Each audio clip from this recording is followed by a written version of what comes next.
Early Childhood Commission. Do you have a child between 0 to 2 years of age? If yes, you need to download the ECC's First 1000 Days app. It allows you to receive parenting tips, track developmental milestones, learn about the Brain Builder concept,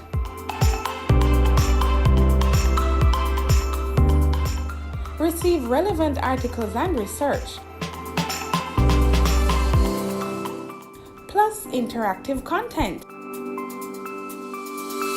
The First 1000 Days app, now available for download on the Google Play Store and the Apple App Store.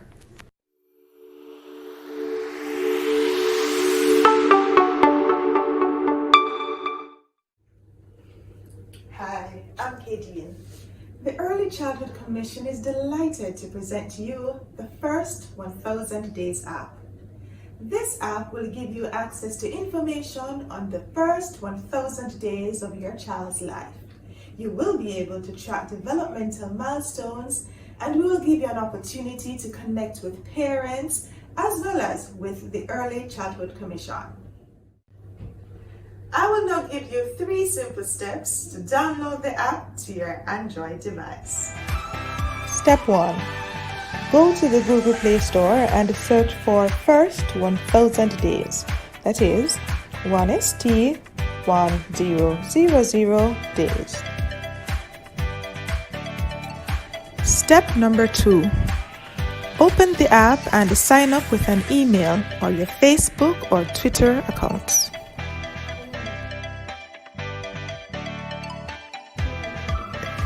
Step number 3 is the easiest of them all. Enjoy the features of this wonderful app.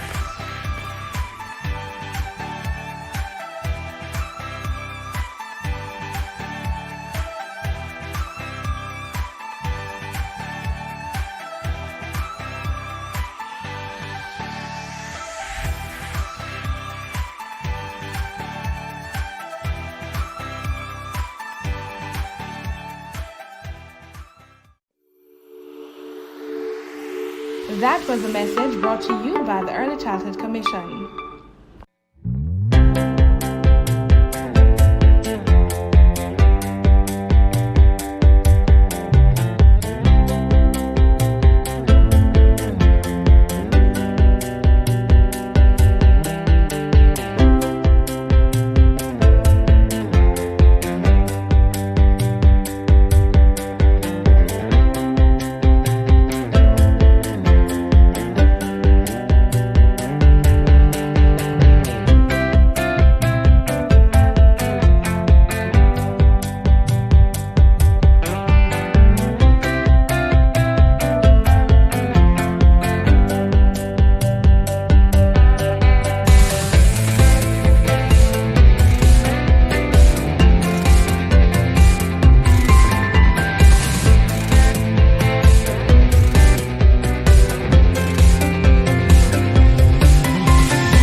The following is a message from the Early Childhood Commission.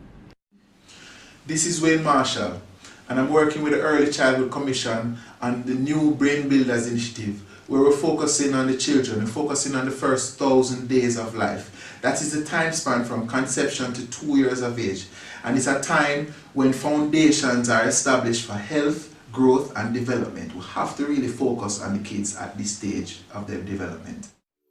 That was a message brought to you by the Early Childhood Commission. This is a message from the Early Childhood Commission. Do you have a child between 0 to 2 years of age? If yes, you need to download the ECC's First 1000 Days app. It allows you to receive parenting tips, track developmental milestones, learn about the Brain Builder concept,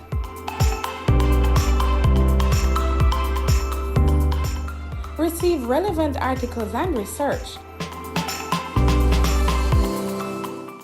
plus interactive content. The first 1000 Days app, now available for download on the Google Play Store and the Apple App Store.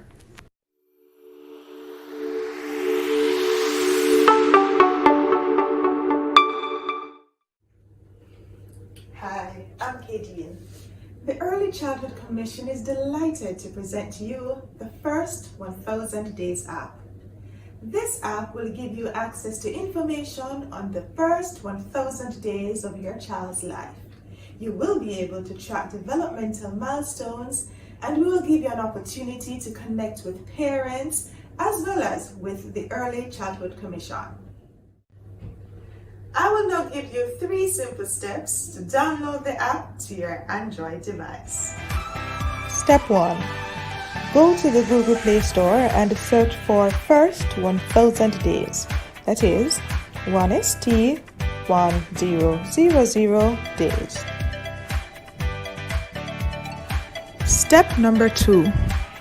Open the app and sign up with an email or your Facebook or Twitter accounts.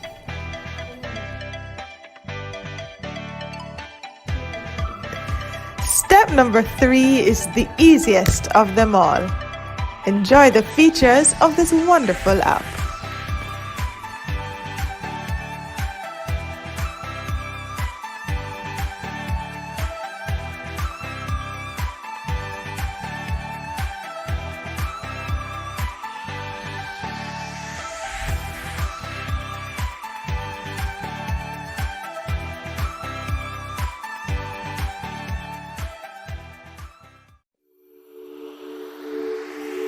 That was a message brought to you by the Early Childhood Commission.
The following is a message from the Early Childhood Commission.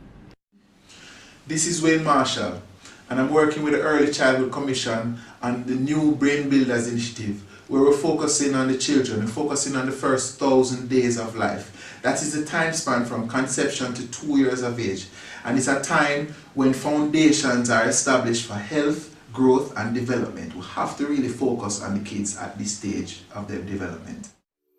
That was a message brought to you by the Early Childhood Commission. This is a message from the Early Childhood Commission. Do you have a child between 0 to 2 years of age? If yes, you need to download the ECC's First 1000 Days app. It allows you to receive parenting tips, track developmental milestones, learn about the Brain Builder concept,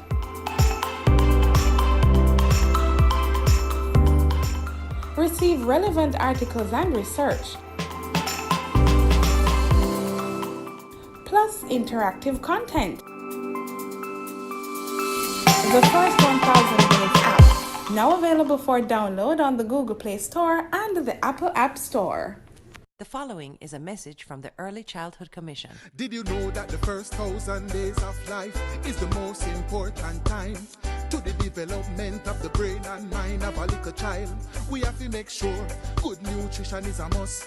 Stimulation is another plus. Find the time to read and sing to them. Make sure the kids come first. And not because it seems they don't have no cares. We must protect their eyes and ears. Abuse and violence can affect them for years and years. Today's children will become tomorrow's citizens. If we fail to give them the proper foundation to healthy and productive lives, our future will be at risk. Remember, the first 1,000 days of a child's life matter. Ensure they receive love, protection, stimulation, and nutrition. That was a message from the Early Childhood Commission.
Please stand for the national anthem.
Good morning.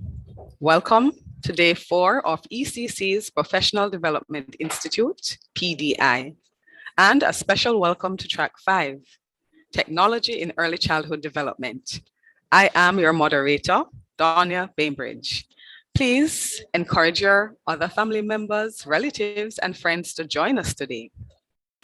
In our workshops today, the facilitators will focus on how teachers can balance using technology effectively while still fostering skills essential to life, like reading and writing, to name a few. You can look forward to listening to the following topics of discussion for today: developmentally appropriate practice, guiding principles for the use of technology in early years, engaging young learners in the online space, using technology to develop motor skills, instruction and innovation. How do you balance?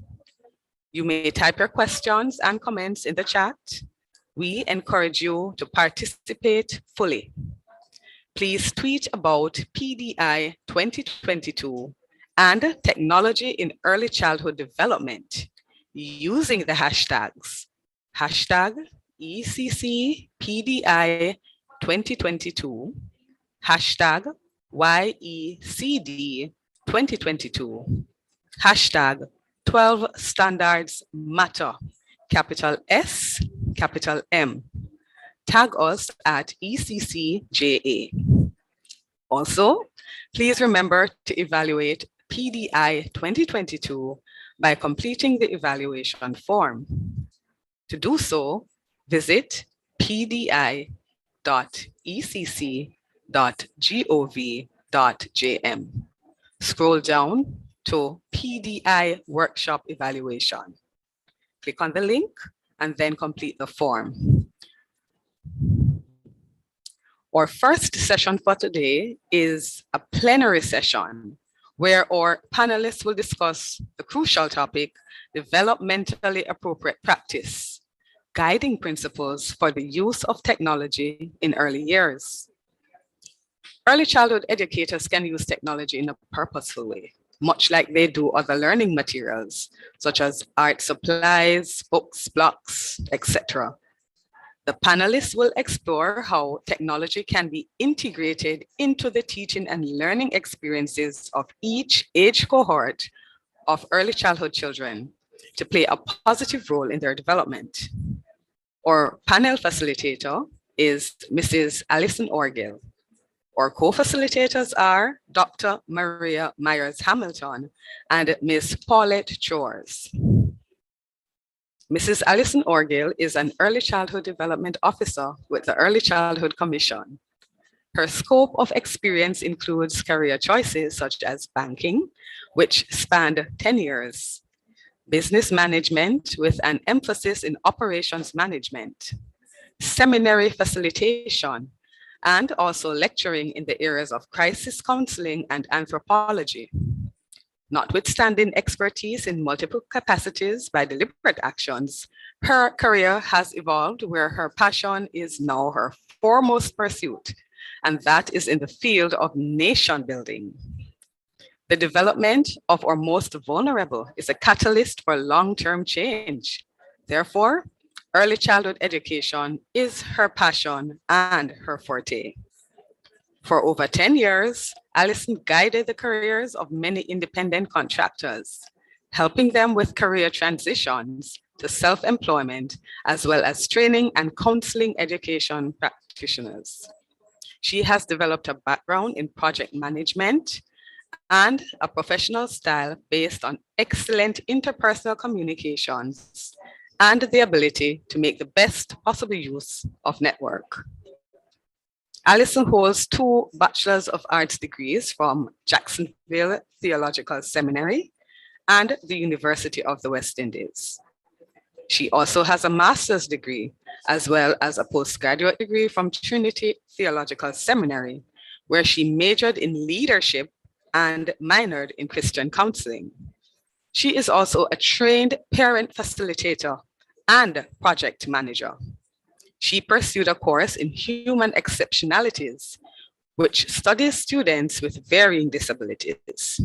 Most importantly, Alison is a Christian, wife, and devout mother of 3 children, Jonathan, Joshua, and Rebecca. Dr. Maria Myers Hamilton has been a pioneer in the telecommunications field for over 30 years and is on a mission to improve coverage and connectivity for the digitally underserved citizens of Jamaica. From her current position as Managing Director at the Spectrum Management Authority, SMA, she maintains a bird's eye view of the country's ever-expanding canopy of communication technology and spearheads initiatives that broaden and bolster digital accessibility where it matters. Her pursuits are grounded in the principles of education and the advancement of human knowledge and understanding. Holding a doctorate in education in instructional technology and distance learning from the Nova Southeastern University's Fisher School of Education, Maria currently serves as the Vice Chairwoman of the Caribbean Telecommunications Union Task Force. She is Subcommittee Chairwoman in the National Council on Education. She is the Director of the Jamaica Autism Support Association, Commissioner at the Broadcasting Commission of Jamaica, and Trustee Person of the eGov Jamaica Pension Fund. Maria's most recent achievement of note is the introduction of the 700 megahertz band 13 for Jamaica in 2020. This has meant the instant expansion of spectrum access across the country, which has also increased competition among service providers in the mobile telecommunication space. As a result, enhanced service quality and pricing optimization has boosted the participation of countless local customers in the worldwide tech and digital landscape. Ms. Paulette Troas, a Jamaican native, holds a URIS doctor degree as a USA lawyer and is an entrepreneur, author, and past lecturer with a successful history in post-secondary degree teaching, curriculum development, and program administration. She has over 30 years of corporate experience with increasing levels of progressive roles. She is a community advocate, mentor, and creative problem solver with a passion for education, technology, business development, and innovation. She is the sole founder and president of Cheetah Toys and More, a limited liability company, which operates within the education and technology industries. She is one of the few African-American Jamaican with her company's own brand of Google certified phablets. Phablets are tablet PCs with SIM cards and other electronics. She also operates a book publishing company with her as an author for several of the books, with multiple workbooks on the Ministry of Education and Youth's approved book lists. Several of her books are distributed to all the primary schools within Jamaica. She will be launching a new line of educational resources, the Little Jamaicans Early Childhood Learning Kit. This is designed for children birth to 5 years old, their parents, caregivers, and teachers. This innovative and proprietary learning kit includes cultural sensitive books, songs, poems, puzzles, posters, reward stickers, completion certificates, flashcards, and animation. Her personal mantra and life are woven in what she calls her C8: creator, courage, creativity, comprehension, connections, compass, comfort, and character.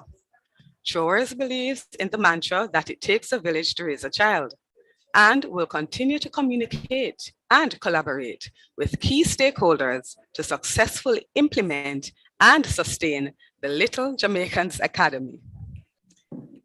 Ladies and gentlemen, please give your full attention to our panelists as they discuss the topic.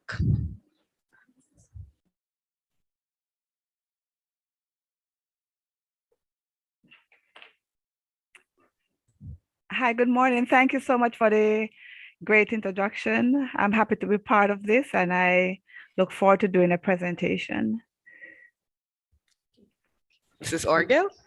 Thank you, Mrs. Bainbridge. So good morning, colleagues. I feel excited to be moderating this discussion.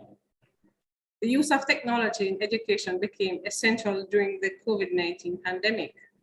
Most of us were unprepared to use this modality to teach. However, we have adapted and improved incrementally. It is now evident that blended learning is here to stay, and for all the pain and suffering endured during the pandemic, it dragged pedagogy kicking and screaming into the 21st century. The use of interactive electronic technology in the classroom allows us to observe constructivist Piaget theory that promotes independent learning through exploration and experience, and Vygotsky's zone of actual potential, ZAD, and zone of proximal development, ZPD.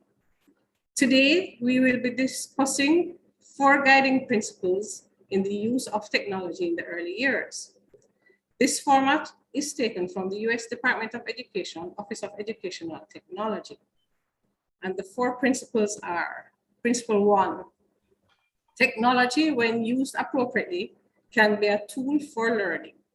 Principle 2, technology should be used to increase access to learning opportunities for all children. Principle 3, technology may be used to strengthen relationships among parents, families, and educators and young children. And principle 4, technology is more effective for learning when adults and peers interact or co-view with young children. After discussing these principles, we would like to recommend apps, websites, offline activities in order to give practical applications to our early childhood practitioners and parents to use technology for age cohorts birth to 2 and 3 to 5. Finally, we would like to examine ways to improve access to children, whether through devices or internet access. We have with us today panelists who will be able to elucidate on the use of technology in the early years. Before we jump into the discussion, we give each eminent panelist 2 minutes for an opening remark. So Dr. Myers Hamilton. Sure, Mrs. Orgill. Good morning. Good morning, all. And it's such a wonderful experience to be a part of the early childhood again. You know, and Paulette, it's amazing. I'm looking forward to your presentation. Thank you. So as a practitioner, because before my stint at Spectrum Management Authority and in the world of ICT, I took a step and I was actually a school mistress in ECI, early childhood institution. And we had children as young as 2 to 5. And we actually were the first to actually embrace technology within the classroom. I see. And we used it in such a way where we collaborated, we used it RenWeb. I don't know if many teachers may know of this at the high school level, but at the nursery level, we utilized it by giving feedback to the parents, because as was rightly said in the opening remarks, it takes a village to raise a child. And we utilize the technology in that manner. I must hasten to say this, though, that one of my observations is that we tend to use technology as a babysitter, in quotation. When mommy is busy or daddy is busy, you know, the child is handed a tablet and sometimes it's unsupervised. And screen time is something that we have to supervise. Although COVID actually brought forth the I would say the practical use and embrace, you know, the overall blended modality, which is something that was really required, in my humble opinion. because learning is something that should be interactive and it should be a constant thing. Even in the home, the parent is one of the key learners, the key teachers, sorry, for that first early child, as we know the 1,000 days matters in babies' lives. So I'm really happy to be a part of this and to share from a practical standpoint things that, you know, both parenting can actually do and teach as well within the classroom. So I thank you for this opportunity. Thank you for that, Dr. Myers Hamilton. Dr. Trolls. Good morning again, and it's a pleasure to be here. I'm very impressed with what ECC is doing and the participation and the people who have joined. And again, I'm happy to be here.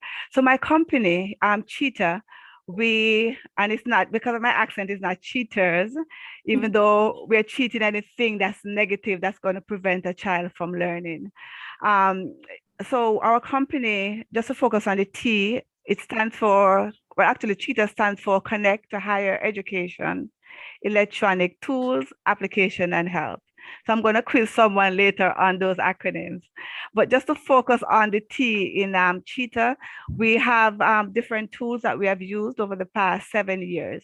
Our tools include education and technology resources, with the Ministry of Education as one of our main customers. And so over the years, we believe strongly in the value of education. I, like most of us, if I could speak for others, know that I wasn't going to get an inheritance. And so I developed something that's going to really help our children to play and learn at the same time. So what we have had is our tools, which would be our technology, including our devices. And we also have, in terms of the education, we have content. We have done a lot of books around the Ministry of Education book list, and now we're beginning to do a lot of more books, more resources for the early childhood sector. So we have over 30 books that we are going to be rolling out in the next week or so, and all of those will be ultimately, in the second stage, would also be in our devices. I believe that technology definitely could help. And as we go along, I'd love to share more, but I don't want to go over my 2 minutes, but I'm sure you'll give me other opportunities to talk about, using technology and the learning outcomes and how that could be improved among young learners. Definitely, Dr. Trolls, because we want this to be a meaningful session for our parents and our practitioners. So we want them to be able to relate to what we're saying. Right. So then I'll just start off with you then, this question. How does technology help children learn, engage, express, imagine, or explore? So I'll just kick that off to you. Okay, so how could we do that? If we could look at the C, there's a concept called the 3 C's. And actually, my research kind of is very similar to what you have presented so far, because I was doing some additional research as well. And based on what the United States Department of Education has revealed. So how you use it would depend, of course, on the child.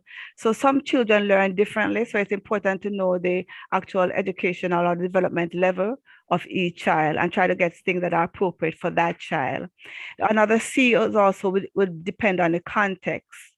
And for instance, if you wanted to engage the family and doing home to school connections, simple things like the use of WhatsApp that we use every day could be a great tool that could be implemented in the school. So it's also about the child, it's about the context of what you're trying to do. For us, what we have tried to do within Cheetah is to integrate technology with the curriculum, for instance. So say you wanted to teach a child about letter recognition. Some of the tools that we have would be based on apps and gamifying the letters.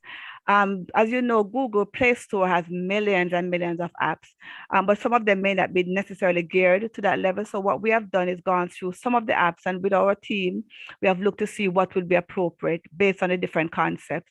So for instance, the education, we're talking about colors, we're talking about numbers, we're talking about shapes. So we try to integrate some of those apps with the subject area and with the concept. So I was talking about letter recognition, so you could gamify the apps And then, of course, you could have things that sound or letters. I know we're talking about a young child, 0 or maybe 2 to 8, but there are also ebooks that could be used in a meaningful way. Some of those books, you'll have the highlighted words that are there for the child. If you add that to gamifying it as well, that would be great. That's another great tool that could be used. So instead of just giving a child, for instance, a physical book, when we were growing up, that's what we had, and it worked back then. But as we know now that children are drawn to technology, and they're not just be able to swipe information, but if you give them the content, meaningful content that aligns with the curriculum and has a supplement and with guided adult supervision, then that could be meaningful, and that will be a great use of technology. Okay, so thank you, Dr. Charles. Dr. Myers-Hamilton, same question to you. How can we use the technology that we have with these digital natives that to help them to explore, create, and promote independent learning? So, again, I'm going to go back because we're looking at the children now from as early as maybe 1 year old in terms of they're learning to develop their language skills, they're learning to develop their motor skills and those type of things. And let us go back to when we used to be at school. I know Paulette is a little bit younger than me, but everything was a song. Everything was a song and clapping and a dance.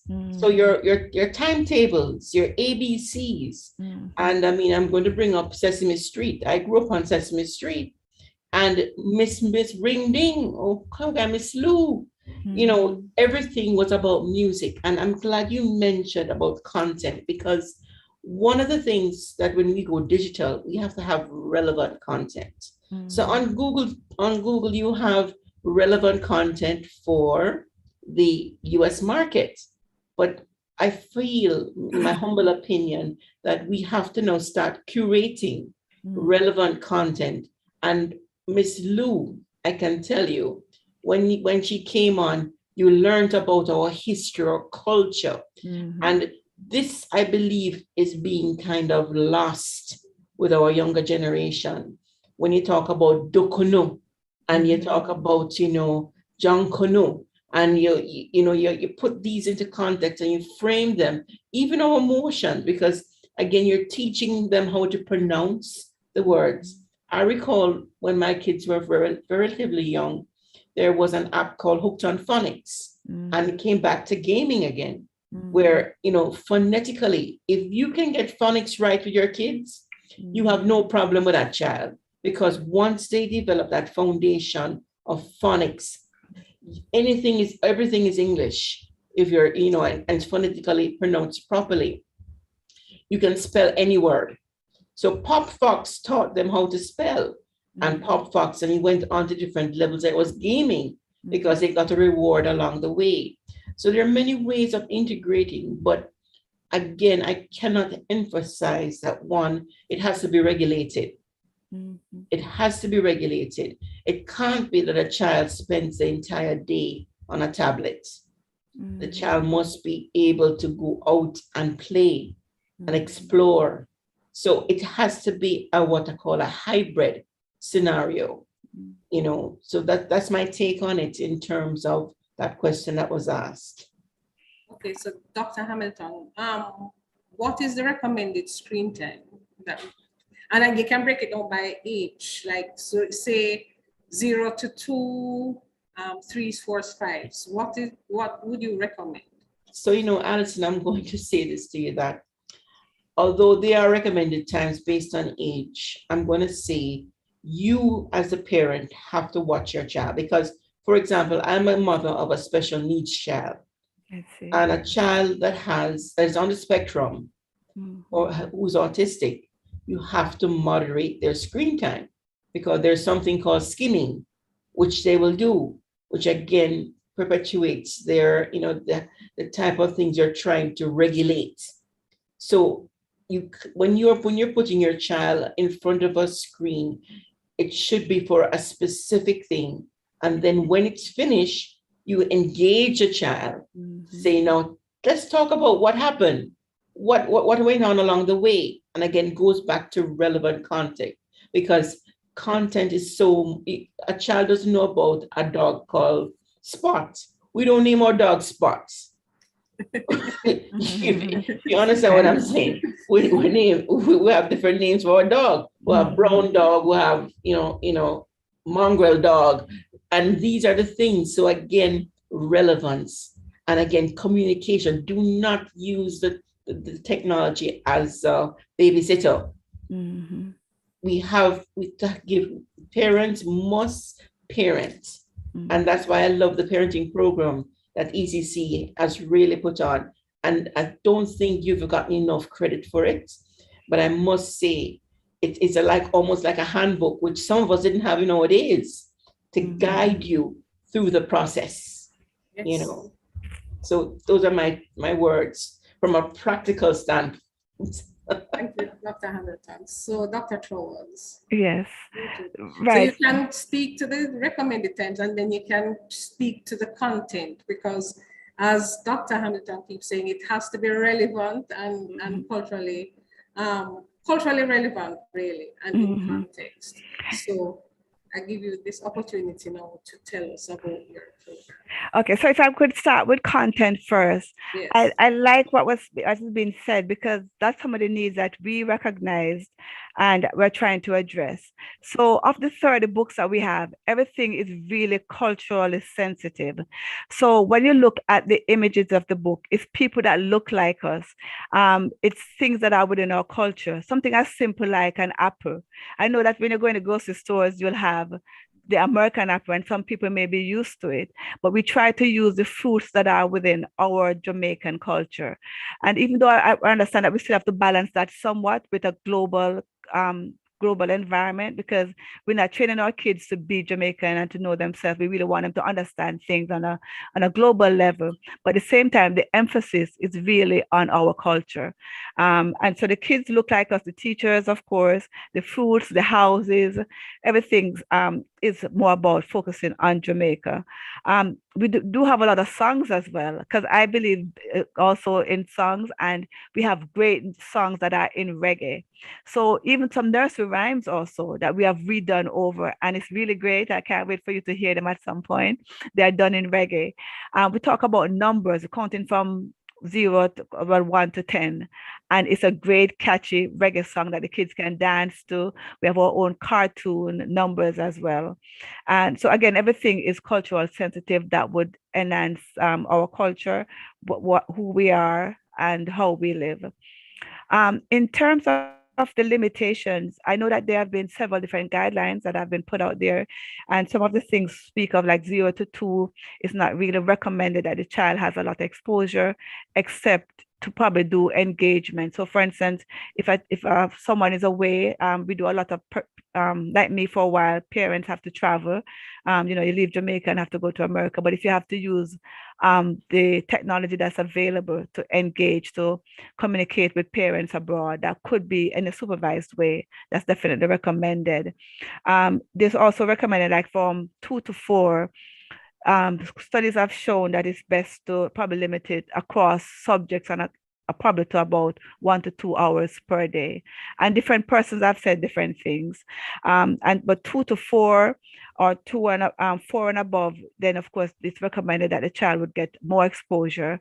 But again, always in a supervised manner, something that's going to allow them to be engaged in, to be communicating and interacting, again in a supervised environment.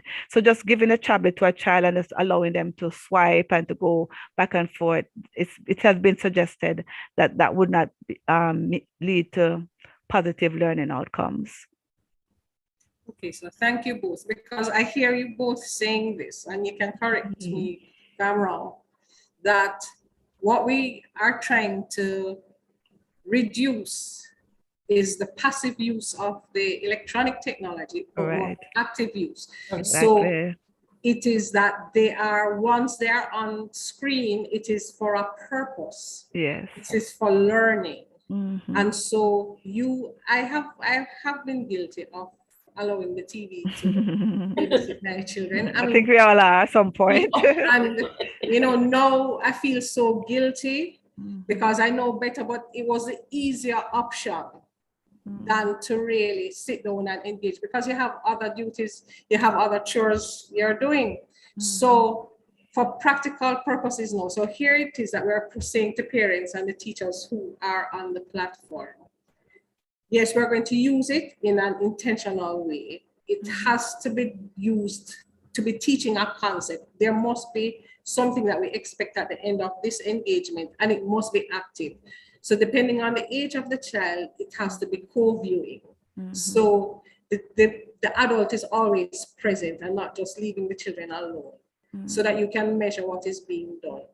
So how could we now advise our teachers or parents that are with us to say, we're limiting the time, it has to be done this way. How can we integrate this technology successfully in the classroom, especially when not all children would have access to a device? So how can we advise them? And that's Dr. Myers. No, that's okay. And Maria is quite fine. I think we go far back enough, Alison, that Maria is quite fine. So, and that's a very good question, because I'm going to share some stats with you. When the pandemic, in every crisis, there is always an opportunity. And what we learned, that there were over 400 schools that were not connected at all to the internet. No connectivity. So again, the government mobilized, and I must commend that we all forgot who we were as government agencies and organs and private, everybody just came together. How can we solve this problem?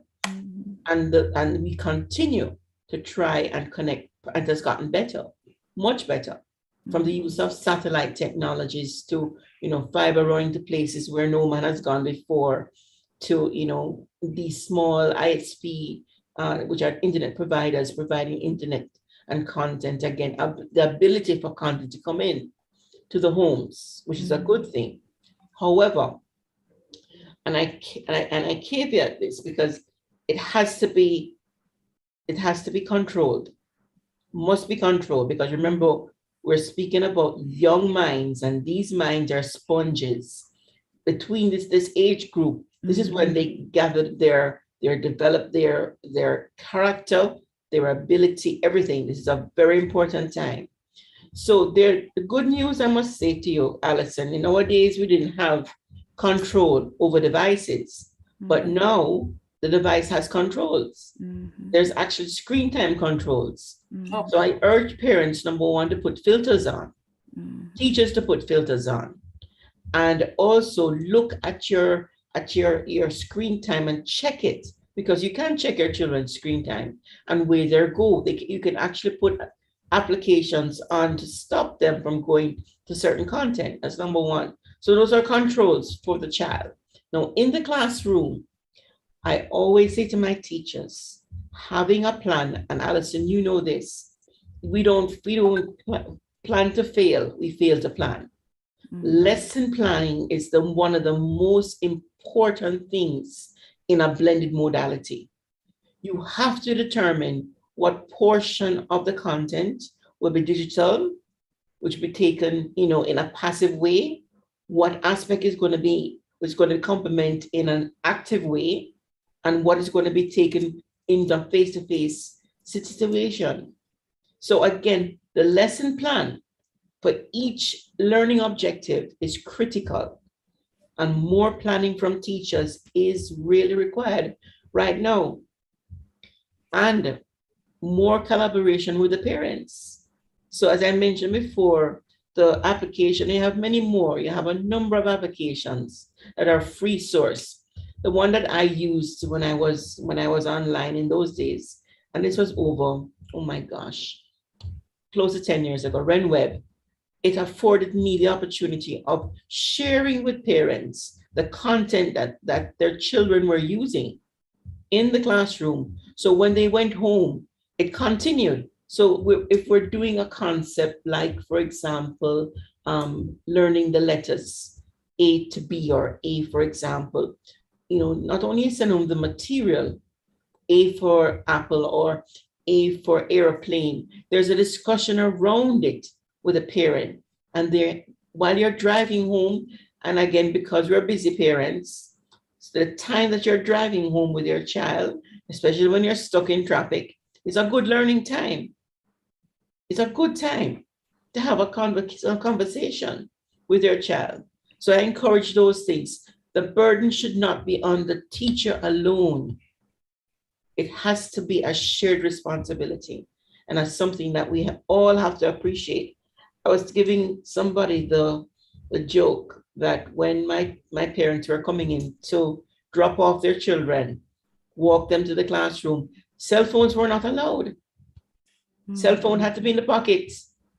I said, Mommy, Daddy, this is your time now to carry your child to the classroom and get that child settled. So it is a shared responsibility, not only the teacher, but the teacher has to organize his or herself with a lesson plan to gear towards that learning objective in a very clinical way. Those are my thoughts. Thank you, Maria. So preparation. So we have to plan. And as you say, we would then decide how are we going to execute and what portion will be passive, what portion will be active. And if we don't plan, then, we might get a little scattered and get nowhere. So, Dr. Trolls, same question to you. Okay. Now, we want to promote more active use of the technology, but we do know, based on limited resources, there's exposure through the passive means. So if I'm using the PowerPoint or I'm projecting, it's just the passive use. And then now we need them to have more active use. So then can you tell me, with your TETA program, how would that promote the active use of technology in the classroom? Okay, so if I'm going to go back a little further too, that the digital divide is really real. And we see that a lot of that because of the exposure. Realize a lot of people, because of their social economic background, they do not always have access. So one of the things that, and I see that Jamaica is even doing that, is probably considering shared devices. So we would have shared devices within a classroom, within a cluster of students. I know that with the pandemic, that may not always be necessary, but with sanitization and so on, I believe that even if you have a limited amount of devices, you could somewhat clean and rotate some of those things. It goes back to what you was already said about pre-planning the lessons. And like with lessons and with anything in life, I go by the mantra of the 6 Ps. Proper planning prevents poor performance. So if we are able to pre-plan the lessons and supplement the lessons with complementary apps, so you do numbers and then you find the app, and we already have done that for some of the programs that we have. For most actually of the programs, you have the concept and then you'll have complementary apps that goes along with the subjects. You're teaching math and you have some apps that really would reinforce the lesson. So if you plan carefully, have the lesson that aligns with your curriculum and going with the pace of the child, you know what you're going to be teaching, then, having the complementary information that the children would be used to and be able to reinforce the message. But one of the important things, though, I think that we need more of is training. And also a different attitude. Training, I know that's a lot of people like myself, I'm middle-aged, and it took me a great courage, and because I understand what's going on, not to be left behind. I think some of us may be a little bit timid. It took a lot of courage for me to step out and say, you know what, technology is the future. We need to embrace it. And so as we go along, and even though we're having great content, I think that we're doing great now by doing this session. And I'm sure ECC has plans to do this further, but we definitely need to focus on training the teachers and training the parents on the use of the devices. And in terms of the attitude as well, I find that people still are not allowing some schools, some and I don't want to bash anyone, but I find that sometimes we don't always utilize the resources. The ministry has purchased some tablets from Cheetah over the years, and so we'll go to different schools and I'll say, oh, so how many tablets you have gotten and how are you using them? And to my dismay, like there are two instances when someone had said, oh, they're in my office locked away. So I know that that could be the exception than the norm, because I've seen images and people have compliment us on the use of the devices. And it brought me back to when books first came into play, when we have resource access to books. Sometimes we parents and teachers alike may say, oh, let's not write in the books. And that was, one of the first earlier mindsets. So similarly, I think with the use of technology, we said, oh, we don't want the kids to break up the devices. We don't want them to have so much access. I agree that access, and we have to be careful. They have to be carefully supervised. But I think that we need to have a different mindset. Give the children, and they could also teach us. How I learned about technology initially was my son, my teenager son at the time, who took the device from me and tried to show me things. So, having a different mindset, allowing the child, even sometimes as young as 4 or 6, they sometimes know more than we do. So those are the things that I believe could help. And we have been working with teachers to create different apps. We have our own apps that we have sold to the ministry, and we're continuously working on those as well to create cultural sensitive apps that's going to come, again, I use the word complementary a lot, but it complements the lesson that we have. Okay, so the apps you have, is it applicable to our age cohort, the birth to 5? Yes, so we're focusing on most of the things that we have now, like 3 to 5 right now during the first launch, and we are focusing on different concepts, again, the numbers, the colors, the shapes, and we have started to do animation. So we're going to be doing it in 2 stages, and we have started actually for the past 2 years. So now we're at the first stage where we have the actual data, we have the content, and we have the physical books, and then we also have the songs and the puzzles and so on. So now we're at the second stage. We are now kind of putting everything together in a digital format. And so we have started to do animation, and we want to expand on that. I envision us using great people in Jamaica and other persons with the expertise to create really good, rich animation. So we get the voice, we get the accent, we have our reggae music, and tying everything together. So to answer your question, yes, we do have some content in a digital way now, digital app, and we're continuously working and improving and adding more to our database. Okay, great. That's exciting. Yes, Maria. I have a question for Paulette. Paulette, yes. One of the things I'm very passionate about is lifelong skills. Mm-hmm. And we need more of that because, again, the extended family is kind of disappearing. If you notice, right, yes. It's now the mother, and sometimes it's a poor mother by herself or the father by himself, but yes. or both parents are just trying to just make a living, especially if you're a civil servant, yes. and teachers, and we know the story, right? Because we work very hard and long hours to get the job done. But lifelong learning skills are very, very important. And when I speak from an early age, just hygiene, for example, brushing your teeth, having a bath. And what brought to mind again, because again, I'm also at the age where I grew up with, Sesame Street. And I got very excited when there was a reggae version of Rubber Duck. when Ernie was in the bar with the rubber duck and singing rubber duck, and it was a reggae beat. I see. But he was teaching the child how to soap up, how to bathe, properly, wash, and it's important because again, lifelong skills, so important. And education is not just, and parents must, and I'm going to say this, and I'm going to sound a little bit unorthodox. It's not just getting an A. It's not just getting through and passing an exam. What education is about is building a solid citizen for our lovely country.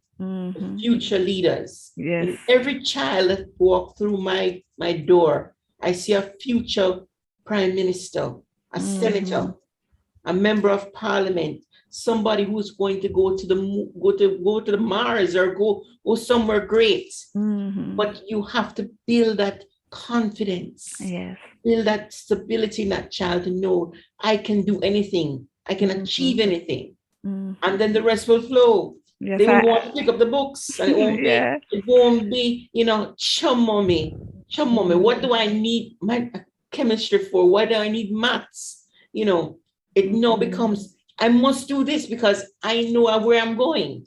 And it starts with lifelong skills. Yes, and I agree. And we're speaking the same language, because what I didn't mention before is that what we have too are cartoon characters that gives great affirmations. So even in our physical books, every couple of pages or so, we stop to ask, how you doing? And we give out little nuggets, and you can do it, and that kind of encouragement, and try to talk about the importance of why you're doing what you're doing. But we talk about lifelong skills and learning. We have a unique approach too, in that we want the students to become teachers as young as they are, because long term, can you imagine that a parent at home is not so literate, and they may, I don't know, we don't have Jamal anymore, we have a different name for it. Yes. But can you imagine how we could improve our nation if our children, can you imagine our children go home and we through our cartoon characters, we stop and say, go home and teach your mother what you have learned today. Teach someone at home. And so can you imagine how we could change the literacy level among all people if we have the child going home, reinforces, and it also helps to reinforce the child's learning. Agreed. Right. And then in our books too, we have a book that's home connections, and we have communication between the school and the child. So we'll have it's already pre-filled, and it comes with a certificate. So it's a little letter. Dear parent, this is what we did today, and please continue to reinforce that at home. And the parent will write back, yes, we did this. And then at the end of the day, there's a sticky or a little reward thing that goes back home, a certificate both for the child and the parent. That's lovely. Yeah, so we're doing a lot. Yeah, thank you. That's really nice. And as I said at the beginning, I'm even more excited now to hear what you have to say. And I want to go back to Maria for a comment you made earlier about the pandemic. You used the language really that I would have to decipher about increasing band and the 400 connectivity schools with no connectivity. Can you tell us how it is that Spectrum can assist us, our schools, with connectivity, or do they have to go through a service provider? Right. Good question, Alison, because I brought it up in a vacuum, and I apologize because normally I'm talking to very high-tech people, techies, So Spectrum Management, let me just give you a background. Spectrum Management Authority is really the regulator of wireless devices. Okay. So Spectrum, if you want to think of, and there was a fabulous example, if when you open up all these wires on the ground, and you can see them, you see the wires on the ground. But with my environment now, the wires are in the air. They're radio waves, they're frequencies, and typically it's the last mile. So I'm going to give you a little story, because I love to tell stories. Sure. In me. We were invited, and there was a service provider, an ISP, an internet service provider, who set up a satellite system in a place called Mullet Hall. I don't know if you know where Mullet Hall is. You drive past it, but it's at the foothill of the mountainside.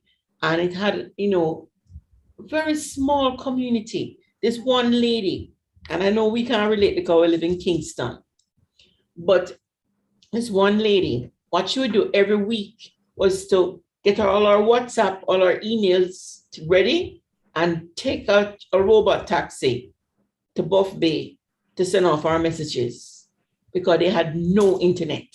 Can you imagine that? No internet. So the Universal Access Service Fund is actually now working, and this is their anniversary week. It's 16 years they've been around, and they are working with the Ministry of Education, and they are putting out hotspots. So there are hotspots, free hotspot, Wi-Fi hotspots, and also equipping schools with internet access. So now teachers and learners alike have now the access to the internet and to pull down what relevant content is there. But we have to be guarded because, again, I say this to people, and I might sound a little bit old-fashioned, but you can prepare yourself with content that's not real time.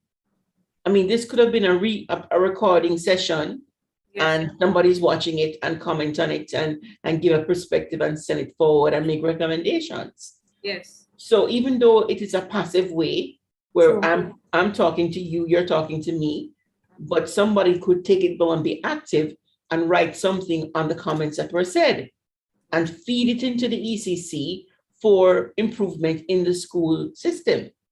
So that's where the active part of things come in. So although the numbers were horrendous, 400, there's still a little pocket left. And it is really in the Portland area that now the focus is on. But they have done quite a bit over the 2 years. As I said, there's a silver lining in every cloud because those numbers have gone down significantly. If you check with the ministry, I'm sure they're now maybe down to maybe under maybe 100 schools or so who are not connected, but they have found innovative ways. I recall a teacher in Westmoreland driving or riding his bicycle around with content, paper content, even though it's not electrical content. He actually rode his bicycle to his students and handed the paper, and he was commended for this. I don't know if you remember the story. Yes, I remember. Yes. So you see, teachers change lives. That impact was so impactful that it actually shifted the attention. What he did was shifted the attention on the children with that simple act of just selflessness, riding a bicycle, not even a car. Poor little man couldn't afford a car, had a bicycle, but he had to get information out to his students for the love of it. And I thank you for that, because we can plan and we can have everything, but if we have no interest in what we're doing, then it's just mechanical. The heart has to be there. The heart has to be there. Are there any hotspots in KSA? I'm just asking, for in Kingston and St. Andrew. We have many hotspots. Yeah, there are a number. There is a number of them. I think all the schools, more or less, and what we're now working, again, I'm saying it's not we, because I'm the regulator. So what I do, I ensure that there's clean and clear frequency available to those who pay for it. Okay. I think I should be a little bit more specific in terms of like the basic schools. So yes, the primary schools are covered, the primary and the infant schools, the government-owned schools. I'm thinking more now like of the basic schools, and why I promote, one of the reasons why I promote basic schools is that most basic schools are female-owned, the small businesses, female-owned micro businesses. And if there's any way we can support them, because their fees, are not that high because it's serving the community. So I'm just wondering if there's any program, any plan to assist the basic schools. Yeah, and Alison, I'm going to say this. The foundations are the way to go. I mean, USF is doing a very good job, but I would recommend to those schools approach Digital Foundation. They have done tremendous work. So likewise with Flow and the small ISPs too, they're doing it. If you just approach them, they're so passionate about what they're doing that they will be willing to help, because I know them, I see them, and they want to make a difference. Because again, think about it. Those are the future customers, So if they're online from an early age, where they were going to go? They're not going to go anywhere else. You know, so it's a good way. So I would encourage those ECIs to approach, you know, the flows, the digital, or find the ISP within their area. Well, it's an island net, whether it's a ready net. There are a number of them. And the good news, I must say to you too, with the advent of digital TV, that's a game changer too, because now we're going to have smarter TVs with the ATST 3.0 chip. Although it's a little bit expensive, it will come down once to the bound because Brazil has adopted the standard and Brazil has over 100. So they have many people living in Brazil. So the US that's the US standard. So eventually the TVs will come down, smart TVs. So you wouldn't even need a tablet. Right. All you need is have on my desk a wireless keyboard and you're connected, and a wireless mouse and you're connected. And the content can, and again, TVs are in everybody's home. Yeah. Yeah. So one day we will get there, but until then, we have to plan. Teachers and parents must work more together, planning for the lives of our future leaders. All right, so thank you for that, Maria. Dr. Troz, just asking, not to give away any trade secrets, but if we have any participants watching, parent, teacher, and would like to develop their own app, you know, based on their own experience and the needs of their children, can you walk us through, you know, the process of creating an app and, you know, just to enlighten us? How we could go about doing that if we were so inclined? All right. So that question would have been more appropriate for my software developer. But I could just give a broad overview. And I'm glad that you asked the question too, because ultimately I would have asked if there's anyone on board who's creative, who has the content and want to turn that content into apps, to reach out to us. But ultimately, just to tell you, the start of it is really great content. So if they are creative, you have to try to find out a creative way of saying the same thing in a different way. So if they have that creativity and could document it, then we could ultimately work with the developer programmer. So they'll outline what is it that they want to do, see how is it that they envision the end result. Would there be any cartoon characters in there? What would they be saying? Would they be having any music? What kind of music could it be? Is it triumphant music? Is it calming music? What are some of the supplementary things that could enhance the content? So again, start off with the basics. So say, for instance, somebody who is good at math. You have a math teacher, and if math teacher is creative, is there a song that the person could create that could reinforce the message? Is there a way to gamify the concept? And so it all starts with creativity, documenting it and getting a person with the skills to develop and turn your content into digital format. And then once that is done, then there's a whole process of actually getting it onto the Google Play Store, and there are some privacy things that goes along with it. So I don't know all of the ins and outs, but I've been doing it. I've been working with my team. How it works, we have different persons on my team. And so we'll create the content. We have a department of music people who does things for us. We have an illustrator, then we have the illustrator who's turned that into animation. So it's a whole team of persons that we have. So I don't always do everything, but I have all the people, independent contractors. And we have them all over the world. We have people in my designer is in, for instance, Indonesia. My music people is in Jamaica. I have authors in England and so on. So we have the authors, the musician, the illustrators, the animators, the program developer / software developer, and we all come together to ultimately create something creative and something really awesome at the back end. Okay, so is it expensive? So that's already it's subjective, and it's subject, and it's very subjective, right? Expense is very subjective, but it can be costly, especially if you decide to do 3D, for instance, versus a 2D, because it's time consuming. So it's expensive in terms of money and in terms of time. But the good thing is, though, once you have invested the funds and invested the resources up front, then you'll have that content for a very long time. So it's good to put this money aside. Yes, it's going to take some money. I was trying to do 3D, and even just to do a demo for like a minute of a movie that we wanted to do, it cost over, well, the thing that was telling me like close to $30,000 just for the 1 minute in 3D. And so we have to try to scale back, and I'm trying to say, oh gosh, what could we do? Maybe don't do 3D yet. Let's do 2D first. And then, get a sale. Maybe don't do a 1 minute, maybe do a 30 second, just to get up to that place where people get interested, and then you get buy-ins later. But yes, so it can be expensive.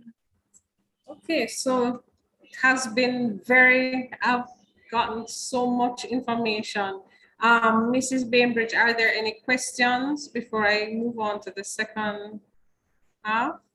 Before you move on though, Alison, I just want to make a comment, if I may. Sure. Comment. Because again, I have a special needs son. And when he attended school, there was little or no content available, digital content. And he had a book called The Muddy Pony, Mild Muddy Pony. And I used, PowerPoint at the time, and I did a voiceover.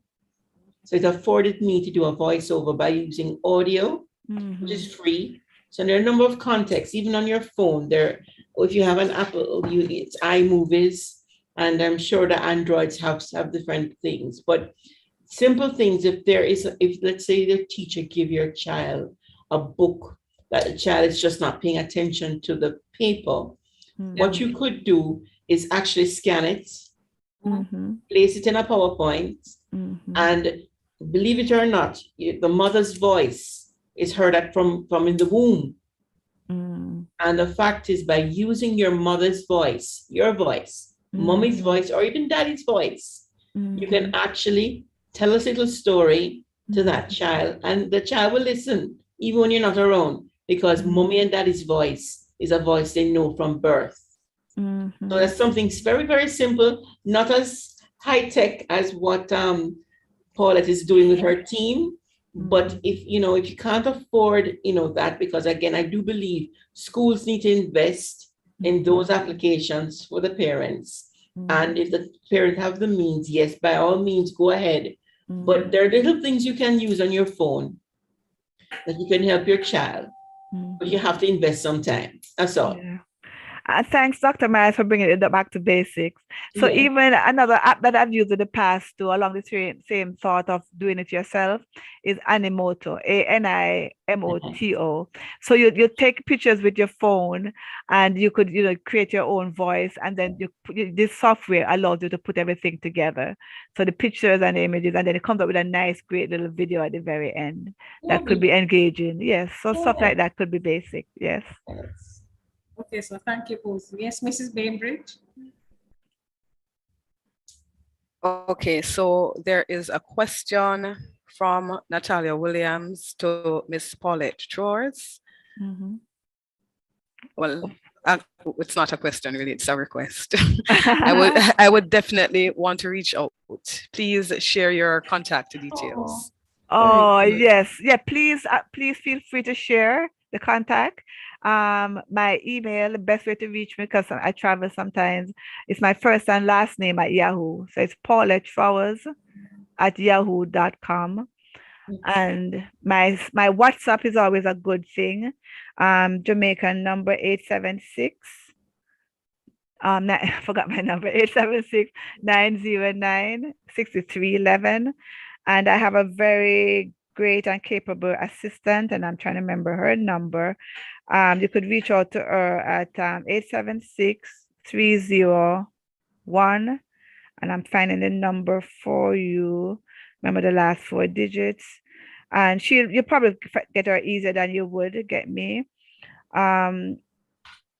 Sorry, but I'll share it in a minute. I didn't find it, but I'll be happy to hear from persons. I really would love to get interested teachers who are creative, who have content that they really want to develop, want to take into books or apps or however they want to use it. And I also wanted to reach out to interested people, like parents, teachers who are also parents. I don't want to give away too much secret until they reach out to me, but I'm forming some committees that's going to be surrounding something award, something new, innovative in Jamaica, but I'm looking for persons to work with us. So anybody who's interested in using their expertise and their creativity could definitely, I'd love to hear from them. And Dr. Myers, we need to talk. Yeah. Yeah, I love what you're doing. And Anytime. yes, I'd love to get your contact. Yes, definitely. Please, ECC has all my numbers and contacts. They find me wherever I am in the world.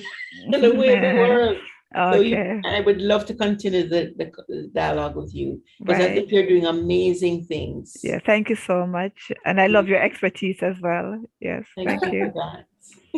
All right, so we have really discussed so many things, and we want to now zoom in on making recommendations now to our teachers and to our parents. So Maria said that she used RenWeb. You maybe can tell us, just give us a synopsis.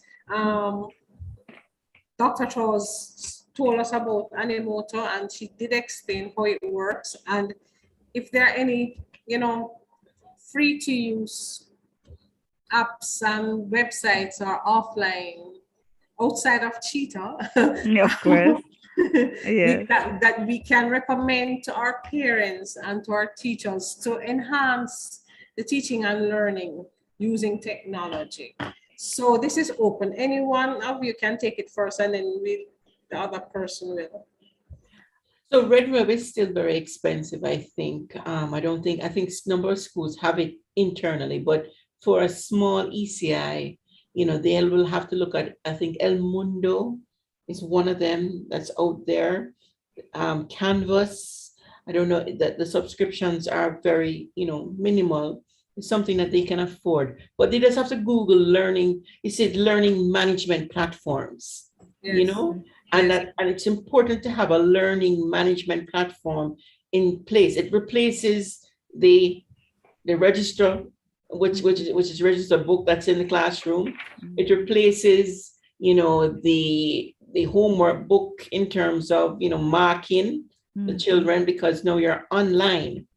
And that way you can analyze the data, because now the teacher is moving away of just, marking papers and, say you get a B, but actually now by gradually and it was the intention also.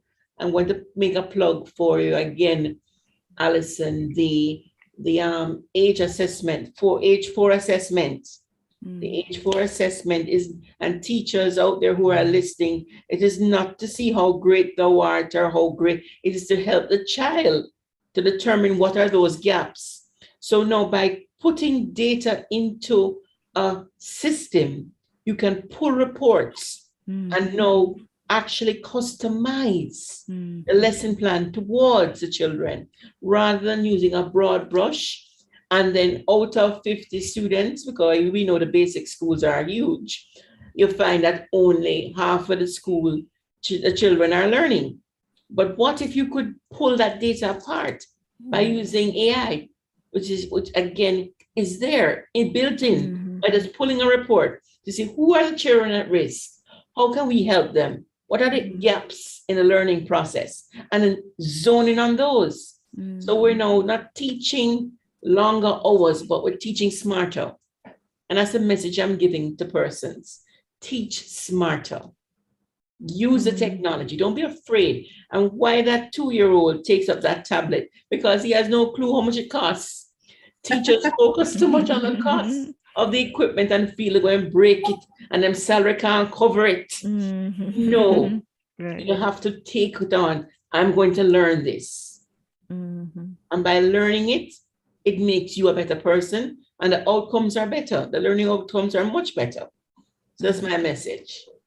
So thank you for that, Maria. And back to Dr. Charles, when I asked about creating an app, and so really just let me know if I have it right or not. We really would have to create a storyboard, and we would have to measure, would have to document each and every detail that we would want to, in order to give to the developer to create our vision, right? So we, as you said, you know, the characters, the music, the outside of the content. So we have to have a clear vision as to what it is that we want to see on our app. Right. And I guess that is why it can be costly. Yeah. And sometimes so you could just start with your basic idea and it will help to flesh it out. So don't even think too much about being too correct. Just get your idea out on paper, get it from your head on paper, and just it could be just general, just have a premise of, okay, this is a great idea. And then from that, with our team or with other persons, we could flesh it out and offer suggestions on how to go about doing it. Once you decide on the storyboard, then that's when you start to do your character development and you start to think about the precise language and then the special effects and the sounds and what do you see, what do you hear, and that kind of thing, and putting everything together and then, you know, drawing it and then animating it and putting all the words with the song and the movements together. Right, and I thank you for that, because sometimes because it comes to us and we can just download it, we don't truly understand the work that goes behind building the app, and we can say, okay, Dr. Thomas can do it, I can do it. So, but I'm glad you have brought out the work that it will take and the time it will take to do it. All right, it does. Yeah, but in the end, though, it will be worth it, and you'll have something for a very long time that could be utilized over and over. In terms of, you had asked a question about some recommendation, right? So some of my recommendations are not so much on the high level, not the learning management system, even though I have to put in a plug again, Cheetah. We have my Cheetah Academy that we're working on as we speak. So all of our things that we haven't gonna put on our own academy. We also have things that for teachers, for students, but also for teachers. We have over 1,000 what we call soft skills that we have on our website as well, on our learning management system. But there are so much different great apps that are available on Google Play Store. I think I'd mentioned that before. So if you were to go in a Google Play Store and just type in what you need, so say you want something that's going to be private or allow students not to go on other sites while they're using the tablets, then there's another thing that I've used in the past called Kiddos, KIDDOS, Safe, SAFE. And what it does, you put all your content in that's quote unquote safe space. So the child does not have access to other content. There's some other things that I've seen that are really good, like story rhymes. So these are specific apps. Like story rhymes is good for little nursery rhymes, and it has different options where the story can be read to the child, or they could the child could read on his or her own, and it also have music. You could sing to me. So like different modalities within the one app. There's another big app that's called Kindergarten Kids. There's YT Kids, and I have them downloaded on my phone, so I'm looking down.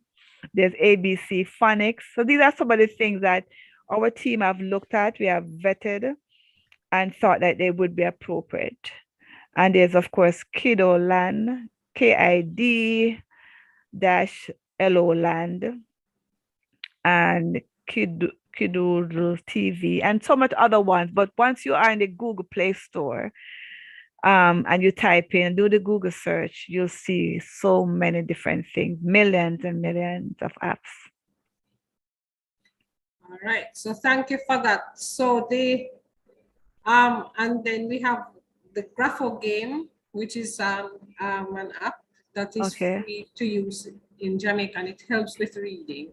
Okay. So, and it's Jamaican made, so that's why Okay, what is that called? Grapho, Grapho.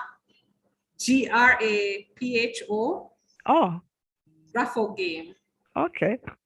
Sounds interesting. Great, catchy name.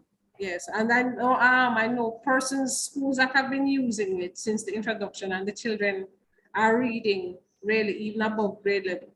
Great. So because it is culturally relevant, and the designer is a Jamaican teacher, she would know how to really design it to benefit the learning of children. Now, in the time that we have left, I just want us to speak about the way forward. So we have spoken about what is and what could be, and where we are as a country with technology and the use of technology in class. We have said that it improves learning.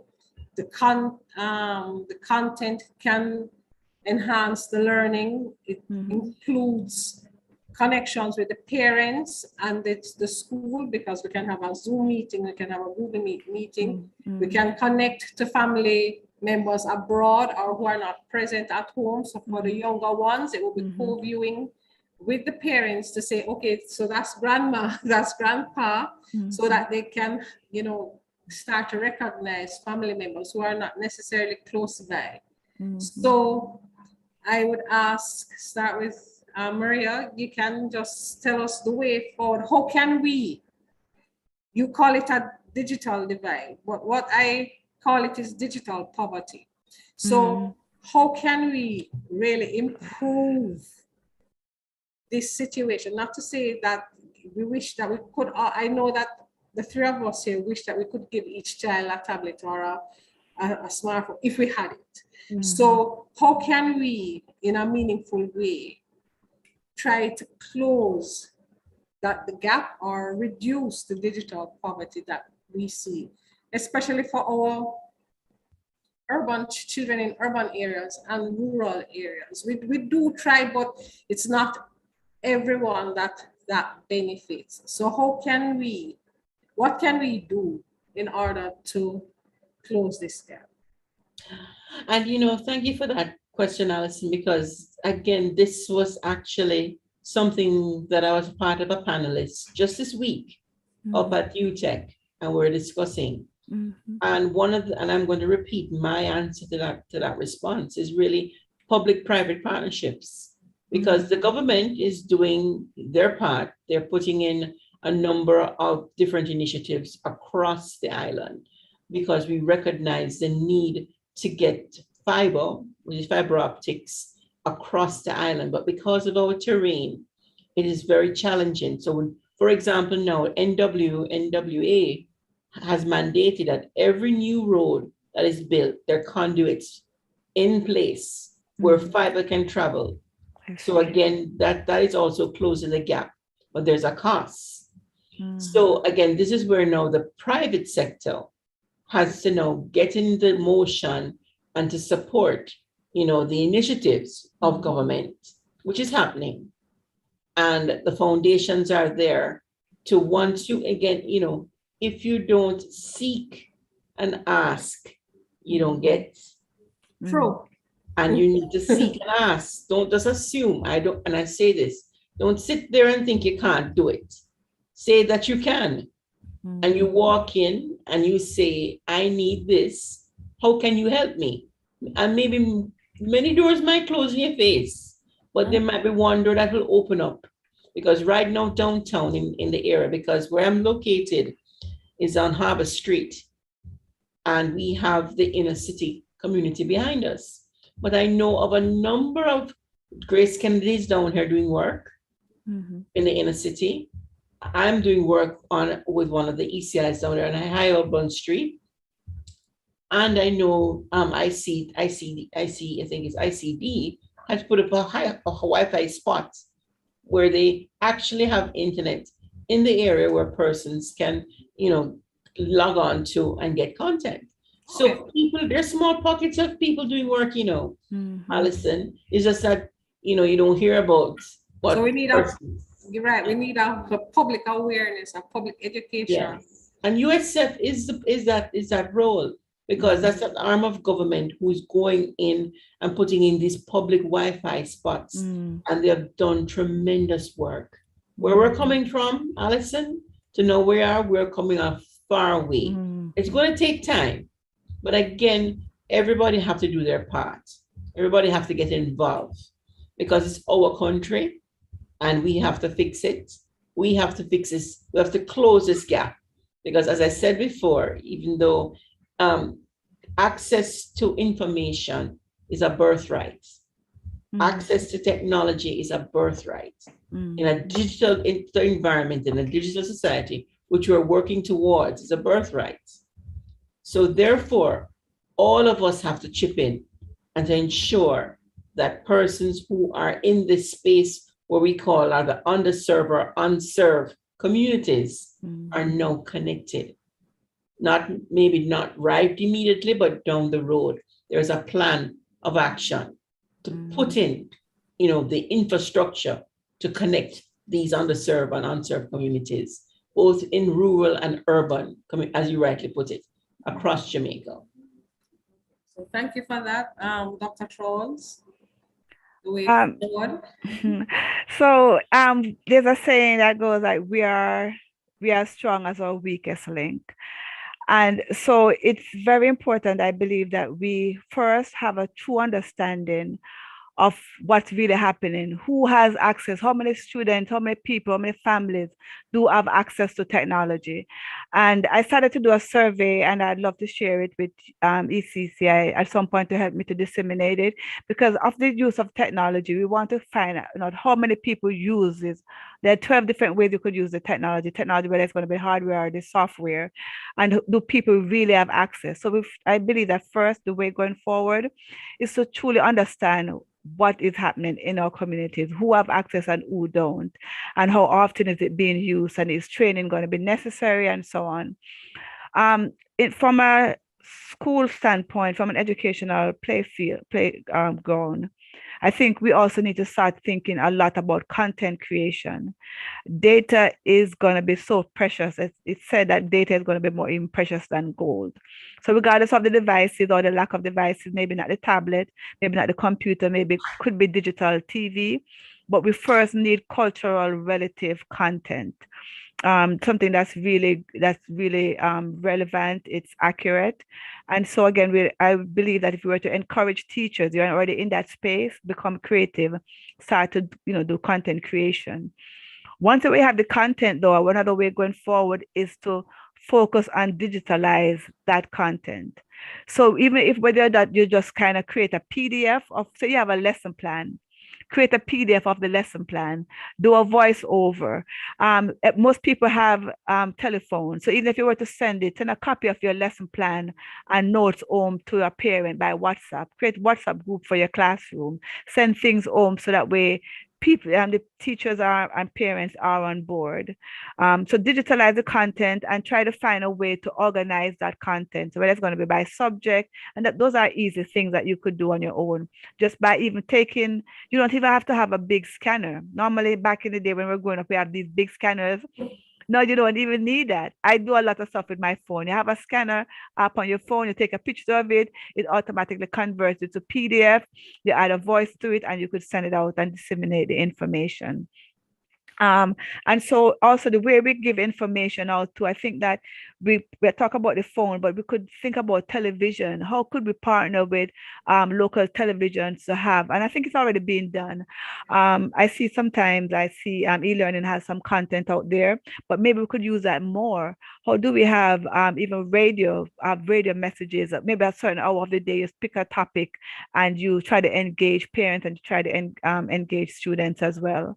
So again, I have a true understanding of where we are, content creation, digitalization of the content, using available resources like phone and television, and then just having an attitude that we really want to change the educational spectrum in Jamaica, of all persons. It takes a village, as it's been said, and just for us to each make a commitment and pledge to even support one school, one child within your neighborhood, and that could go a very far way.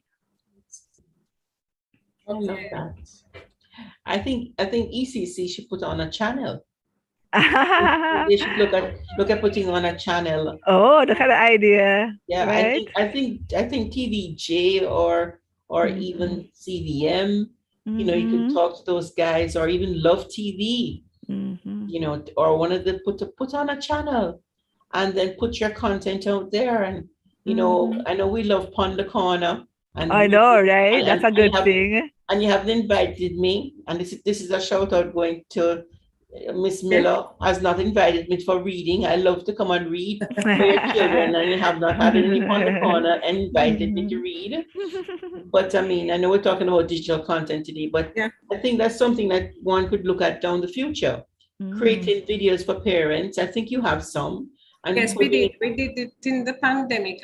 We had live teaching on oh, that's lovely. Yes, we did. So we had the teachers come here and it was recorded, and so we created the lesson plans and so there was an active TV schedule. Because I don't have a young child anymore. Congratulations. I know, that's big. Yeah, that's big. Yes, we did. We responded to the cry. So what we did, we created activity plans for parents, and then we also demonstrated. We taught it, recorded it, and it came on TV. So we had the television schedule. And I think that should continue because the parents watch TV that night when the children are sleeping, and it'll be a good way of helping them, you know, along the path. Right, and something Dr. Charles said, many of our teachers told us that parents, the feedback they got once when they were teaching, whether through WhatsApp or any other platform, the parents told the teachers that they were learning.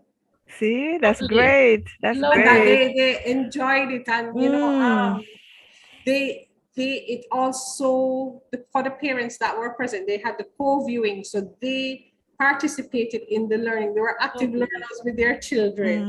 That's good. Yeah. Work with their children. That's good. And understanding the concepts, things that we take for granted, but they were appreciative to the schools that were sending out the content in that fashion. So we responded. That's great. It was active. So we really tried we tried to really bridge that gap because we understood and we could anticipate the learning loss. And for the children who were actively engaged for the 2 years, it's not as severe as those that were left, you know, unsupervised. But I wish to thank you both for this engaging conversation, and I learned so much from the both of you, and I hope our viewers, the participants, would have taken all the notes. I have 4 pages of notes, so I thank you for that. So, and I now turn back over to Mrs. Bainbridge. Thank you. Thank you, Mrs. Orgill. Thank you, panelists. Thank you for so ably guiding the discussion, Mrs. Orgill. It was quite lively and thought-provoking. You know, it has elicited passion among our viewers, as is evident in some of the comments. I see. Some, yes, they really have been commenting and asking for contact information and name of apps, which you provided. Yeah. So we are extremely grateful for that. I just want to, you know, reiterate some of the points that were discussed. There were so many. Mrs. Orgill said she has a number of pages, you know, so I'm not going to mention all of that information that she has on those pages, but I'll reiterate a few of the points. Some of the key takeaways are as follows. Cultural relevance and appropriateness of content is a principle, you know, that is to be considered when using technology, ICT, specifically with our young ones. Use technology in an active and intentional way. Practice co-viewing with children. We don't want to leave them. We don't want the devices to raise them, as one of our viewers commented in the chat, you know, and so for technology to be used in an active and intentional way, then it has to be planned and prepared for, as proper planning prevents poor performance. Did I get it right, Mrs. Drawers? Ms. Drawers? I did, thank you. You know, so practitioners and parents really have to decide what portions of the interaction will be passive and what will be active. Another key point is that training is essential if practitioners and the parents are to employ the active use of technology in young children's learning. And sometimes, it takes heart and passion to do this. One viewer commented that a changed mindset is really needed towards embracing the use of technology, namely ICT, adequately in engaging our young ones. And that is, a very valid point to note. So also some recommendations were made. Teach smarter. It takes effort, so effort is needed to do that. Make an effort to learn how to manipulate the various media tools and ICT applications. Appropriate apps, some appropriate apps were mentioned: My Cheetah Academy, Kiddos, Story Rhymes, Kindergarten Kids, YT Kid, Grapho Game. And of importance, again, is co-viewing. So these were some of the key takeaways from this panel discussion. We really appreciate you all being here and having this discussion with us. Thank you so much, panelists. We encourage you viewers to tweet about PDI 2022 and technology in early childhood using the hashtags #ECC PDI 2022, #YECD 2022, #12 Standards Matter, capital S for standards, capital M for matter, no S at the end of matter. Tag us at ECCJA.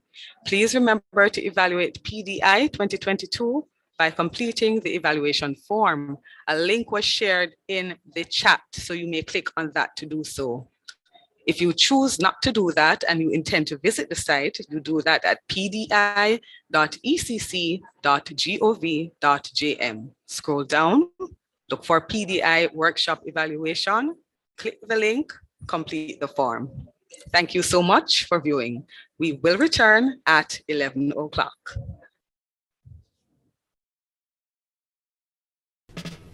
This is a message from the Early Childhood Commission. Do you have a child between 0 to 2 years of age? If yes, you need to download the ECC's First 1000 Days app. It allows you to receive parenting tips, track developmental milestones, learn about the Brain Builder concept,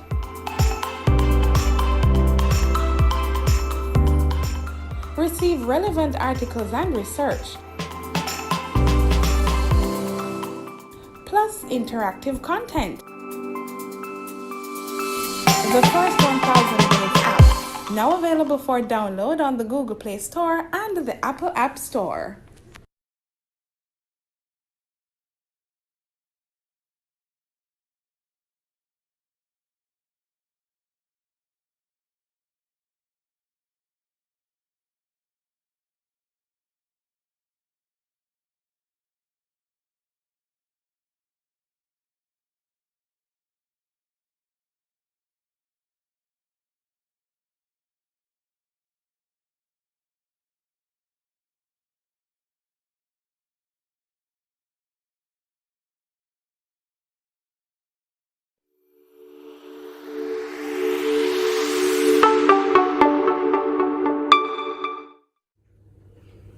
Hi, I'm Kadian. The Early Childhood Commission is delighted to present to you the First 1000 Days app. This app will give you access to information on the first 1000 days of your child's life. You will be able to track developmental milestones, and we will give you an opportunity to connect with parents as well as with the Early Childhood Commission. I will now give you 3 simple steps to download the app to your Android device. Step 1. Go to the Google Play Store and search for First 1000 Days. That is 1ST1000 days. Step number 2. Open the app and sign up with an email or your Facebook or Twitter accounts.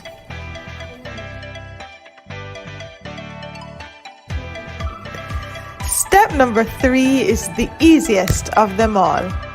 Enjoy the features of this wonderful app.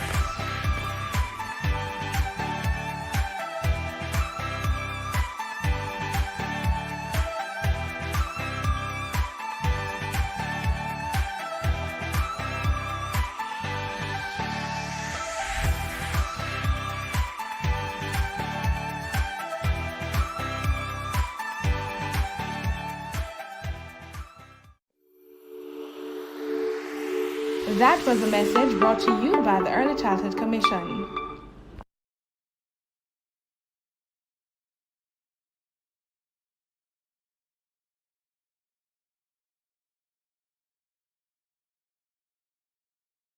Good morning. The declaration of 2022, being the year of early childhood development in Jamaica, speaks volumes to the intended commitment of our country to realizing our development goal of quality education for everyone, especially our youngest learners. The Burrito Foundation fully supports this objective, and I greet you well on behalf of the entire Burrito Cornerstone family. We are pleased to support this year's Professional Development Institute week of activities, and in fact, the ECC's wider work throughout the year. Our firm resolve is that our children's education is everybody's business. The Burrito Foundation has a history of actively supporting the development of our children since 2004. Our numeracy and literacy program in early childhood institutions across Kingston and St. Andrew, established by our founder, Mrs. Rita Humphreys-Lewin, have seen thousands of children being adequately prepared to advance to the primary levels of their education. Therefore, it was not only an absolute pleasure, but also a further signal of our commitment in supporting our children that we became involved in the ECC's 2022 Professional Development Institute, in addition to our contribution of $2 million towards raising the standard within ECIs across the island in order that they may receive certification and enhance their capacity to serve our children. Burrito Foundation supports the ECC's efforts at accomplishing a positive process of change within the nation's early childhood development. We look forward to the gains that will be made as teachers expand their knowledge, enhance teaching practices, and we see better results and more positive outcomes for our children. The pandemic has taught us that we must adapt continuously and build capacity as we seek to close gaps and also prepare our future leaders for success. I urge everyone to come on board and be a part of this rebuilding and reinventing of our early childhood sector. We look forward to increased resourcing of our schools and greater accountability among those charged with responsibility for our children. In the meantime, active participation in this week's PDI is one way to reach teachers, parents, and other critical stakeholders in early childhood development. I wish for everyone a productive and meaningful week, and may we all together be empowered to do right by our children in their earliest, most fundamental stage of development. Thank you.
The following is a message from the Early Childhood Commission. Did you know that the first 1,000 days of life is the most important time to the development of the brain and mind of a little child?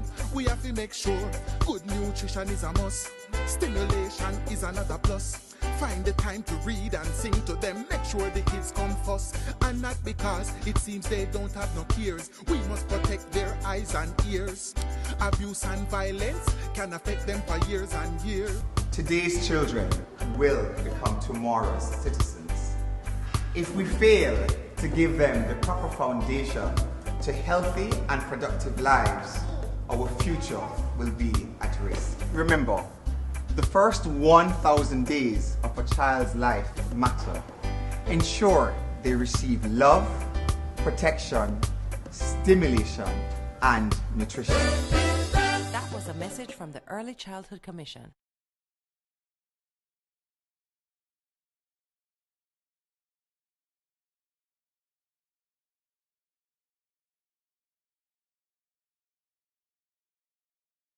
A child between 0 to 2 years of age? If yes, you need to download the ECC's First 1000 Days app. It allows you to receive parenting tips, track developmental milestones, learn about the Brain Builder concept,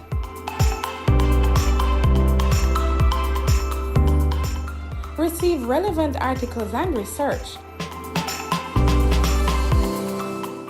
plus interactive content. The First 1000 Days app, now available for download on the Google Play Store and the Apple App Store.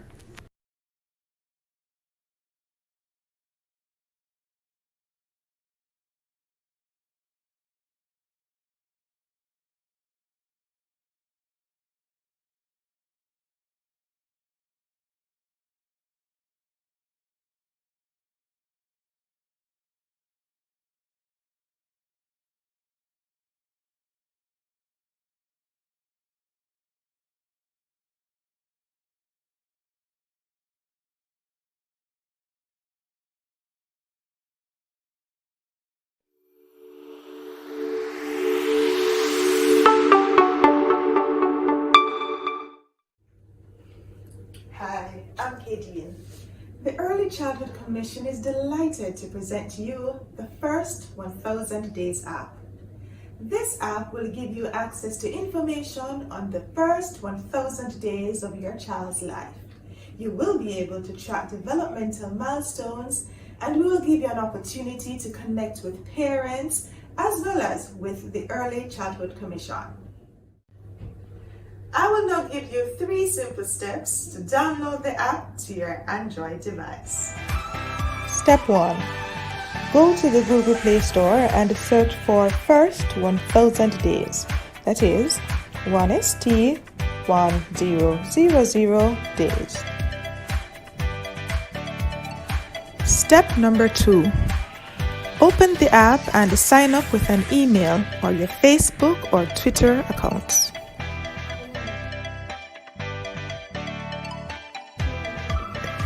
Step number 3 is the easiest of them all. Enjoy the features of this wonderful app.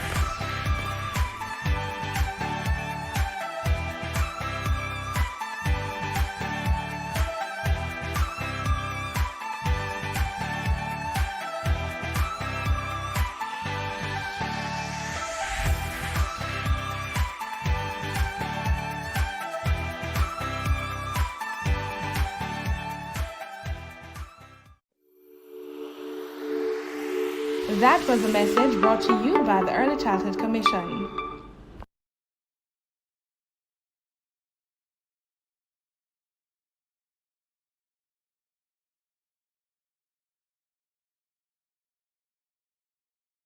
Good morning. The declaration of 2022, being the year of early childhood development in Jamaica, speaks volumes to the intended commitment of our country to realizing our development goal of quality education for everyone, especially our youngest learners. The Barita Foundation fully supports this objective, and I greet you well on behalf of the entire Barita Cornerstone family. We are pleased to support this year's Professional Development Institute Week of Activities and in fact the ECC's wider work throughout the year.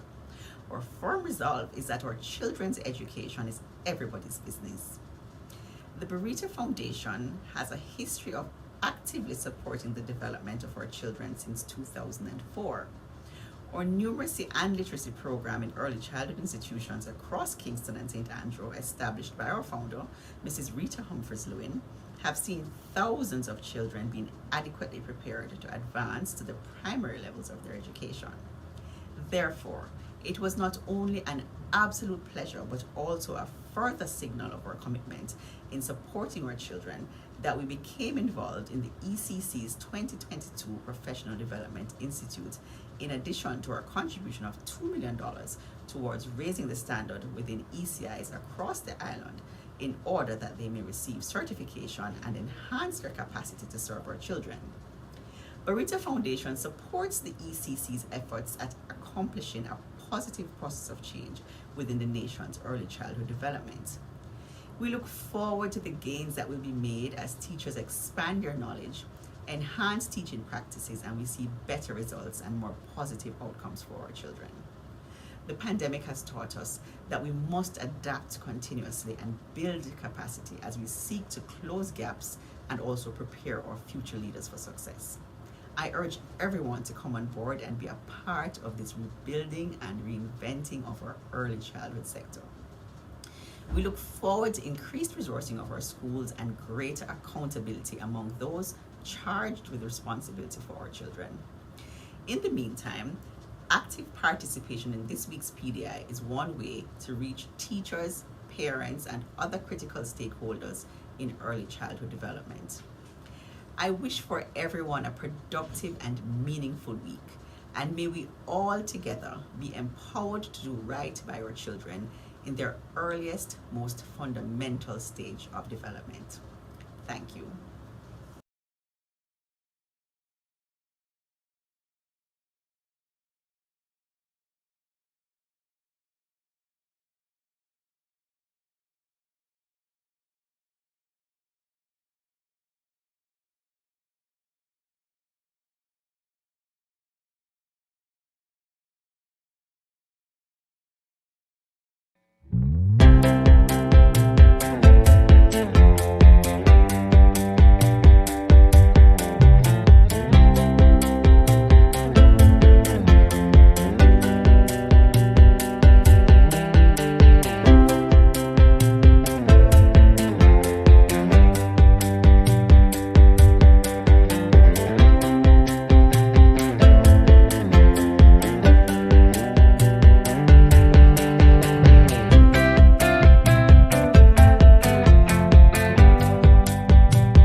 The following is a message from the Early Childhood Commission. Did you know that the first 1,000 days of life is the most important time to the development of the brain and mind of a little child? We have to make sure good nutrition is a must. Stimulation is another plus. Find the time to read and sing to them. Make sure the kids come first, and not because it seems they don't have no cares. We must protect their eyes and ears. Abuse and violence can affect them for years and years. Today's children will become tomorrow's citizens. If we fail to give them the proper foundation to healthy and productive lives, our future will be at risk. Remember, the first 1,000 days of a child's life matter. Ensure they receive love, protection, stimulation, and nutrition. That was a message from the Early Childhood Commission.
Early Childhood Commission.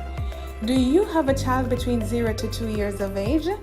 If yes, you need to download the ECC's First 1000 Days app.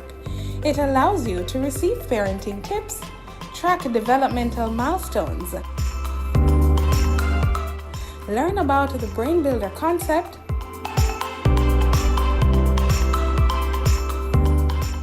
receive relevant articles and research, plus interactive content. The First 1000 Days app, now available for download on the Google Play Store and the Apple App Store.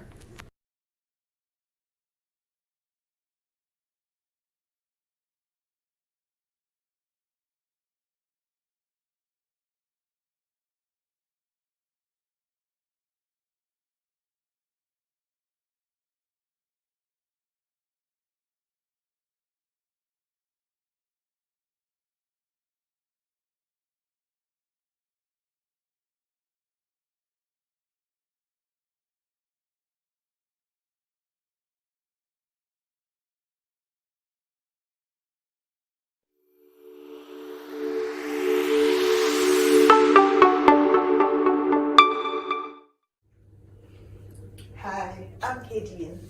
The Early Childhood Commission is delighted to present to you the First 1000 Days app. This app will give you access to information on the first 1000 days of your child's life. You will be able to track developmental milestones, and we will give you an opportunity to connect with parents as well as with the Early Childhood Commission. I will now give you 3 simple steps to download the app to your Android device. Step 1. Go to the Google Play Store and search for First 1000 Days. That is 1ST1000 days. Step number 2. Open the app and sign up with an email or your Facebook or Twitter accounts.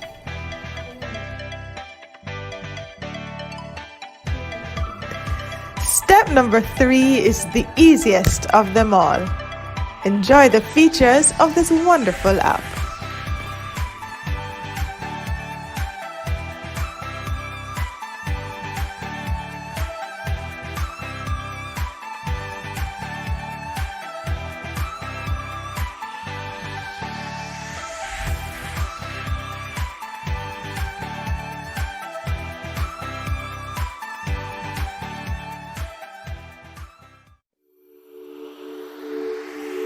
That was a message brought to you by the Early Childhood Commission.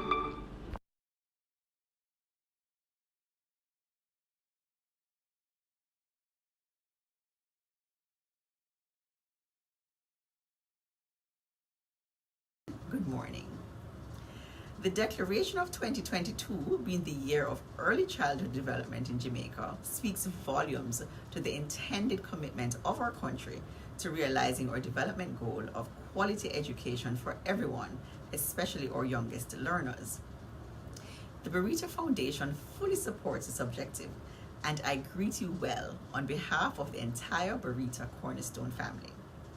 We are pleased to support this year's Professional Development Institute Week of Activities, and in fact, the ECC's wider work throughout the year. Our firm resolve is that our children's education is everybody's business. The Burrito Foundation has a history of actively supporting the development of our children since 2004. Our numeracy and literacy program in early childhood institutions across Kingston and St. Andrew, established by our founder, Mrs. Rita Humphreys-Lewin, have seen thousands of children being adequately prepared to advance to the primary levels of their education.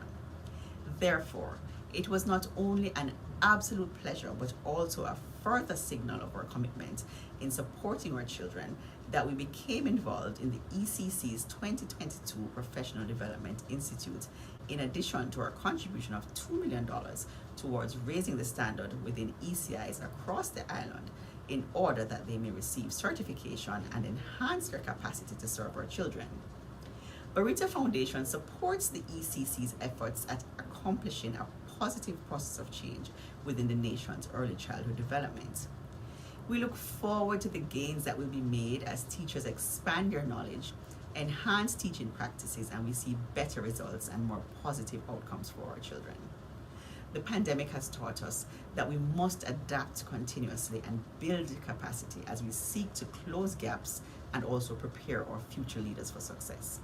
I urge everyone to come on board and be a part of this rebuilding and reinventing of our early childhood sector. We look forward to increased resourcing of our schools and greater accountability among those charged with responsibility for our children.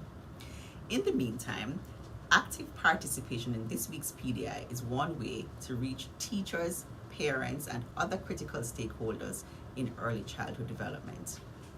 I wish for everyone a productive and meaningful week, and may we all together be empowered to do right by our children in their earliest, most fundamental stage of development. Thank you. Welcome back. Thank you for staying with us here on Track 5, Technology in Early Childhood Development. Please encourage your family members, relatives, and friends to join us if they're able to do so. Our first workshop for today is entitled Engaging Young Learners in the Online Space. This is a replay of Miss Juliet Pitter's presentation. It was highly requested, and based on feedback on the presentation, online comments, and the wealth of information presented, the recording will be replayed. Miss Juliet Pitter is an education specialist in learning, instruction, and innovation, as well as the founder and principal consultant of Integrated U, an education consulting platform geared towards her passion of working with students of all ages, teaching them to integrate education into their lives by developing self-regulation and other critical independent learning skills for their success. She has more than a decade-long career working in student engagement and support in education. She believes that every student, irrespective of their economic circumstances, can and should be exposed to technology tools for collaboration and multicultural exposure as part of their early development to prepare them to be global citizens of the 21st century and beyond. She is also a youth mentor and parent advisory board member in the Broad County School District of South Florida, and enjoys opportunities to pour into the lives and experiences of middle school students in grades 6 to 8. With over 12 years of experience as an academic and student success advisor and high school to undergrad transition coach, Juliet has made it her mission to help every student cultivate a growth mindset and empower parents to partner more confidently with their children in their educational journey. Every child can succeed if we only show them how. To that end, she has recently launched 2 nonprofit pilot initiatives. One, Laptops for Tots, aimed at engaging the private sector in helping community schools with technology tools. And 2, Young World Transformers, a GNet project series where students work with global partner students worldwide to solve problems using technology. Ms. Peter will offer ideas and suggestions that will help you practitioners and parents in keeping young children engaged in the online space. Please stay tuned to this informative and practical presentation.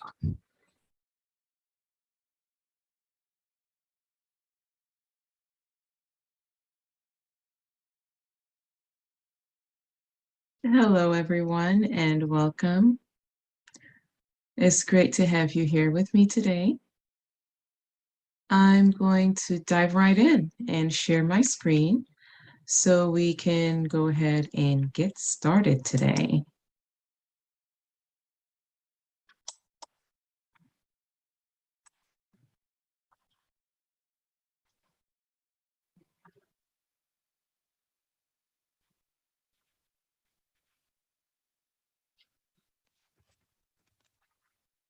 Alrighty.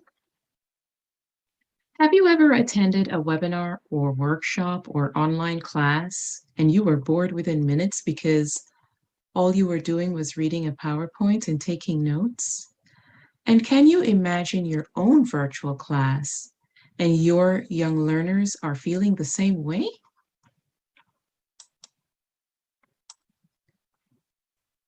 My name is Juliet Pitter. I help teachers to step up their connection with their online learners, showing them how to create a fun and interactive classroom experience that they won't forget. And I'm happy to share with you today on the topic of engaging the young learner in online learning. Now, you won't be getting a ton of slides to read, otherwise you could have just read a book, right? But I will be sharing a lot of information with you, so grab a pen and paper. Also, we are talking about engagement here, so this won't be a long presentation either, under an hour. And at the end of the presentation, there will be a downloadable teacher resources file with tutorials and video resources and articles that you can use as a reference for future or your immediate use.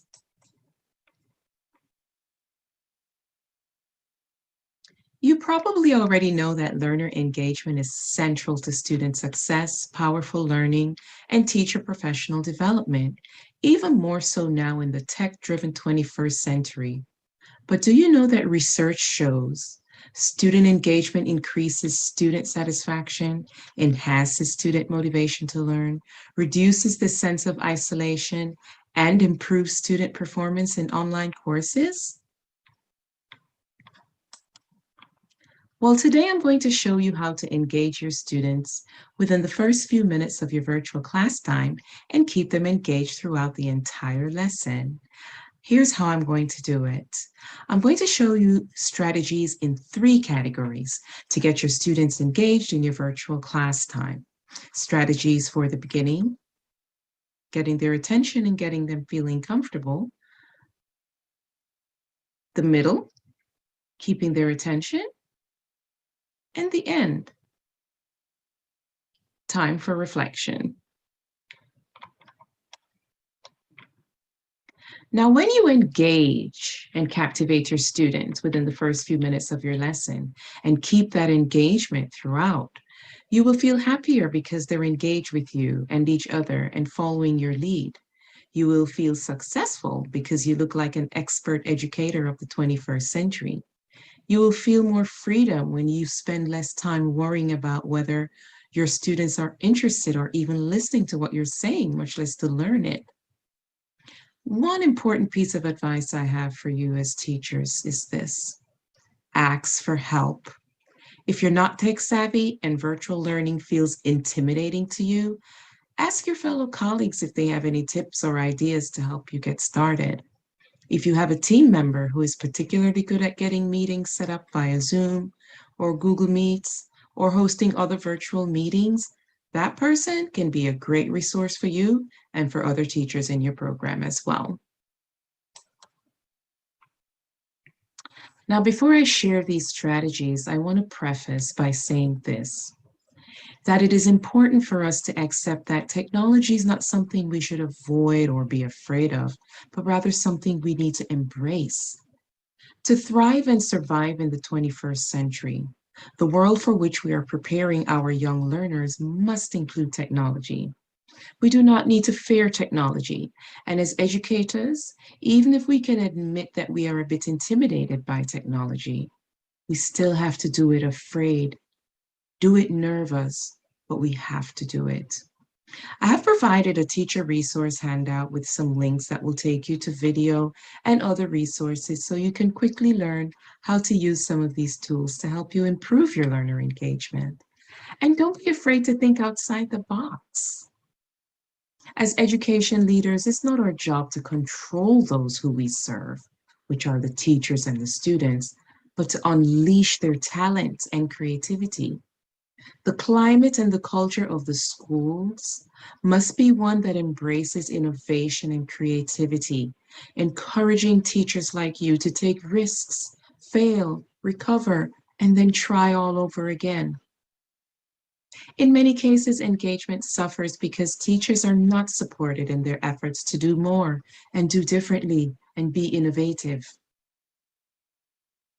But let's get back to precisely why we're here today. I promised I was going to show you how to engage your students within the first few minutes of your virtual class time and then keep them engaged throughout the entire lesson. Now, all educators, especially of younger learners, have struggled with this at some point, I would imagine. And there has been and should continue to be a lot of trial and error. Some approaches that work for primary kids just doesn't work with preschool students. But the first and most important thing you must do is get their attention. Nonverbal signals are a great technique. You can start by using a basic gesture. This might be as basic as putting your finger on your nose, your hand on your head, or your hand under your chin. You can choose anything really as long as it's comfortable and it's a position that you can hold for a while. The kids will slowly begin to copy the gesture. The children see others doing it, and in no time at all, the children are all settled and looking at you. This works well, just as well virtually as it does in person, okay? And you can use brain gym exercises. These are movements that engage both hemispheres of the brain at the same time. For example, pat your head and rub your tummy. Hold your nose and hold your ear. Another strategy is TPR, total physical response, something that I'm sure we're all familiar with. That is, asking children to do actions, like in the Simon Says game. This is another great way to refocus children's attention. Keep it simple to begin with. Touch your head, touch your knees. You can continue adding more complex actions if you wish. Turn around, wiggle your hips, but always end with sit down, please, and face your camera. Now you have their attention. Once you have their attention, it's time for an icebreaker. If you're not opening with an icebreaker, you're creating an uphill battle for yourself. The goal of the icebreaker is to get students comfortable with each other right off the bat. It's good to start the lesson on a high note. It's a nice touch to kick off a virtual lesson with your students with a bit of fun and socializing. Let your students share how they feel, find commonalities, and gain social and emotional support from each other. Now, when it comes to student engagement for young learners, you have to bring the energy. As an early childhood educator, teacher, or instructor, yes, you may not always be in the mood for fun and games and hilarity on some teaching days. Let's face it, we're human. But you have to also be mindful of your energy that you're bringing to the experience, because it can totally impact the engagement of your students. When you log in for those virtual lessons, you are like an actor getting into character and going on stage. Let's take a look at an example here. Comments, but our first game is called School Charades. Which one of y'all love acting? Like, raise your hand. Do you like acting? I do. I actually used to be in theater from about 6th grade all the way till I graduated high school. Fun fact about me. But anyways, our first game is called School Charades. So in order to play School Charades, you'll divide up all the kids on the call in up to 4 different teams. I find it best just doing like 2 or 3 teams, that way it keeps it simple. Anyways, once everybody knows what team they're gonna be on, you'll choose one person on that team to go at a time. Make sure that everybody's camera is turned on so that they can see one another. All you will do is simply bring up the School Charades and share your screen. Now when it's a child's turn, they will simply act out one of the spaces shown on the screen. Clearly the answer is somewhere on the screen, so everybody has a fair chance of getting it correctly. Now once that one person is acting out one of the spaces, their entire team is in the chat box kind of messaging each other, trying to figure out exactly which space they think their teammate is acting out. Now during each person's turn, you will go ahead and set a 60-second timer. At the end of 60 seconds, or when the team is done deliberating and they have one final answer, you'll go ahead and allow the team to share out what they think their teammate is acting out.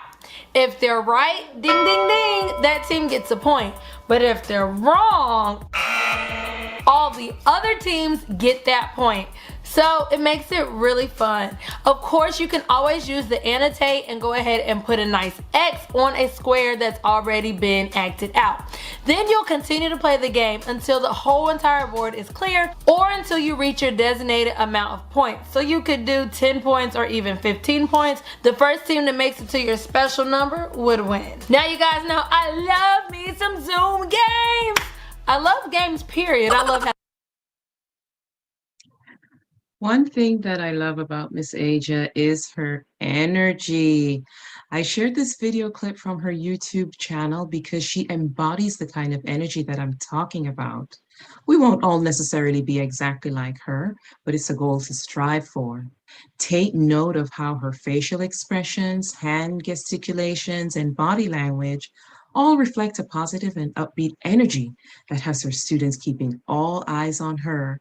Remember that they will begin by mirroring what you do. So think about what version of you bring to your virtual teaching experiences. I have provided 7 games to help you get to know your students and for them to get to know each other. I'm providing these icebreaker resources to you. They are from Everything Aja LLC and are available for download in the teacher downloadable resources that I provided with this presentation. It will also include the instructions and the virtual game cards for the School Charades icebreaker game she just explained and other fun virtual games.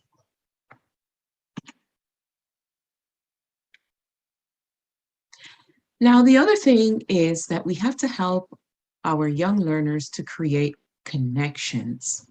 And we do this by finding safe groups within the class. Yes, you can give everyone a number or a letter to create your groups. You're number 1, you're number 2, you're number 3, you're number 4. You're number 1, you're number 2, you're number 3, you're number 4. But why do that when you can create groups that build connections among your learners? You can create groups that build connections such as a favorite snack, whether it's pretzel, popcorn, cookies, and peanuts, or favorite theme parks, Six Flags, Busch Gardens, or Disney World, or Universal Studios, or mood, right? And you can use emojis in Zoom or in Google Meets. You can also use music and songs. Singing songs that are familiar to children and inviting them to sing along is a great way to encourage engagement and make virtual meetings interactive. You might try to incorporate also some songs, some of the songs that you've used for your in-person or for transitions, morning meetings, or just for fun. If you play an instrument or if a parent plays one and is interested in joining the virtual meeting, by all means, let them join. Favorite books and activities is another option. To help children maintain a connection with the classroom and each other, bring favorite books or activities into your virtual meetings and create connections. If children really enjoy playing a particular game in person, for example, think about how it might be adapted to be done virtually. If the children were growing plants in your classroom and if you have access to the plants, share them in a virtual meeting so that the children can see how they are growing. You can check in on the plant once a week at a certain specific time. This will help children to feel connected to their classroom and maintain a sense of routine. If you're not bringing a plant from a previously occupied classroom, start growing a plant in class. Now that you've broken the ice and gotten your learners talking and laughing and sharing, you want to continue this momentum.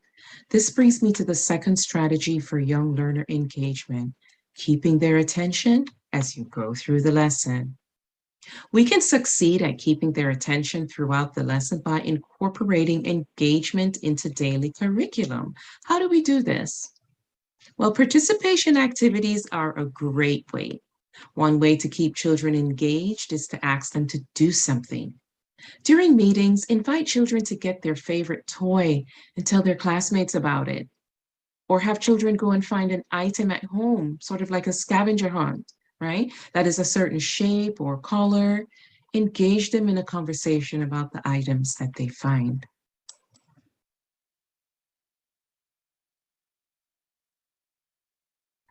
Break monotony. And you can do this by taking breaks between lesson segments and engaging in a different, unrelated activity. Early childhood learners have a limited attention span. Therefore, it is important to take those breaks so they don't become bored or listless. For example, let students stand up and play 5 minutes of Simon Says. That allows them to stretch out. You can also go back and play some of the icebreaker or attention-getting games that you may not have used in the beginning of your lesson. As you know, young children cannot sit and keep focus for long periods of time. Just as you would in the classroom with circle time, it is best to keep your meetings short and sweet.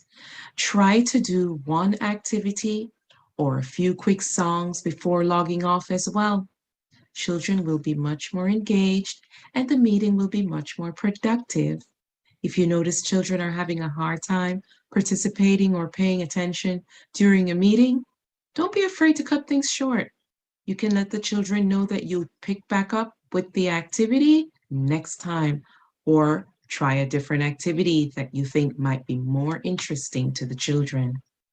Virtual activities require the same flexibility that you have in the classroom. I have included a time-saving activity guide ebook that you can download for some ideas to get your own creative juices flowing. The source is provided in the teacher downloadable resources for your further review on the topic.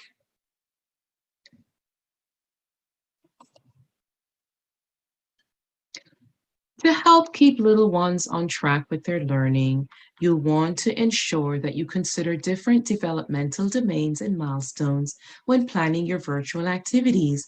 This way you can be holistic in your approach to engaging students. A few activities for developmental domains are as follows. Let's talk about the social emotional development.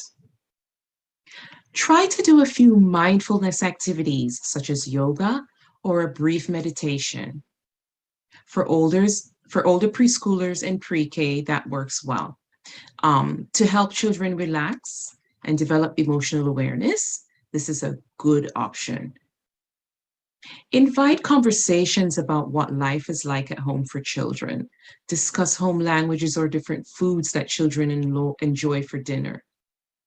And to learn from each other and to celebrate the diversity of your classroom, this is a great way to go. You also want to have conversations or try a few activities that are related to discussing feelings and emotions. What about physical development? Well, put on some music for children to dance to. For a change of pace, you can play freeze dance by pausing the song every few seconds. Encourage children also to move like different animals, hop like a rabbit, gallop like a horse, slither like a snake, etc. Again, Simon Says and red light, green light are tried and true physical games. Who remembers red light, green light? That was one of my personal favorites. Now we look at language and literacy development. How do we touch on that in engaging students? Well, virtual story time is a great way to practice language and literacy development.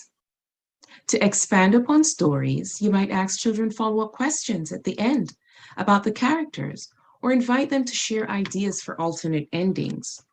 Words taken from the stories you read can be the impetus for conversations about different letters and letter sounds. And last domain, cognitive development.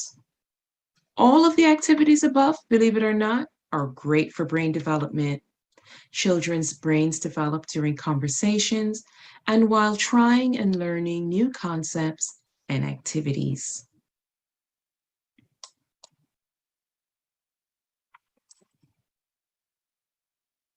Now, why is it important to create and plan activities for online collaborative learning? Well, for one, it's supported by research. Learners demonstrate significantly higher gains in terms of retention and critical thinking when working collaboratively. It increases their motivation to complete tasks and encourages them to interact with their peers. It builds important skills like written and oral communication skills, self-management, and those are both important skills for living in the 21st century. In a collaborative classroom, students work on shared goals, learn together, engage in meaningful tasks, and build on prior learning to generate ideas and products. When learners are collaborating, they're engaged. Now, to expound a little bit further on collaboration, because this is such an important point, the fact is that we are living in a digital age where students shuffle between learning and gaming apps and social and communication platforms constantly. By the time they're able to sit up and hold a device, what is the first thing that toddlers want as soon as they can sit up and look around? It's our phones and our tablets. They love that. Those of us that are parents, or aunties or uncles, which we probably all are, can relate to that. They always want our phones. And when you give them the fake ones, they're not interested. Now, we can now communicate with anyone, anywhere, anytime through the simple click of a button. And so can they. It is our job as 21st century educators to leverage these and other collaborative tools in the classroom. We should not be confiscating devices, but rather introducing students to their productive and educational use. Technology can help facilitate and boost collaborative learning in your classroom. Through the use of online learning tools, multiple children can work in groups and learn through collaborative virtual play. Learning through play and collaborative experiences is an important aspect of early years education. Technology-assisted collaborative play can be a great tool for teachers in classrooms to encourage children to play together while laying the foundation for productive future technology use. For early childhood learners up to 8 years old, collaborative technology needs to foster creativity and self-direction. They should require students to do actions that are familiar to them. For example, drawing, pointing and clicking, dragging and dropping, watching videos, communicating via video conference, and other mixed media resources. Now, I want to tell you a little bit about my top 5 digital collaboration tools. And just so you know, I have made video and other resources available for you as well to learn more about how to implement any of these that you may want to give a try if you have not already. The great thing is that they all have a free account with great features. So first I want to talk about Flipgrid. Flipgrid is a video tool that is meant to encourage discussion and engagement. These are short video logs which allows the students to share ideas and opinions in a fun and hands-on way, as video submissions are often more enticing to students than a written response. This is especially true for teachers of ESL learners who sometimes get anxiety about their written work. So you can look for a video tutorial that you can use to help you get started with Flipgrid in the teacher resources file that I provided with this presentation. Next is Padlet. Padlet allows for creative collaboration using a range of different mixed media resources. In real time or across time zones, students can contribute videos, images, comments on a virtual corkboard. And each student can comment or reply to the work of another student or add a new strand on the topic that is introduced. Then there's Kahoot. I love Kahoot. Kahoot is a game-based learning and content reinforcement through competition and collaboration platform. Okay, that was a mouthful, but that's what it is. It is game-based learning and it brings engagement and fun. Students love it and they can play from their devices. I also provided a tutorial pertaining to how to set up Kahoot and get playing with your students. The next one of my favorites is the Google Jamboard. Google Jamboard is a digital whiteboard available in the G Suite that lets you collaborate in real time using either the Jamboard device, which is like a huge monitor, or they can use their web browser or mobile app or their tablets.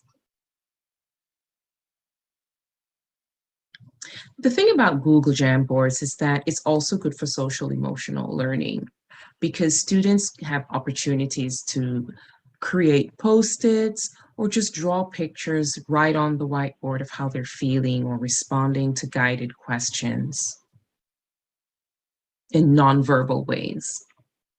Now let's talk about Zoom. How do you increase student engagement on Zoom? When introducing a new topic, activate students' background knowledge with a quick poll using the Zoom poll feature. To keep students engaged and let them know that you care about their experience of the lesson, you can also get feedback using Zoom reactions and emojis and other nonverbal feedback. Zoom also now has its own whiteboard feature, which works a lot like the Google Jamboard. Students can just freestyle, add videos, add post-its, draw pictures. It's a lot of fun, definitely very engaging. Now, these 5 apps are geared, although they can be used for the younger children, these are geared more for 1st through 3rd grade. But I have provided a video resource about the topic of engaging the very young learners via Zoom. And be sure to check that out. It's also in the resources that I have provided in a handout associated with this presentation. With this particular, when it comes to engaging the very young, and with this particular video, it's great to see how with even facial expressions and the movements of your hands and your body, you can really engage the very young learners via Zoom. So be sure to check that out.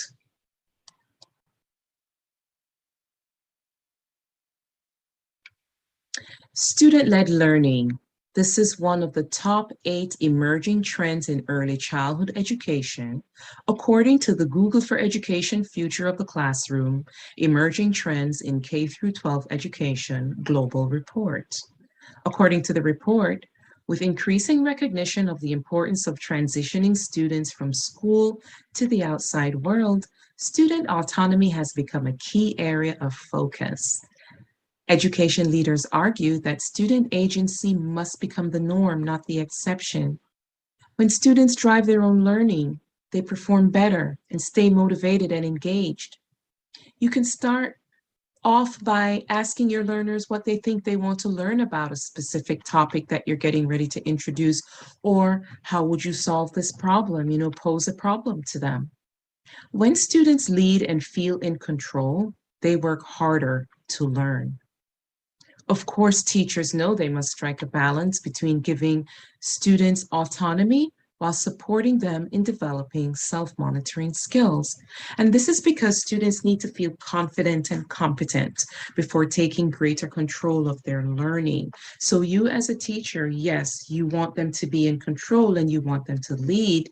However, you have to mediate and facilitate at first until they get that confidence that they need to be able to really take agency and control of their learning. Just as you would in a regular classroom, in a virtual environment, it's important that we let children lead the way. Ask the children what they've been doing at home, what kinds of games have they been playing, or what activities have they been enjoying. Use this information to guide some of your ideas for virtual meetings. If children have been enjoying spending time at the beach, you might choose to read a few books about the ocean or sea animals. You also might try a few different virtual activities in your meetings and see what children enjoy the most. If you notice that children are really enjoying music and movement in virtual meetings, but seem less interested in other activities, use that observation to guide your planning for your next meeting. When we follow the cues of the children we work with, we can create more engaging learning experiences. I have also included resources providing guidelines of learner-led approaches for learner articulation of their needs, strengths, and interests. For example, learner partnership in setting their learning goals, learner partnership in shaping their learning pathways and experiences, learner assessment, monitoring, and reflection on their progress, learner advocacy for needed support from teachers, peers, technology, and other sources. This is an excellent tool for you to use. It's complete with descriptions of how to implement each of the strategies that I just mentioned before and that are on the screen.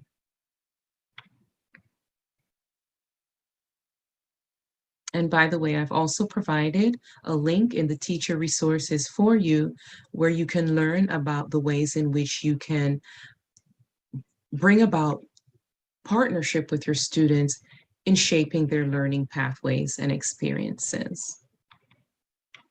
Now, on this particular slide, we want to talk about self-assessment and reflection. These are important lifelong skills that can be developed and supported in the classroom.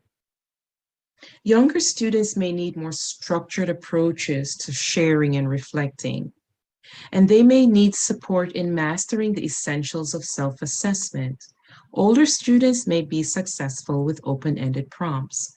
Sometimes specific prompts work best, and at other times, a rubric or a checklist can provide the foundation for more complex metacognitive thinking. Now, this slide provides some prompts that work well for getting students into a reflective mode. Sharing their answers to these questions can be done using whiteboard technology, emojis, or other creative ways.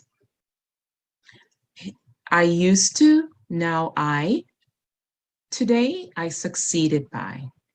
Today, I struggled with. Next time, I will. I'm still puzzled by.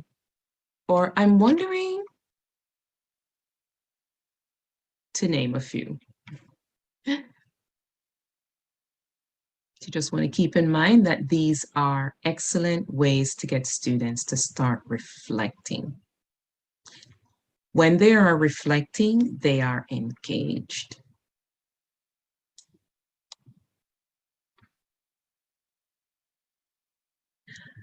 Formative assessment is essential to learning and no less essential to engagement. Formative assessment is non-threatening and brings students to a mindset of being present and engaged. It's not threatening. It's a non-threatening measure of progress. Formative assessments through reflection can be incorporated in your day-to-day practice rather than as an add-on at the end of instruction or during a single designated week of the school calendar. Assessments are informed by awareness. Students have to be aware in order to do a formative assessment of their own progress. Assessment is about stimulating thinking. If their thoughts are stimulated, they are engaged. Assessments also build on prior learning. If they're trying to recall what they've learned before in order to do a formative assessment, guess what? They're engaged. And if they're being asked to construct meaning by doing a formative assessment, they're engaged. The Common Core State Standards here in the US or the National Achievement Standards in other countries, including even Jamaica, clearly define the skills that students need for success, but that is more geared towards subject matter. The question is this: how can you measure student mastery of skills like creativity, problem solving, collaboration, and the use of technology? Imagine the difference in learner engagement if they were being assessed on the things that they enjoy.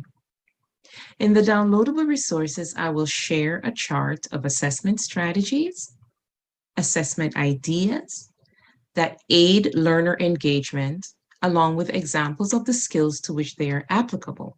Now, many of them require no special technologies or extensive training for you all to use. You are encouraged to adapt them to your own grade level, subject, and school.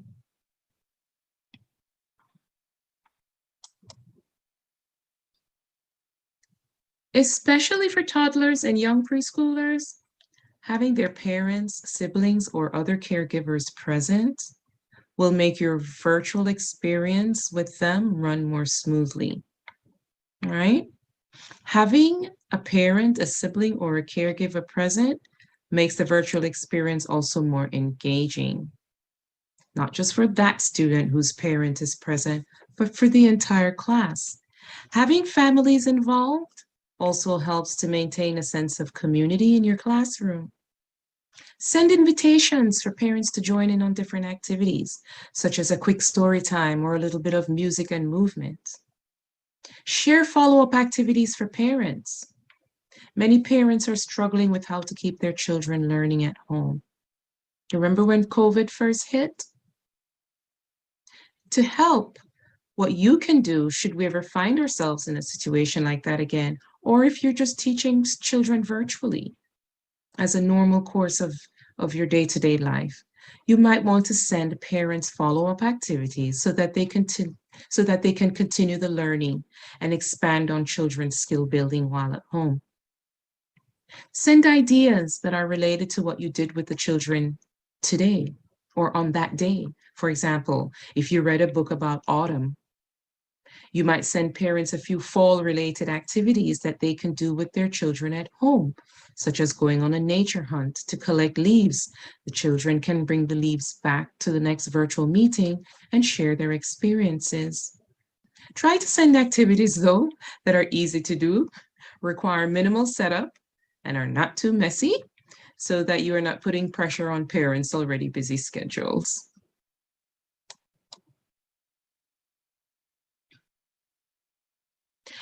At the beginning of this presentation, I cited research findings that student engagement increases student satisfaction, enhances student motivation to learn, reduces the sense of isolation, and improves student performance in online courses. This survey-based research study examines student perception on various engagement strategies used in online courses based on Moore's interaction framework. Moore identified 3 types of interactions that are necessary for success in distance learning classrooms. They are learner-to-content interaction, learner-to-learner interaction, and learner-to-instructor interaction. So these were the findings.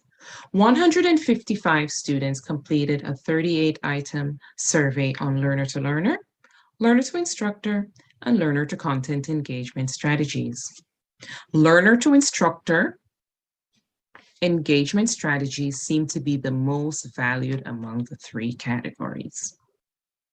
Also, icebreaker discussions and working collaboratively using online communication tools were rated the most beneficial engagement strategies in the learner-to-learner category. Regular communication and reminders and providing formative assessment and reflection opportunities for assignments and tasks were rated most beneficial in the learner-to-instructor category.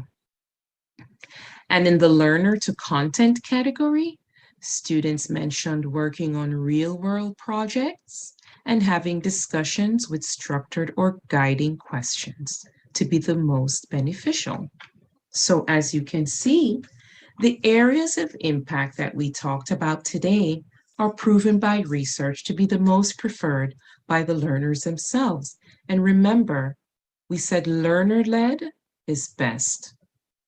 The results of this study has implications for online instructors, instructional designers, and administrators who wish to enhance engagement in the online courses.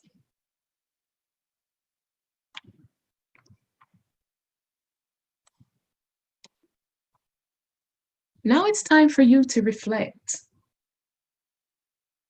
Okay? Ask yourself, do I understand and appreciate the importance of icebreakers and plan to access the resources to help me get started? Do I see it as a better practice to create groups that don't isolate learners? Do I appreciate the importance of collaboration and will use the provided resources and tips to start using at least one new collaborative technology tool or strategy? I see why it is valuable to use formative assessments, even for young learners. As an education leader, I understand that the culture of risk-taking in innovation starts with me.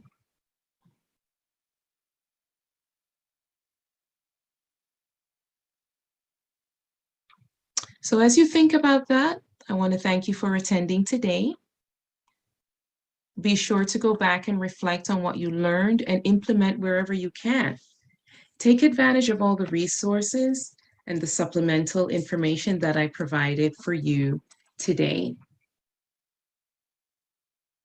Thank you so much for stopping by today. It was my pleasure to share with you. And for any questions or follow-up, please email me at that email address I provided there, info@integratedu.net.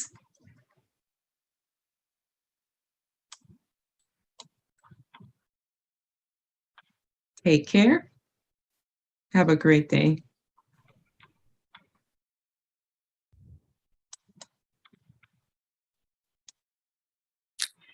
We thank Ms. Bitter for sharing with us how we may keep our children engaged during online learning activities.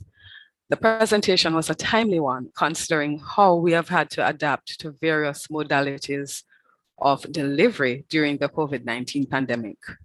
I hope that as you listened, you took note of the main points or the points that were most notable to you. I encourage you to ponder on these things to discern how you may apply them in your professional practice and even with your own children at home. Journal your experience. During the presentation, we were encouraged to get our children's attention by using nonverbal signals, gestures like putting your finger on your nose or using total physical response. For example, the Simon Says game. We were also encouraged to use an icebreaker once you have the children's attention, to get them comfortable. Another thing that we were encouraged to do was to strive for and maintain an upbeat energy to keep the children engaged. Help the learners create connections. You may create groups that build connections, such as favorite color, fruit, etc. You may also help your learners to create connections by using songs and introducing competition. Another point to note, keep the children's attention by asking them to do something. For example, you could engage them in a scavenger hunt. And when the children find the things, you engage them in conversation about what they have found. Break monotony.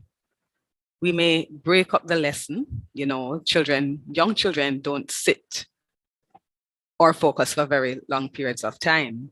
So you may play a total response game or sing a few quick songs. Think about the children's developmental domains and milestones and engage them in developmentally appropriate activities. Another point that was brought out in the presentation is that we may design online collaborative activities using some digital collaborative tools. For example, Flipgard, Zoom, Google Jamboard, Kahoot, and Padlet.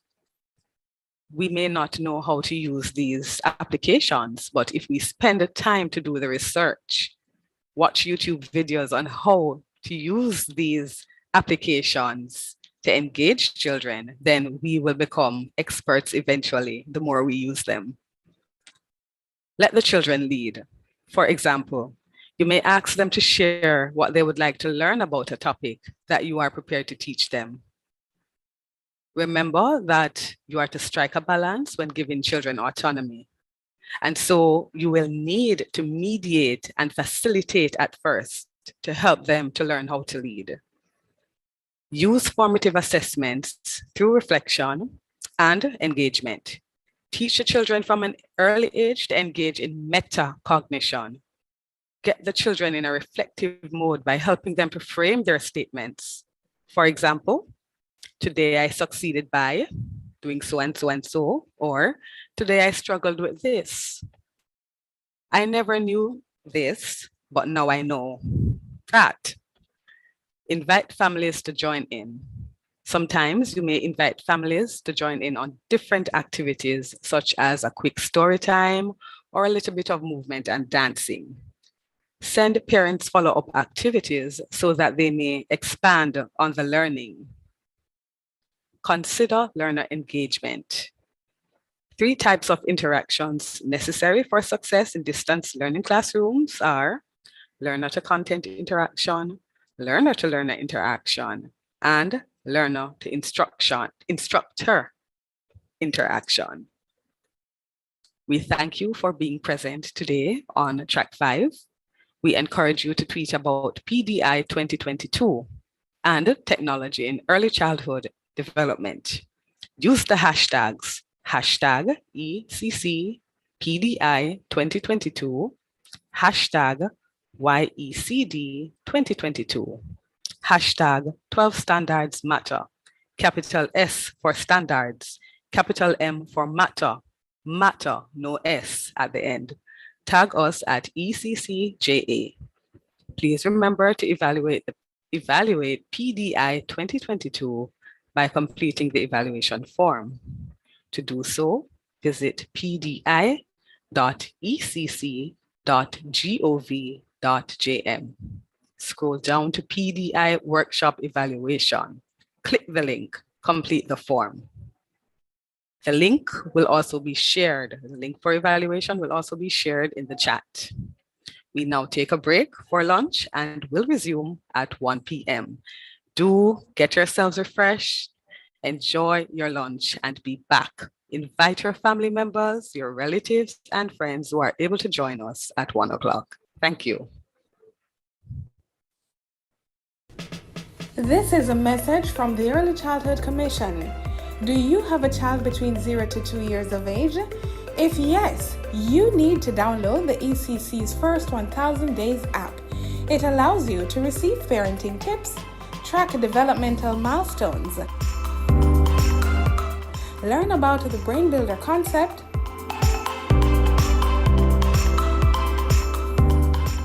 receive relevant articles and research, plus interactive content. The First 1000 Days app, now available for download on the Google Play Store and the Apple App Store.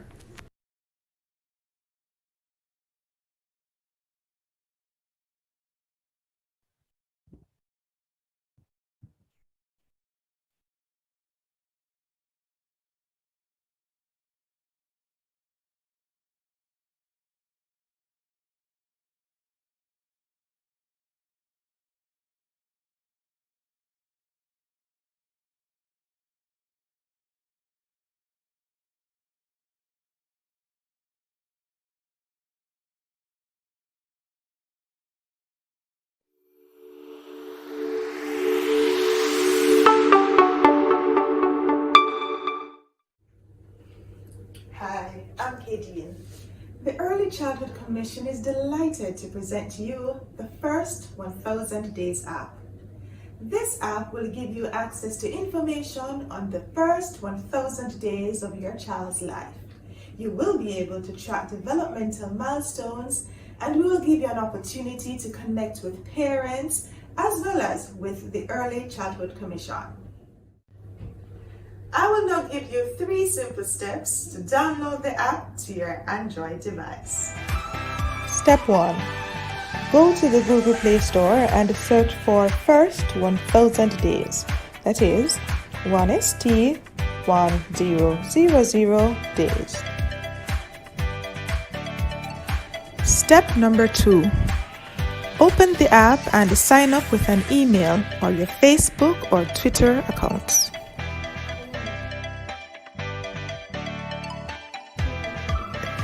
Step number 3 is the easiest of them all. Enjoy the features of this wonderful app.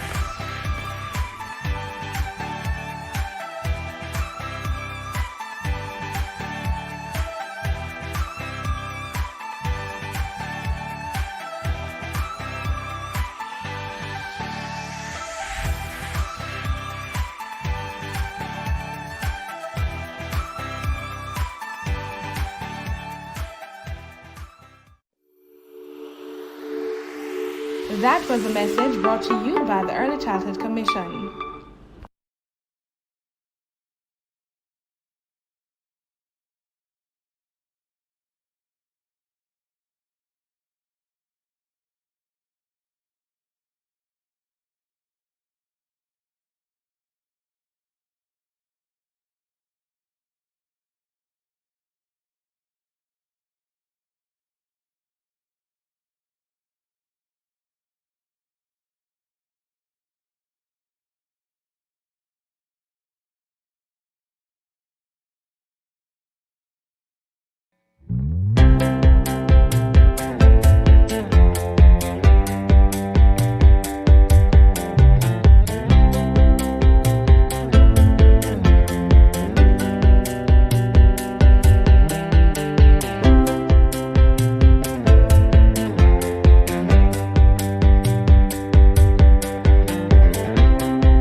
The following is a message from the Early Childhood Commission. Did you know that the first 1,000 days of life is the most important time to the development of the brain and mind of a little child?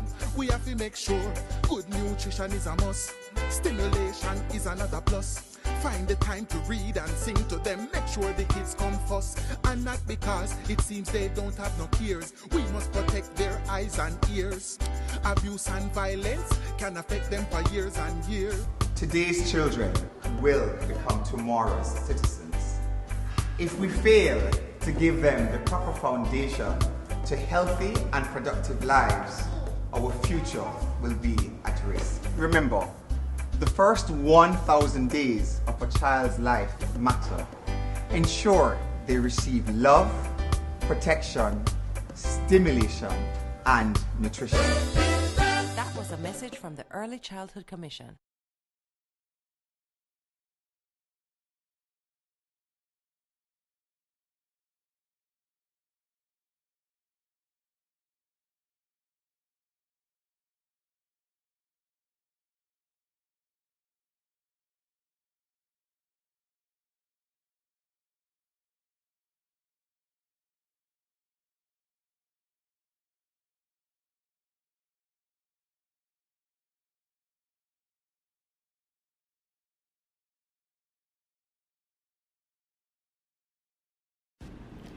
The following is a message from the Early Childhood Commission.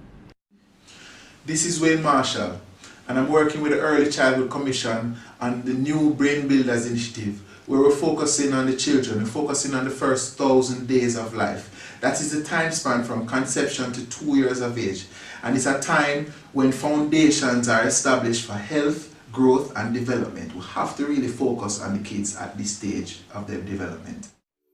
That was a message brought to you by the Early Childhood Commission.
Good day and welcome to ECC Connects, where we talk about everything early childhood development. My name is Michelle Campbell, and today we'll be looking at the Science and Nature Learning Center. We'll be talking about what it is, what children learn from visiting the center, and what type of materials should be in the Science and Nature Center.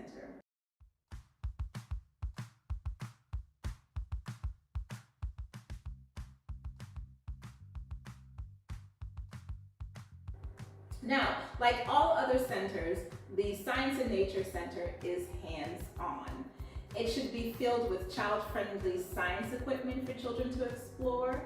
They should be safe, they should be simple in terms of experiments for them to do along with you as the practitioner. We should be able to help them log their results, talk about the results, and furthermore, it should be quite exciting for that child to want to visit the Science and Nature Center. So let's get ready to explore together as we become scientists, complete our observations, and look at the results. Science really encourages curiosity, experimentation, and exploration. It creates an environment in which we're asking questions, we're problem solving, and we're finding answers to our solutions. The Science and Nature Center may be a general area with a theme or a very specific theme, depending on, again, the interests of the children, what's happening around them within their environment, or you, the practitioner, that has selected a particular theme for the Science and Nature Center. It is something that we should be able, like the Dramatic Play Center, change up on occasion, reintroduce new material, take out some of the old, because this is one area that we want our children to really want to go to. Let's see what's happening today. What can we explore? What can we create together? What type of findings can we get out of the Science and Nature Center? I want to hear from you.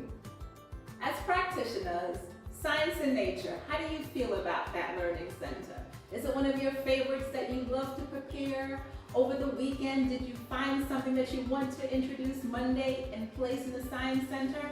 How do you get your children to really want to say, I want to go to the Science and Nature Center?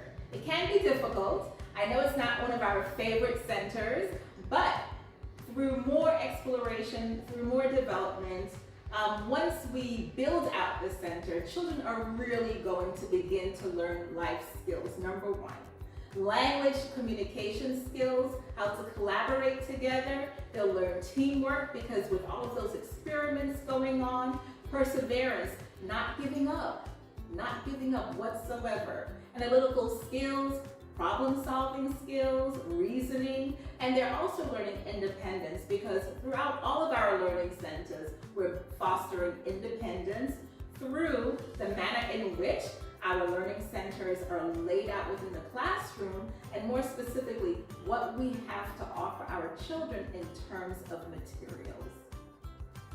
Let's take a look at the materials for the Science and Nature Center.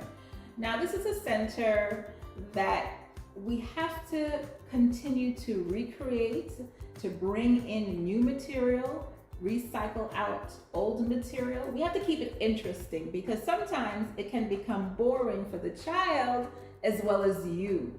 So if you notice, on my science shelf, the top shelf is not labeled. One, because that's the shelf in which I'm going to constantly be using to rotate in new material for the children. And that can be on a weekly basis or a bi-weekly basis. So I did not label my tomato seedlings, my pumpkin, and my orchids, right? Because those are living materials that I have on my shelf, and I want to create that particular helper, that job for that particular child. So we know we have jobs for every child in our classroom. Well, I've just created 3 jobs in which the children are going to create the labels. They're going to draw the picture of the pumpkin, the orchid, and the tomato seedling. And from there, they're going to be able to label the items themselves. So in that way, we're incorporating children visiting the center, 1, giving them classroom jobs, 2, and then being able to have other children observe these children rotate in and out. And guess what? They're going to want to go into that center as well. So on the top shelf, we're always growing. We always have something in the garden. So I pulled some seedlings from our outdoor garden inside so that we can look and we can discuss, we can draw, and talk about what happened when we planted the seeds, our tomato seeds. Where are they now, and what do we expect to see later on? Then in the middle, I have a pumpkin, and that pumpkin has so much texture. So there again, our senses, okay? Our senses are at play. We're looking at the pumpkin. We're feeling the pumpkin, because is the pumpkin smooth, or is it rough? Is it bumpy? Is it lumpy? I mean, imagine all of that vocabulary coming out, those words coming out from the children as they describe that pumpkin. And from there too, it gives you the opportunity to draw, to talk about the pumpkin, what's inside of the pumpkin, what do you think is going to happen when we cut the pumpkin open, when do you want to cut open the pumpkin, right? Because there might be a child who is homesick and someone might say, no, let's do it tomorrow because so-and-so is not here. So getting the children involved in the process of the Science and Nature Center is very, very important. Then we have our orchid, we have our live plant here. And again, just having that life skill coming in. How do we take care of our flowers? How do we take care of our vegetables? You know, why are vegetables so important to us right now here in Jamaica? On the second shelf, we go onto the second shelf and you see we have some sensory bottles. Very cost effective. Actually, the only cost would be the bottle itself. Other than that, we've included seashells, we've included torn paper, we have some glitter, and we've hot glued the bottle caps so that a child is unable to open the cap.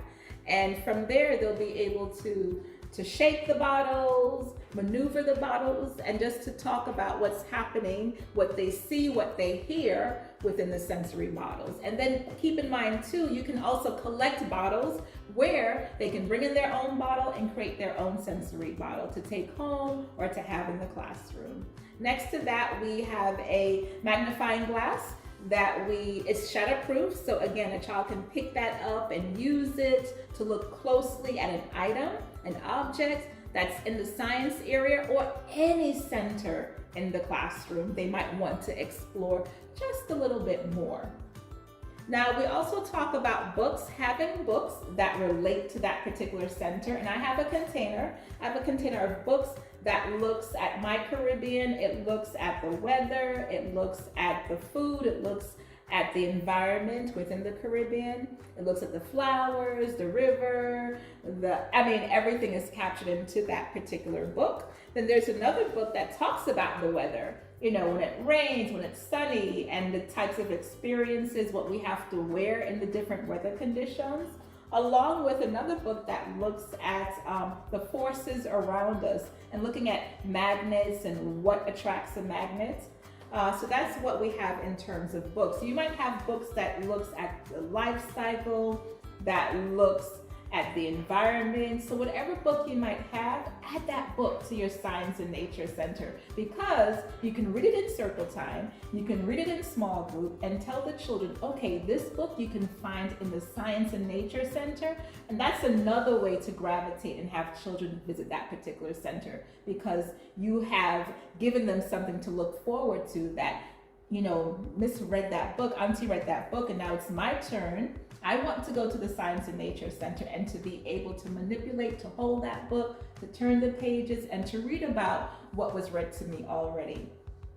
Now on the second shelf, I have a display of seashells. So I found this particular container, and when it was given to me, I thought instantly, perfect for my Science and Nature Center. I'm able to display seashells. It could be rocks. It could be anything that you desire, that you might have a collection of, that you want to capture and label it. So a child might be able to take that tray out, to take out the seashells, look closely at them. If they wanted to draw them, they would be able to go back into the Art and Sensory Center and to get some materials where they would be able to work a little bit more closely with the seashells. Now, the next two items, we have a sea coral stone and we have a conch shell. So again, you know, looking at the stone, looking at the shell just a little bit closer, what it sounds like, what it feels like. We might be able to take a piece of paper and do a rubbing over that particular stone and see what pattern comes out. We might be able to measure the seashell. Right? So there's so many things that we could be doing. And as the practitioners, now you're going to be asking the questions. You're going to be encouraging children to visit this particular section of the center itself. On the bottom shelf, I have a texture ball. And while preparing this center, I found a few more. So there are a few more balls hidden behind there. But we also have some shapes, some sensory mats.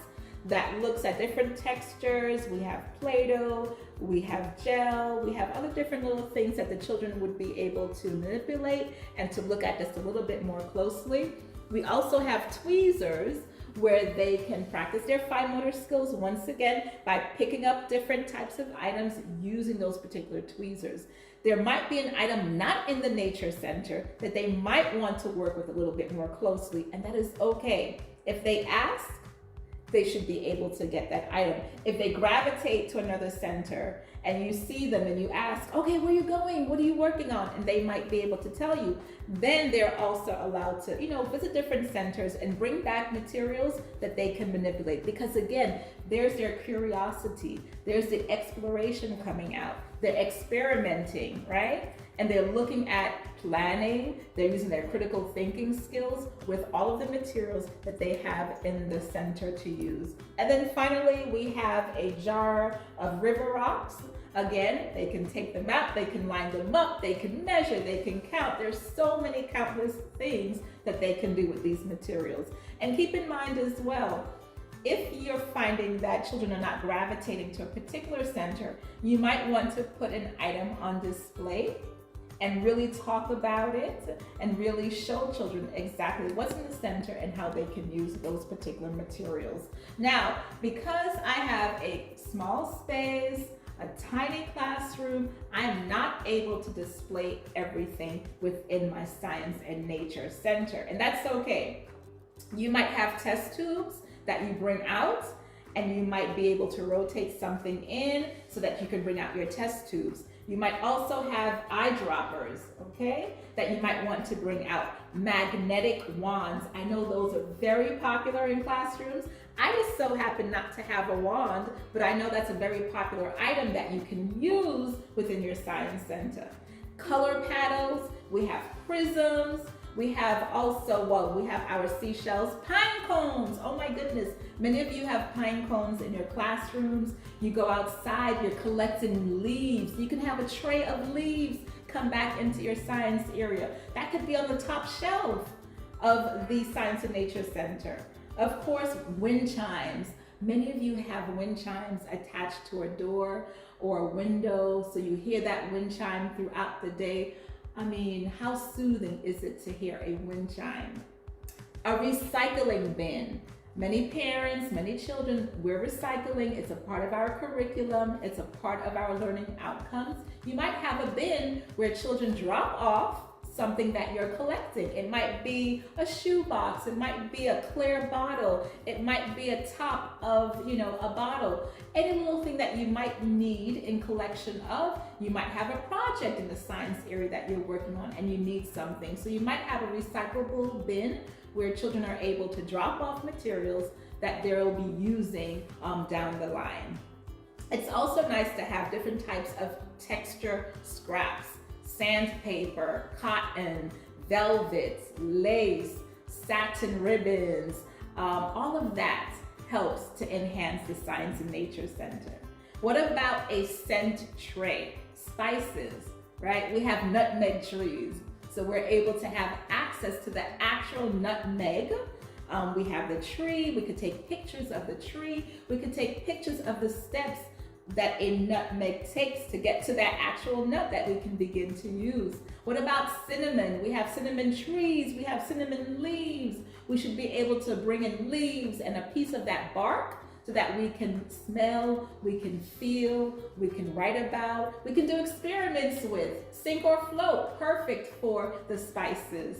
What about mint leaves? We have peppermint, we have rosemary. There are all of these beautiful herbs and spices that we have in Jamaica that we can take advantage of and really fill our Science and Nature Center with. Keep in mind, practitioners, if it's something that you love, that you want to bring in, you're going to be excited and your children are going to be excited. So make sure that you're rotating material, that you're bringing in new material, live material, keeping your area clutter-free. Our learning centers should be clutter-free, they should be organized, they should be labeled, they should be inviting for a child or an adult. Today, we might have a visitor come in and they might want to play in that particular learning center. And imagine an adult going in for the first time, being able to see a child-sized shelf labeled with pictures and words, and being able to communicate with the children because they too can see clearly what's in the learning center, and the child, that particular group of children, can really share with that adult what to do with the materials in their classroom. And lastly, a globe. Many of you have globes in your classroom. You might have a chart on the wall that looks at Jamaica, that looks at different continents around the world. But it's good to have all of these different types of materials that support science and nature. And keep in mind too, nature is outside. So once you go outside, you're in nature, and that's a different classroom. So make sure that you're involving nature and looking at nature, talking about nature. You know, when you're going outside, you might want to look up at the clouds and what do you see in the sky? Are the clouds moving? What's the color? What is it making you feel like? And then it's a great opportunity to also read while you're outside. You know, just relax in the breeze, feel that wind blowing, listen to the sounds around you. That's all part of the Science and Nature Center. So make sure that you're also taking this center outside.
In the Science and Nature Center, there are many experiments that will be happening.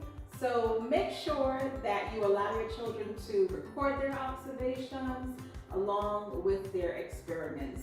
Keep that center safe as possible, and keep in mind safety is priority. Label your shelves, make sure your containers are clean, and the shelf itself is nice and clean at all times. We're always using child-sized furniture and child-effective types of materials. Prepare your experiments before the children arrive. Practice the experiments to make sure that they work, and have fun. Have fun recording and documenting the achievements of your children. Thank you for joining me and this segment of ECC Connects. I'd like to hear from you, so please drop me a comment, a question, or share best practices, because what you're practicing might work in my classroom. Until next time, remember, play matters.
This is a message from the Early Childhood Commission. Do you have a child between 0 to 2 years of age? If yes, you need to download the ECC's First 1000 Days app. It allows you to receive parenting tips, track developmental milestones, learn about the Brain Builder concept,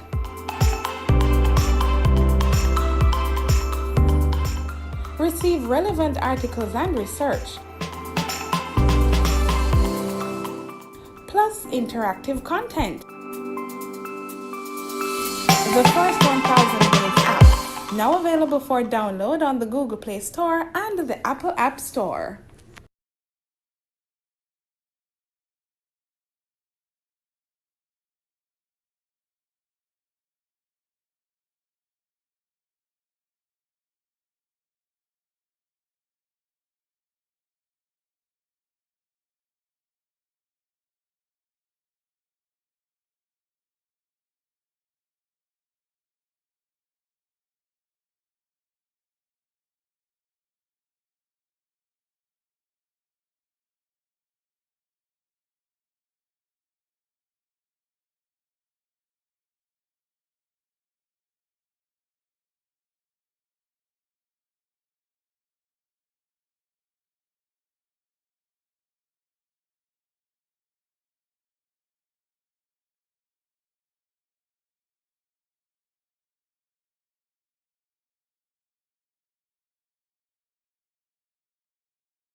Hi, I'm Kadian. The Early Childhood Commission is delighted to present to you the First 1000 Days app. This app will give you access to information on the first 1000 days of your child's life. You will be able to track developmental milestones, and we will give you an opportunity to connect with parents as well as with the Early Childhood Commission. I will now give you 3 simple steps to download the app to your Android device. Step 1. Go to the Google Play Store and search for First 1000 Days. That is 1ST 1000 days. Step number 2. Open the app and sign up with an email or your Facebook or Twitter accounts.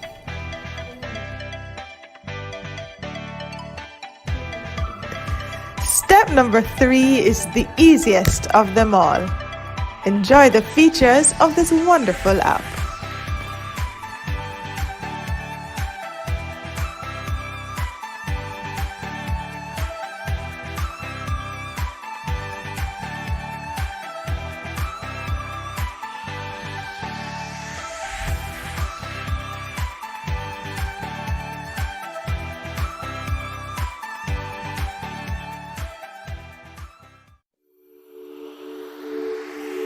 That was a message brought to you by the Early Childhood Commission.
The declaration of 2022, being the year of early childhood development in Jamaica, speaks volumes to the intended commitment of our country to realizing our development goal of quality education for everyone, especially our youngest learners.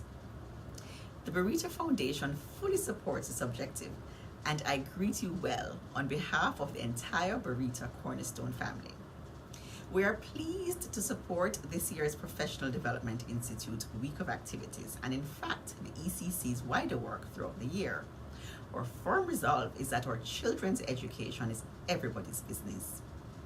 The Burrito Foundation has a history of actively supporting the development of our children since 2004. Our numeracy and literacy program in early childhood institutions across Kingston and St. Andrew, established by our founder, Mrs. Rita Humphreys-Lewin, have seen thousands of children being adequately prepared to advance to the primary levels of their education. Therefore, it was not only an absolute pleasure, but also a further signal of our commitment in supporting our children that we became involved in the ECC's 2022 Professional Development Institute, in addition to our contribution of $2 million towards raising the standard within ECIs across the island in order that they may receive certification and enhance their capacity to serve our children. Burrito Foundation supports the ECC's efforts at accomplishing a positive process of change within the nation's early childhood development. We look forward to the gains that will be made as teachers expand their knowledge, enhance teaching practices, and we see better results and more positive outcomes for our children. The pandemic has taught us that we must adapt continuously and build capacity as we seek to close gaps and also prepare our future leaders for success. I urge everyone to come on board and be a part of this rebuilding and reinventing of our early childhood sector. We look forward to increased resourcing of our schools and greater accountability among those charged with responsibility for our children. In the meantime, active participation in this week's PDI is one way to reach teachers, parents, and other critical stakeholders in early childhood development.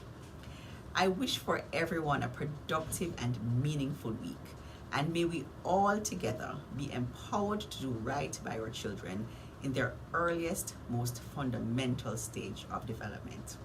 Thank you.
The declaration of 2022, being the year of early childhood development in Jamaica, speaks volumes to the intended commitment of our country to realizing our development goal of quality education for everyone, especially our youngest learners.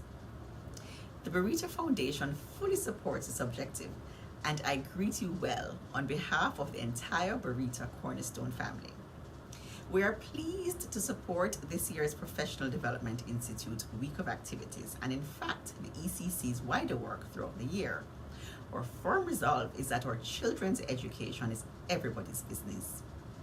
The Burrito Foundation has a history of actively supporting the development of our children since 2004. Our numeracy and literacy program in early childhood institutions across Kingston and St. Andrew, established by our founder, Mrs. Rita Humphreys-Lewin, have seen thousands of children being adequately prepared to advance to the primary levels of their education. Therefore, it was not only an absolute pleasure, but also a further signal of our commitment in supporting our children that we became involved in the ECC's 2022 Professional Development Institute, in addition to our contribution of $2 million towards raising the standard within ECIs across the island in order that they may receive certification and enhance their capacity to serve our children. Burrito Foundation supports the ECC's efforts at accomplishing a positive process of change within the nation's early childhood development. We look forward to the gains that will be made as teachers expand their knowledge, enhance teaching practices, and we see better results and more positive outcomes for our children. The pandemic has taught us that we must adapt continuously and build capacity as we seek to close gaps and also prepare our future leaders for success. I urge everyone to come on board and be a part of this rebuilding and reinventing of our early childhood sector. We look forward to increased resourcing of our schools and greater accountability among those charged with responsibility for our children.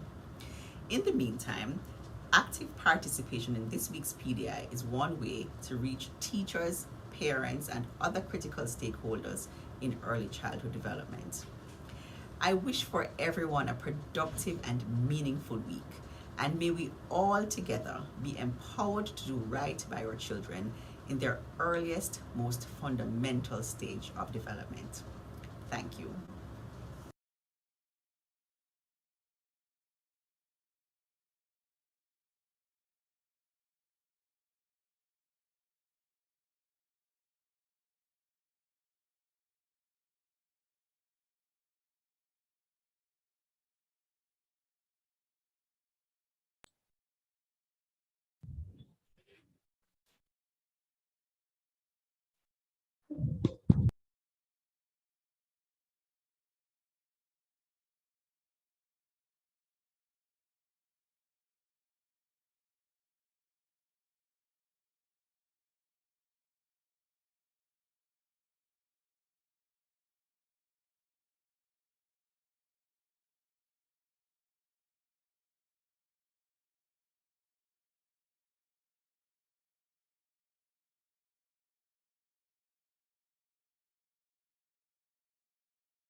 meaningful week. And may we all together be empowered to do right by our children in their earliest, most fundamental stage of development. Thank you.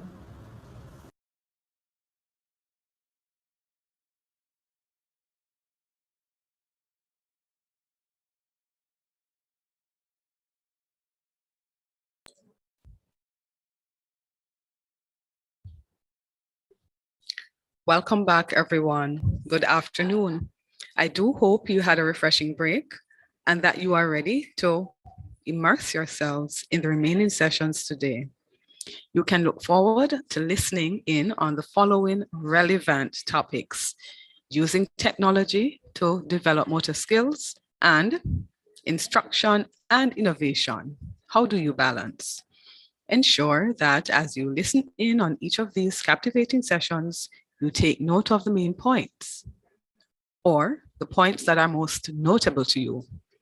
Think about these things to discern how you may apply them in your professional practice or even in your home with your own children. Barita Foundation is about bringing that vision to Jamaica's youth. They equip tomorrow's leaders with what it takes to shape the future they deserve. Barita Foundation has focused on education and financial literacy, democratizing opportunities and wealth. The ultimate goal is to build Jamaican youths who are confident and empowered. The key pillars that drive all their endeavors are: 1, education and youth development; 2, entrepreneurship; and 3, health and well-being. Ms. Annalie Reid, or presenter, is an experienced investment banker committed to providing enhanced client experience and transformational leadership to develop dynamic and cross-functional teams. She has a proven success with utilizing her wealth of financial knowledge to build and manage client portfolios, ensure organizational compliance, implement corporate governance protocols, and manage client database. With over 27 years of work experience spanning over telecommunications, technology sales, law, and financial services, Annalie was directly employed in supervisory and managerial positions for over 15 years in the financial sector, building a career which started at Deering, Bunting, and Golding, and the last 5 years at Barita Investments, where she is now the program manager at Barita Foundation.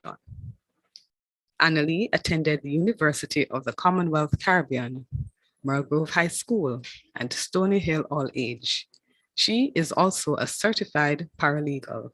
Please give your attention to Miss Annalie Reid.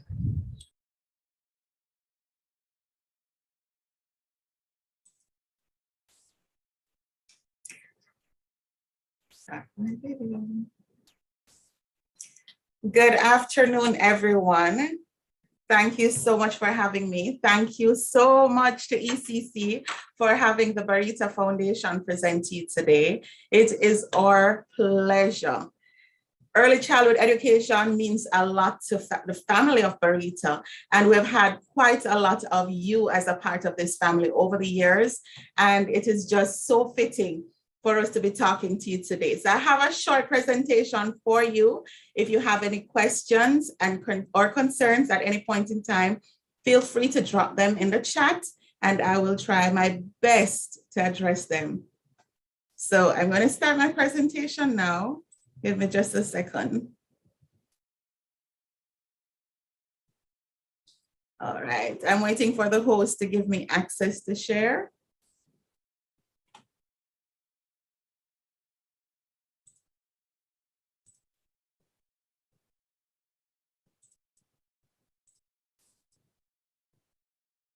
All right, still waiting. All right, let me talk to you just the same until I have that the access to sharing my screen. All right, great, here we go. Share. And today we are talking about technology. So it is very important for me to utilize technology in my presentation. So here goes.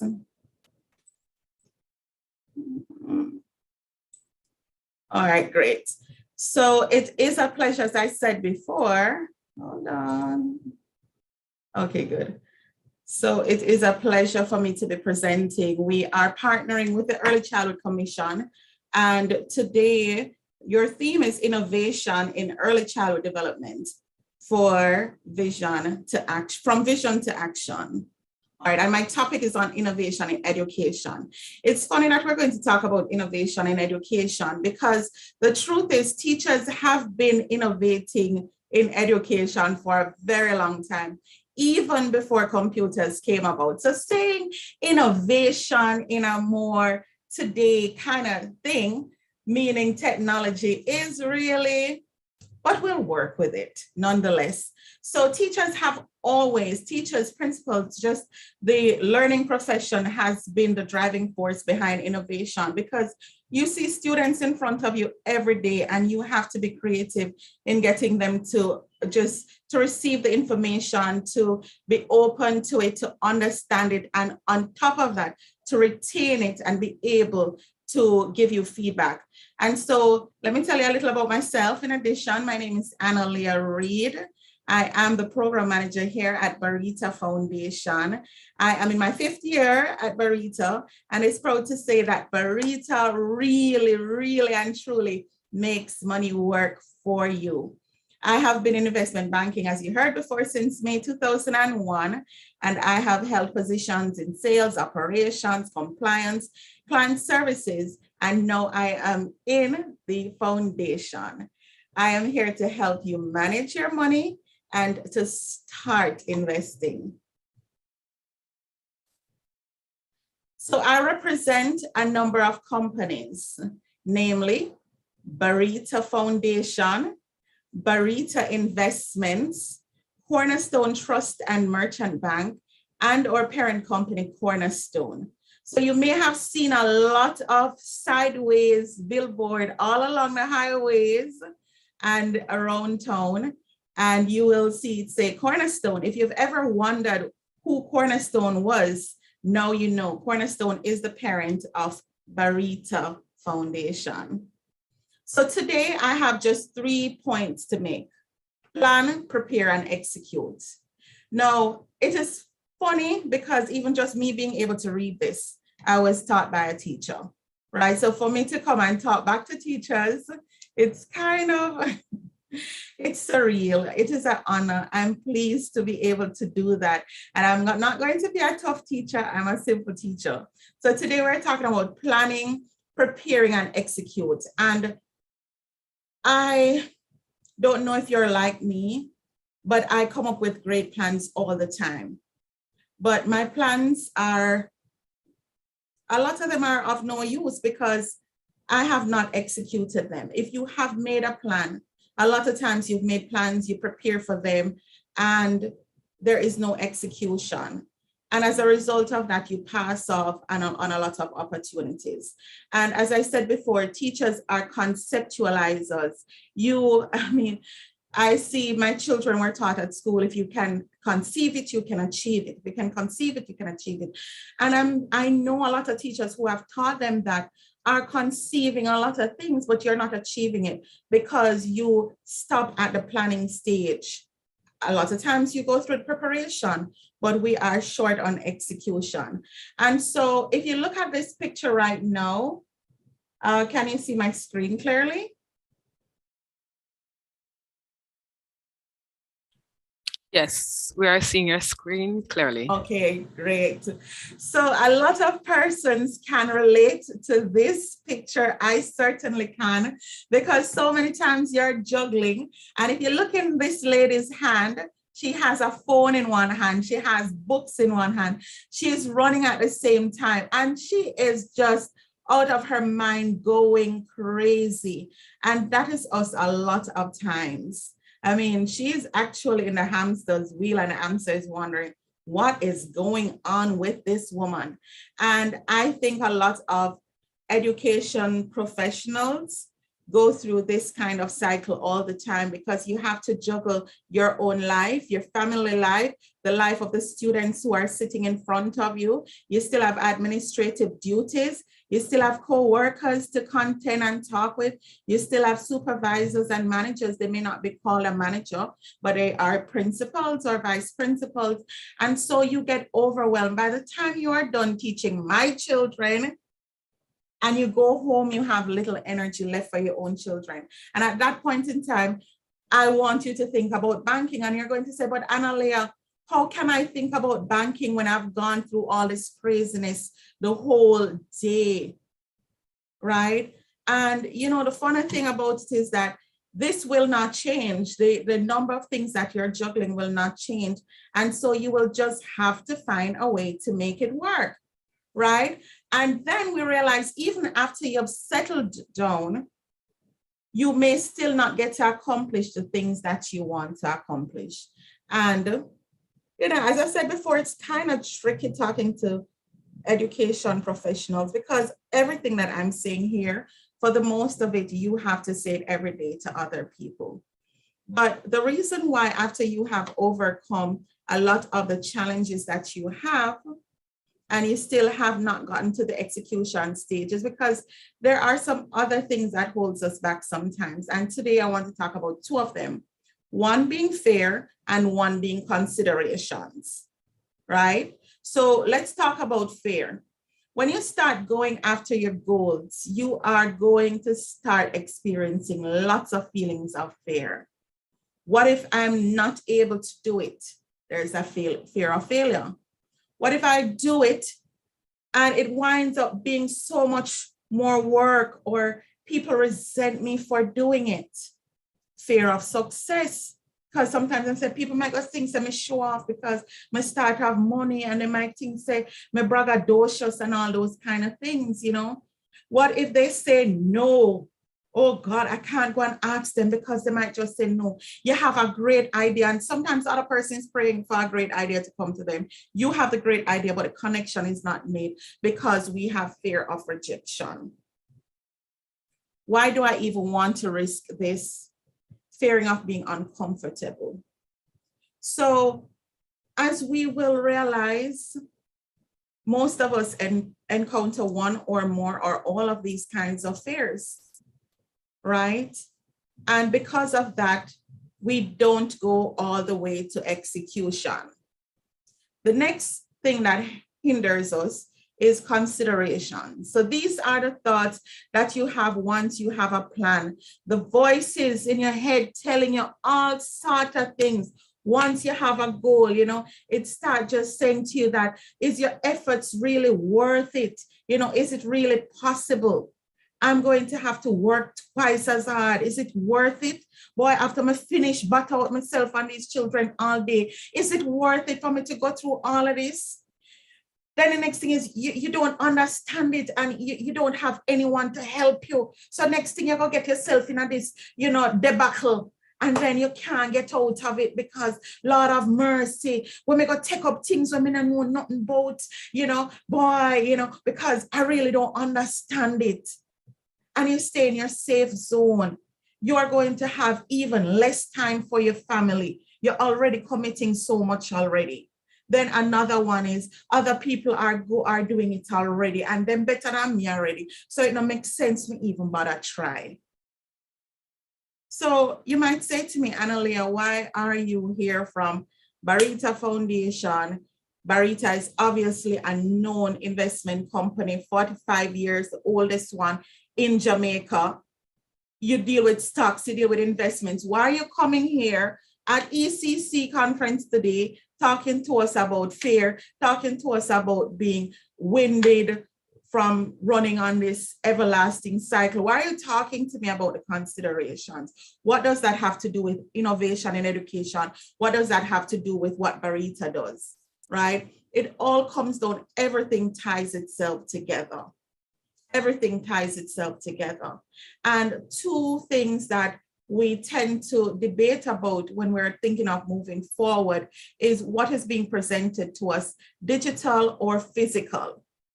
Now, in the education sector for the last 2 years, going 3 years now, you have been forced to let go of the comfort that you knew about, which was book and pencil, to take up a mouse and a computer.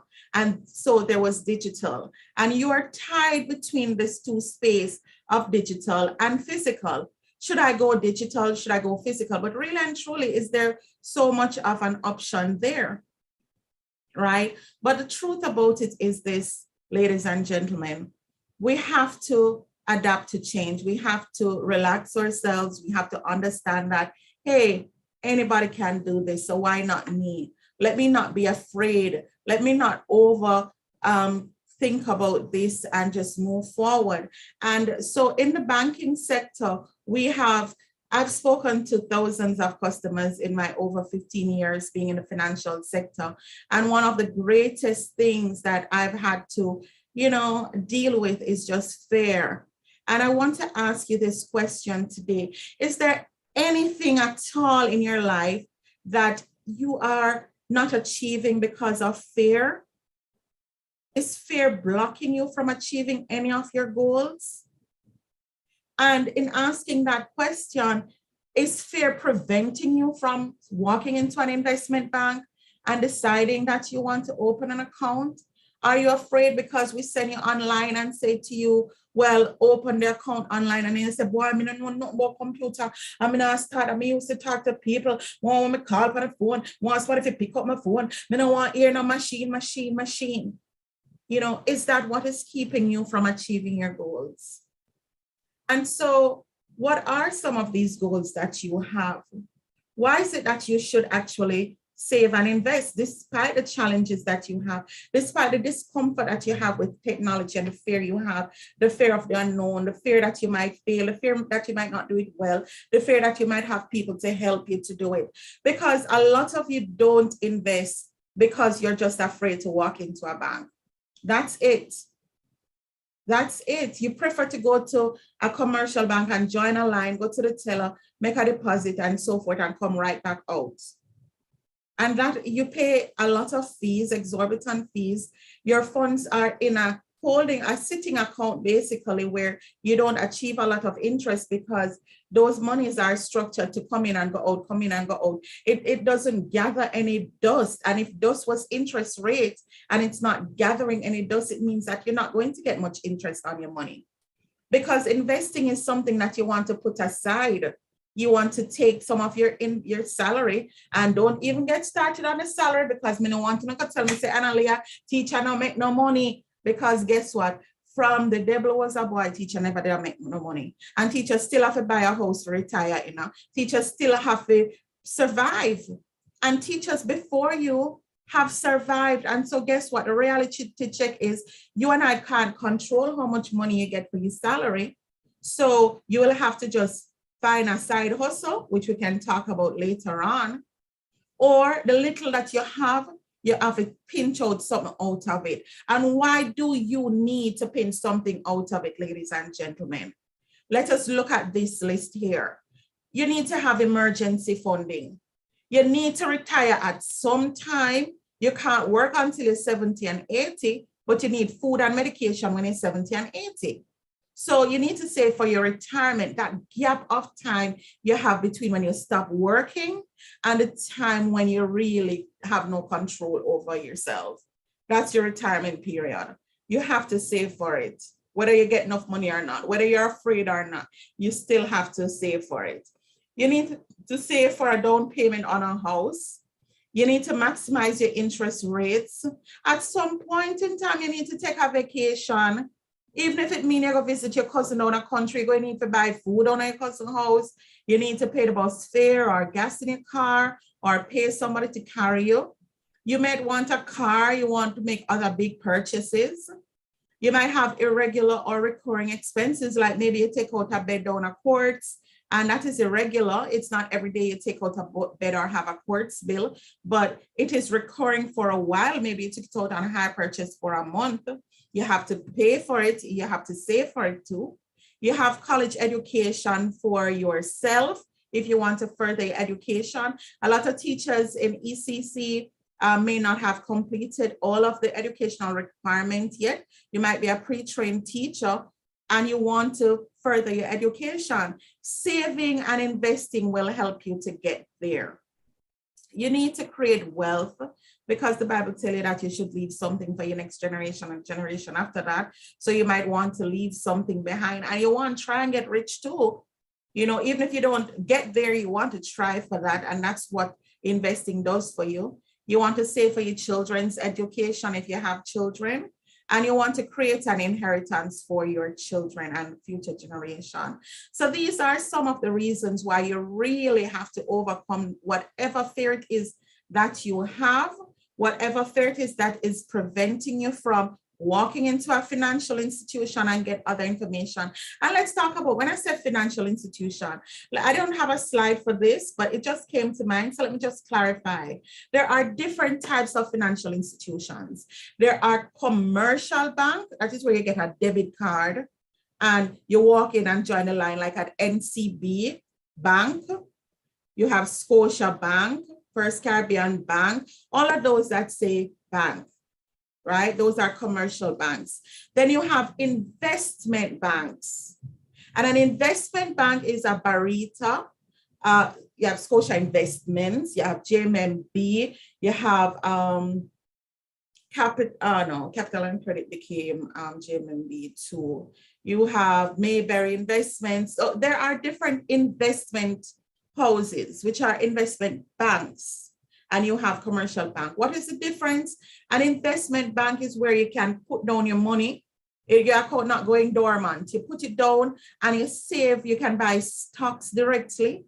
Every night you watch the news. When you see the stock come on, you run, go to the bathroom, take a break, run, go turn off the stove in the kitchen. When you hear the stock news, that is the time you take a break, make a phone call or something in that stock period. But have you ever stopped and wonder why company news every single day? What in Jamaica comes on TV during news time?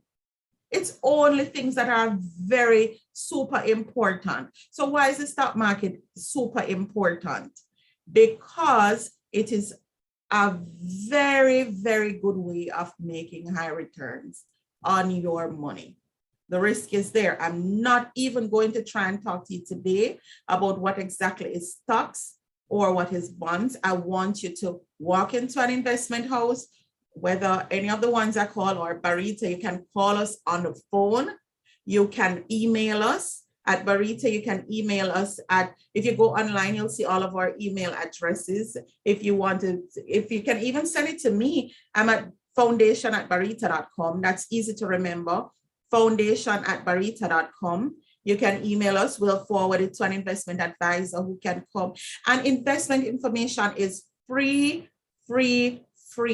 It's not like the doctor or a lawyer's office where you have to pay to go in. Once you walk into our financial institution, you just ask to speak with an investment advisor. You go and you sit with them, you ask for clarification, you ask them all your questions. There's no stupid question. All questions are important, right? If you knew the answer, we wouldn't have a job. So you come in, you ask us, how can I make some money off the stock market? Every day it come from my TV. Oh, I can make some money off it. You ask them, say, you know, so may I save, I may have one little account over NCB, I may reach 100,000 on it, I may want to know when I can get off it. Because it not grow. Let the person sit and give you the different options as to how to start making your money work for you. You have already worked for that money. And now you need to figure out a way to get the money to start working for you. And so today, I'm not going to tell you exactly what to do. I'm going to address the reasons why you have not been coming in. You have doubted the money that you have. Do you know that at Barita, you can start an account with 5,000 Jamaican dollars? You can walk in with $5,000 and we guide you along the process of growing that money. And when it grow up and full up, we put on something else and we take your little mickle and we help you to make it into a muckle. So stop being afraid. Stop being so doubtful. You can do it. We're here to serve you. You are our customers, our future customers. We love our people. Barita Foundation, Barita itself, the family of Barita started from grassroots. We love people from every walks of life in and around Jamaica. We welcome you to come in and ask us the questions. We welcome you if you see any of these things on this list here today that are of any concern to you. We invite you to walk in, come into our office and ask us for help. We are here to help you. All right. So this page might be look a little bit highfalutin. Do not be afraid of it. Everything that you're seeing on this page, I can tell you if you call. I can tell you if you call, if you walk in, if you email me, if you go on our website at www.barita.com, we can give you all of this information. All it is saying is, what do you need to open an account here at Barita? And so I can actually give you that information right here. I'm just going to run through it pretty quickly. Not anything that you need to be worried about. We'll get through it quick. All right. So I'll just run through it. You're not going to learn everything from this today, but all I want to do is to start a conversation, alleviate your fears, alleviate your concerns, and then we can take it from there. So you need to have an ID, and that ID needs to be a valid government ID with a picture on it. And the three main ones are your driver's license, your passport, and your national ID. We call the national ID voter's ID too. So if you have a voter's ID, even if the date expired on it, you can take it in, but not for the passport or the license. Those need to be current with the date, right? So driver's license, passport, or national ID is very important. When you're coming, you walk with it. Also walk with your TRN. Nowadays, you can't do no business without your TRN. If you're a foreign resident, you need to carry a social security number if it's US, national insurance number if it's Canada, and SIN number if you're in UK. All right, so walk with your different registration numbers. The next thing you need is the proof of address. Government means that we need to know where you live. How do you prove where you live? You carry a utility bill, you carry a bank statement, you carry any form of statement that you got from a financial institution. So if it's a bank statement, a credit card statement, a credit union statement, that works too. So anything that proves your address. But guess what? If you live with your mommy, daddy, or a cousin and you don't have a bill, what you can do is get a letter from a justice of the peace, or you can email us or go on our website, find a form there. There's a form for proof of address that you can take to the JP and they sign it up. Or the JP can just write and say that they can verify where you live. We need to know where you collect money from because government said we must not collect any scamming money around here. And so we need to verify your source of funds. So if you get your pay, well, you're with ECC, you're in the school system. So we take pay slip from you. You should take in 2 or 3 months worth of pay slip, the most current ones. If you get weekly or fortnightly pay, then you're carrying 2 or 3 months worth of pay slip. So if it's fortnight pay, you're going to carry 2 for the month. So you're going to carry it for 3 months, you're going to end up have 2, 4, 6 pay slips with you. But if you get paid monthly, then you just need to carry 3, the last 3 that you got. You can carry in a bank statement, or suppose you sell something like a car or a cow and you have something to show that you sold something. You can carry that in to show us. So you're going to show us where this money coming from and also where you regularly get it from. All right. So we also need 2 references. It can be in a letter or we can phone call them. So you can get the telephone number. And these references, they are listed on our website: pastor, JP, lawyer, doctor, senior rank police officer, even a veterinarian or your optician, a HR manager, CEO for the company that you work at, or your principal of any license of any school with the Ministry of Education. All of those can work. And then you need to sign the application form and you have to carry in money, of course. So in some instances, we don't take cash. So if it's US cash, we don't take US cash. You'd have to carry a check or transfer it. And if it's Jamaican dollar cash, we don't take more than $100,000 cash at any one time per day. All right. So you can come in and open the account first. We tell you what to do. We give you the banking details. You leave and go to your bank and transfer the money over to us. All right. You can have accounts in your name alone, or you can add somebody that you trust to your account. Right. So the account opening process, it's not very tedious, but you need to have a few things. You need to prove where you live, where you get money from, TRN, ID, and 2 references. Plus, you need to sign the form and carry money to put in the account. All right. So as I said before, if you don't remember, you can always look on our website or call us or come in and see us. We love to see you. Our offices are closed at 4 p.m. We open at 8 a.m., 8:30 a.m. in the morning. So invest. Let's get started. What you need to do, you need to identify your financial goals. You need to look at the time frame and feelings that you have about risk. So say, for example, you are very young. You need to open your mind to taking some risk because you're young. You can go hard and go home. If you make any losses, you have time to recover. But if you are over a certain age, you have to cut back on the risk that you have. And so when you're ready to invest, you need to consider the kind of risk that you want to take. Decide whether you want to take a do-it-yourself approach or manage it for you want us to manage it or you want to manage it yourself. So this is where the whole banking sector, online sector comes in. When you hear that you have to go online and log in, you become intimidated, but we want to tell you that we are indeed moving towards a technological future, but for now, everything is not online. You can actually still come in. If you don't want to go online, you can come in, right? Just as how with the pandemic, you have to open your mind to using technology and you realize it's not so bad after all. And it's the same way with the banking. Once you come in, take it one step at a time. Get the account open first. Remember that you have to plan for it. You have to first, let us go back there because we're going to go back there before we leave here today again. You have to first plan for it. You have to prepare. And then the next thing is you're going to execute. So don't only stop at thinking about opening an account. You need to open the account. The earlier you start, it's better for you. We are here. You're not going to learn everything in one sitting. And that is why once you get started, if you ever notice, if you buy a red car, once you go on the road, you start seeing a lot of red cars. You said, Lord, I wish so much red car come from all of a sudden.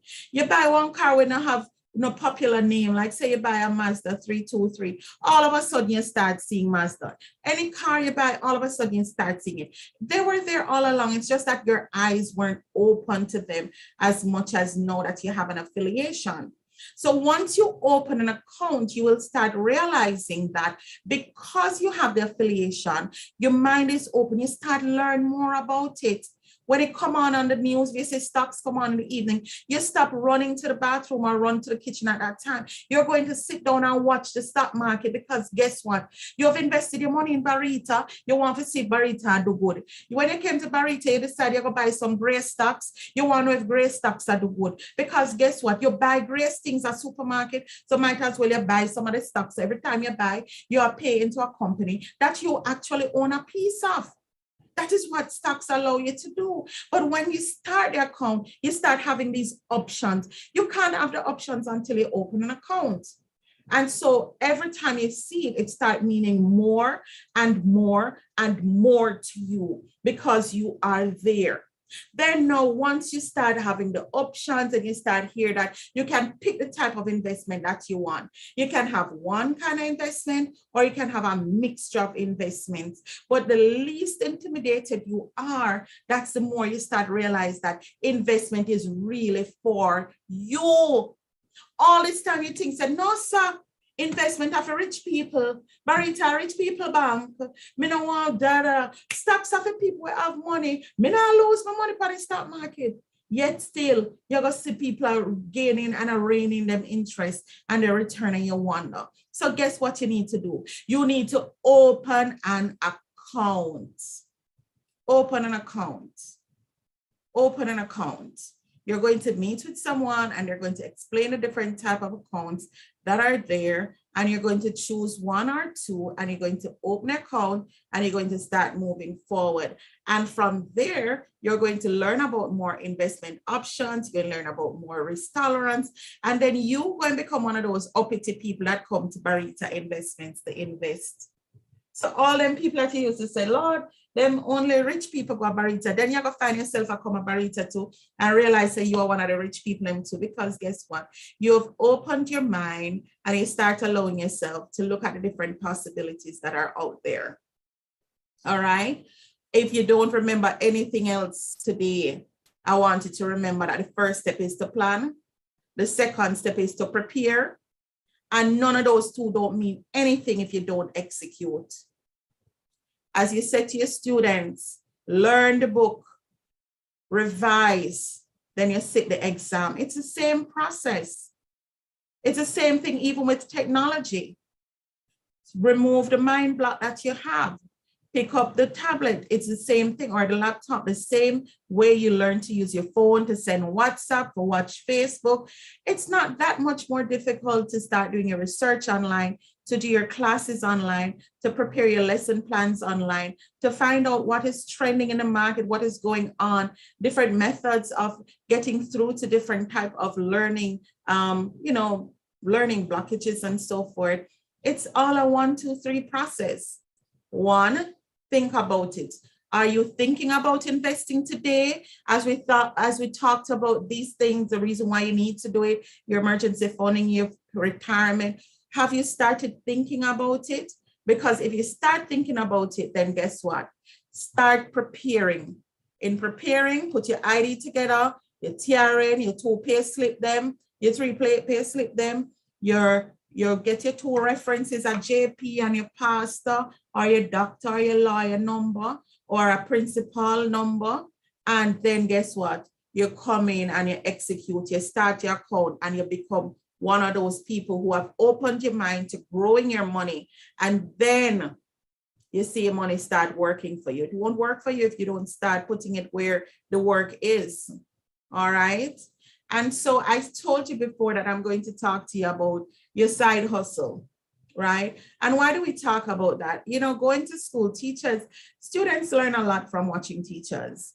And I've seen teachers sell sweetie, sell different little things, or you do extra lessons after school. I've done extra lessons. All of my 2 children, they've done extra lessons since they were in base infant school, straight up to the top to CXC. Well, my son went through CXC already, and my daughter is now in 4th form, and they're always doing extra lessons. And that is me contributing to the income of a teacher, an additional income. I can't tell government to pay you more, but at least I can support extra lessons, right? I'm not owe me pay. So encourage parents to pay, encourage them even to pay half of what them can pay if they can't pay everything. Those are you getting additional streams of income. When we talk about streams of income, right? If you say, for example, you are a teacher, but say you are a painter then, and you paint a house, and people say that you're such a good painter. You paint goodie, so you start getting more work and more work. You start painting all day. In the evening, you're painting. In the night, you're painting. At some point in time, you just can't paint anymore. You can't paint anymore. You're maxed out on your painting, right? As a teacher, if you're teaching in the day, teaching in the evening, teaching at night, at some point in time, you're maxed out on your teaching. So if you max out on a teaching, how can you tell me, Analia, that I need to have additional streams of income? Additional streams of income can take different forms. So it can be you teaching, it can be you, if your school allows it, you sell your little sweetie, pencil, rubber, things like that. Another way to earn it, so on here, you'll notice that I have earned income, you have profit income. So profit income is after anything that you own and you start getting profit on it.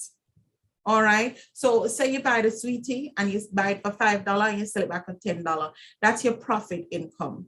Your interest income is when you put money in the bank and interest start coming to you. So now you realize that you have options right there that is outside Oh, there is a question here. There's a question. Hold on. I soon try and look at the question. I can't see the question while my presentation is up, so I'm going to take it down shortly and give you time to ask your questions and I'll answer them, all right? So once I have the presentation running, I can't see the questions. All right. So interest income is what you get at the bank for your money. So when you're there teaching, because your money is in a good interest bearing account, then it is earning interest for you in addition to what you're teaching. So you see right there, you see how money can work for you while you are busy doing something else. So some people will tell you about passive income and active income. So this is passive income. So it is working for you in the background. And that is why if you take it to the bank and you get 0.02% versus if you go to an investment bank and get 0.2 and get 2%. 2% versus 0.02% or 0.2%. You get more in an investment bank. And that is why in order to increase your interest income, you should look at having an investment banking account where your funds are accumulated and placed on direct investments and you can see your money as it grows. Dividend income is something that comes from stocks. So after you buy stocks, say you bought some Grace Kennedy or Jamaica Broiler stocks. After you've bought the stocks, then every overflow, a company might decide quarterly or annually to give you a little bit of the cream off of the extras. And then they just send you a check for no reason at all. And it's called dividend income. So the more of the stocks you have is the more dividend income you have. You have capital gain. Capital gain is similar to profit income. Capital gain is also that difference between, say, you buy some stocks and you sell it back. You buy it for $10, you sell it for $12. That $2 difference is capital gain. So it's it's not profit, but it is considered a type of profit. Rental income. You might have a car you rent. You might have some tools you rent. You might have a weed whacker, and you rent it out.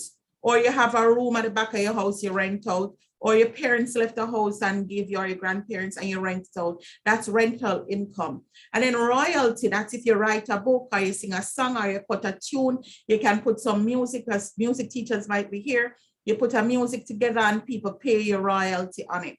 If you notice that there are income that you get from just teaching, or painting the house. There are other types of income that you get after you're done to that, you still have another kind of income coming. If you write a book and you put the book on Amazon, you start earning from the book even when you don't write the book. You don't write the book and you move on with life and you're still getting money from the book. And this is what I want a lot of teachers. You are so creative. I mean, you guys come up with the most ingenious things to get us to learn. You can do this. You can create additional streams of income. If you want advice, we're here for you. We have licensed financial advisors that are here to help you to get through this. I might tell you about it and not leaving you up on your own. We're here if you want us to hold your hand. All you need to do is to put a foot forward. You teach your students not to be afraid. And I'm saying to you, teachers have taught me not to be afraid. And I'm telling you, teachers, do not be afraid of investing. Do not be afraid of what is coming next. Do not be afraid of technology in education. You are innovators. You are innovators. And as you come and you start your account, you're going to start impacting the lives of the students that you have and the parents that you have, because you will become ambassadors of Barita too. You will become ambassadors who are now teaching other people how to make money. And as we from the foundation give you financial literacy as a tool, you can take that tool and start giving it to your communities and start helping your parents and helping all your associates to invest their money, and they become more financially stable because you have taken on teachers are just honorable. The honor, what you do is beyond money. You impact lives. I went to Merle Grove High School. It wasn't a buck up. It wasn't a by the way. My basic school teacher, her name was Miss Lorna Ivy. She got married, Mrs. Lorna Ivy Henry. She was my basic school teacher and she attended Merle Grove. And so Merle Grove was my first choice. I didn't want to go to any other school but Merle Grove because Miss Ivy went to Merle Grove and she just nice and she just sweet, she gentle, and she impacted my life. And until to the day, she's still my sweet Bunonona's teacher. I speak to her children because they are just awesome, because she's awesome. I love you, teachers. Barita, love you, no bad. We have been working in education for over 20 years. And it's because we have a passion for early childhood education. Thank you very much for having us today. Thank you for allowing us to speak to you. I am Analia Reed. My email address is a.reed@barita.com, and it was really a pleasure talking to you. And at this time, I'll take your questions. Okay, Ms. Reed, thank you. So the question came from Janice Brown Lewis, and she is asking, what is the minimum to start? All right, Janice. So let me tell you something. To start an account at Barita, the bare minimum we start with is $2,000, right? That will get you into a money market fund account. And the reason why you can start with $2,000, we use that account to facilitate different kind of investments. We use it as an education fund so persons can start saving for their children. And that is why we allow you to be able to start with $2,000. We also use it as that fund that allows you to still get good interest while you build up your money. Because we know if you build it up at your house, you might go borrow it back from yourself. And when you borrow it back from yourself may not pay you back.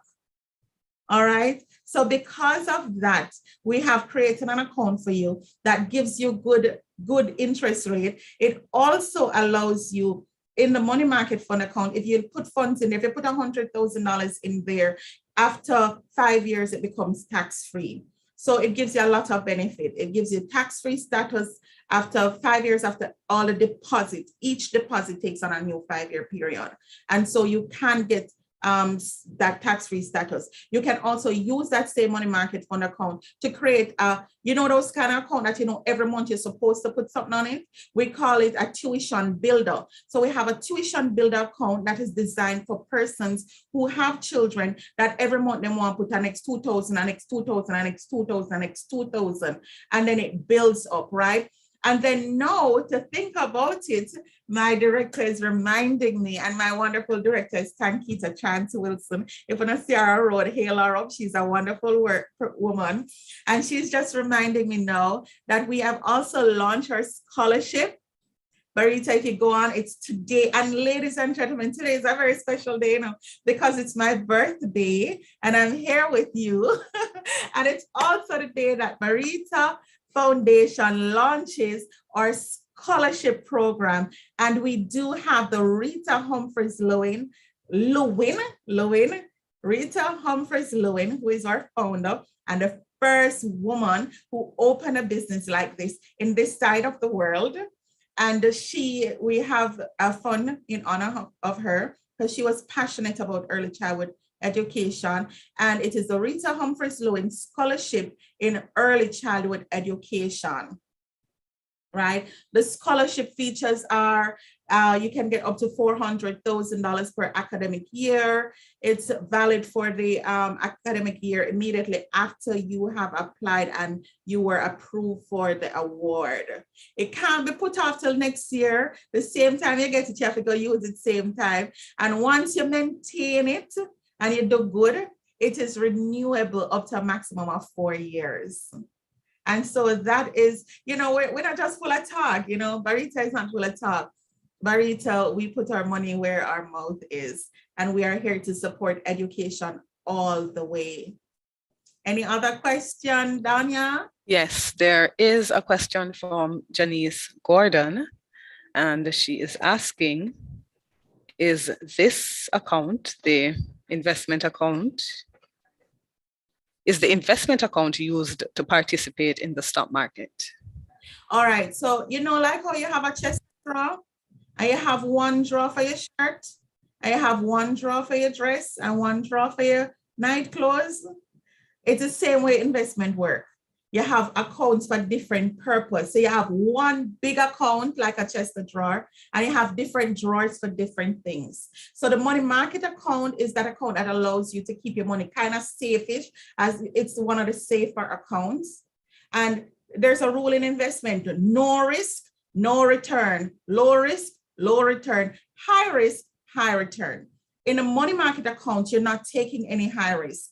And so there's no high return on it, but it's reasonable return. On an average, it gives between 2 and 4% return per annum, right? And so in that account, it is pretty safe. You're not taking any big risk. It still gives you way better than any commercial bank will give you. And it allows you to compound your money, save every month, put little, put little, put little. But it is not the account that we use to fund any stock account. So we have stock account that you can use as a managed fund. So you can give us money in another account. That other account is called a capital growth fund. So the one I told you about first is the money market fund. The second one is a capital growth fund. This one exposes you to the stock market, but because you may not know which one to buy, because you're new to the business, Janice, you're new to investments, so you don't know if you need to go run out and buy some Grace, you don't know if you need to buy some Caribbean cement or Sagicor yet, you don't know yet. So what you want is a fund manager. So we have a fund manager who manages a capital growth fund, and that fund has been one of the leading funds in the past 4 years. So, 3 of those 4 years, we have been #1 in the market in Jamaica, right? So our fund manager take your little money, put it with somebody else's money, build it up and buy the stocks them big. And then now you get to get the returns. Capital growth fund takes risk. High risk, high return. So the returns on it is higher. The risk is higher, but the risk reduces the longer you stay in it. That is why your account not going to go dormant. So if you have it for 5 years, it build up for 5 years, and the longer it's building up, the lower the risk and the more the investment, the returns on it. So Janice, come in and open a capital growth fund account. That account, though, you need at least $10,000 to start. Not all accounts start with $2,000. And I recommend if you're going to buy stocks directly. So to buy stocks directly is another draw on the Chester draw again, Daniel. It's not the same draw you're putting it in. So you have the money market fund draw, you have the capital growth fund draw, you still have a direct stocks draw where you save money there. And then when you save the money there, then you can give us instructions to buy stocks directly for you. We buy stocks directly from there, and you can buy it through us, or you can go and do it yourself, because that's what we want. We want to transition you from baby stage, like what you do. We want to carry it to our next level where you can go online, use JTrader Pro and start buy your stocks yourself and trade yourself and go brag and boast on people and say, oh, I went online and bought my stocks today. Oh Lord, you're going to one different category. You understand? You start going now, you watch news, and when you see the news, you and your children them start discussing, Lord, look how the stock them are go up. We need to buy some more. You understand? So listen, man, it opens up a new world for you. It allows you as teachers to just participate in other things that other people are participating in. And as I tell you, don't use the fact that you don't get enough money as no big excuse, because every mickle your granny they tell you, every mickle make a muckle. You take your time and you save up and you save up. All right. So there is a question from Sandra. What if you do not get a pay slip? Sandra, if you don't get a pay slip, why you don't get a pay slip? Your manager can write a letter for you. So suppose you're at a school, the principal can write a letter, or the minister can give you a letter and say, this is how much you earn per month, and that will be fine. They'll tell when you start working and the capacity, whether you're a temporary worker, whether you're contracted, or whether you're full-time. And if you don't do that because you have your own business, if you have a justice of the peace that can say, yes, I know that she works, she's a hairdresser, then we can get a letter from the JP. There is a form for that. If you call us, we can email it to you. And there's a form for that does the verification of income. So this JP would have said, me know Sandra has been farming in our backyard and she sell our produce from our house. And she, based on what she said to me, She earned this amount of money per month and so and so and so. That is fine, Sandra. Also, you can use a bank statement. It's important to save your money in a bank. It creates a banking relationship. And we're moving into an era where government is trying to stamp out corruption, trying to stamp out scamming, all things like that. So it's important to start a banking relationship. Once you start putting your money in the bank, you can show us and say, see there, every month I put in $5,000 in the account. I can afford $5,000 per month. And it creates a banking relationship. Did I answer your question, Sandra? Any other questions? I am sure you answered her question quite clearly. I am not seeing any more questions in the chat. Not at this time. All right. So I just want to encourage you all. I'm a little country girl, you know. I know I look very tony, but I'm a country girl. Not far country though, it's St. Andrew country, but it's still Ilangoli. I'm a grown near Riverside. I used to wash a river. So let me tell you something. If me can take a piece of paper and read about stocks and read about investment and learn, you can learn too, right? I'm the product of a single mother she used to work for government at the front desk as a clerical assistant. First, she used to teach as a pre-trained teacher, right? Then she leave pre-trained teacher and she went and she worked at forestry department as a clerical worker. And she had a lot of children. And on top of that, she used to come home a weekend time. She used to have her little farm. When she done the farm in the morning, she used to go to this other lady up a Barbican. She take 3 buses for each Barbican. To go do little sewing. When the lady sew, she press out the seam them and all of that to make a little extra income. Then she take the money, go and mark it down a Carnation and take a bus from town, go straight to Golden Spring and then come up the hill, right? And she has used banking. She never used to join partner. She used to join credit union.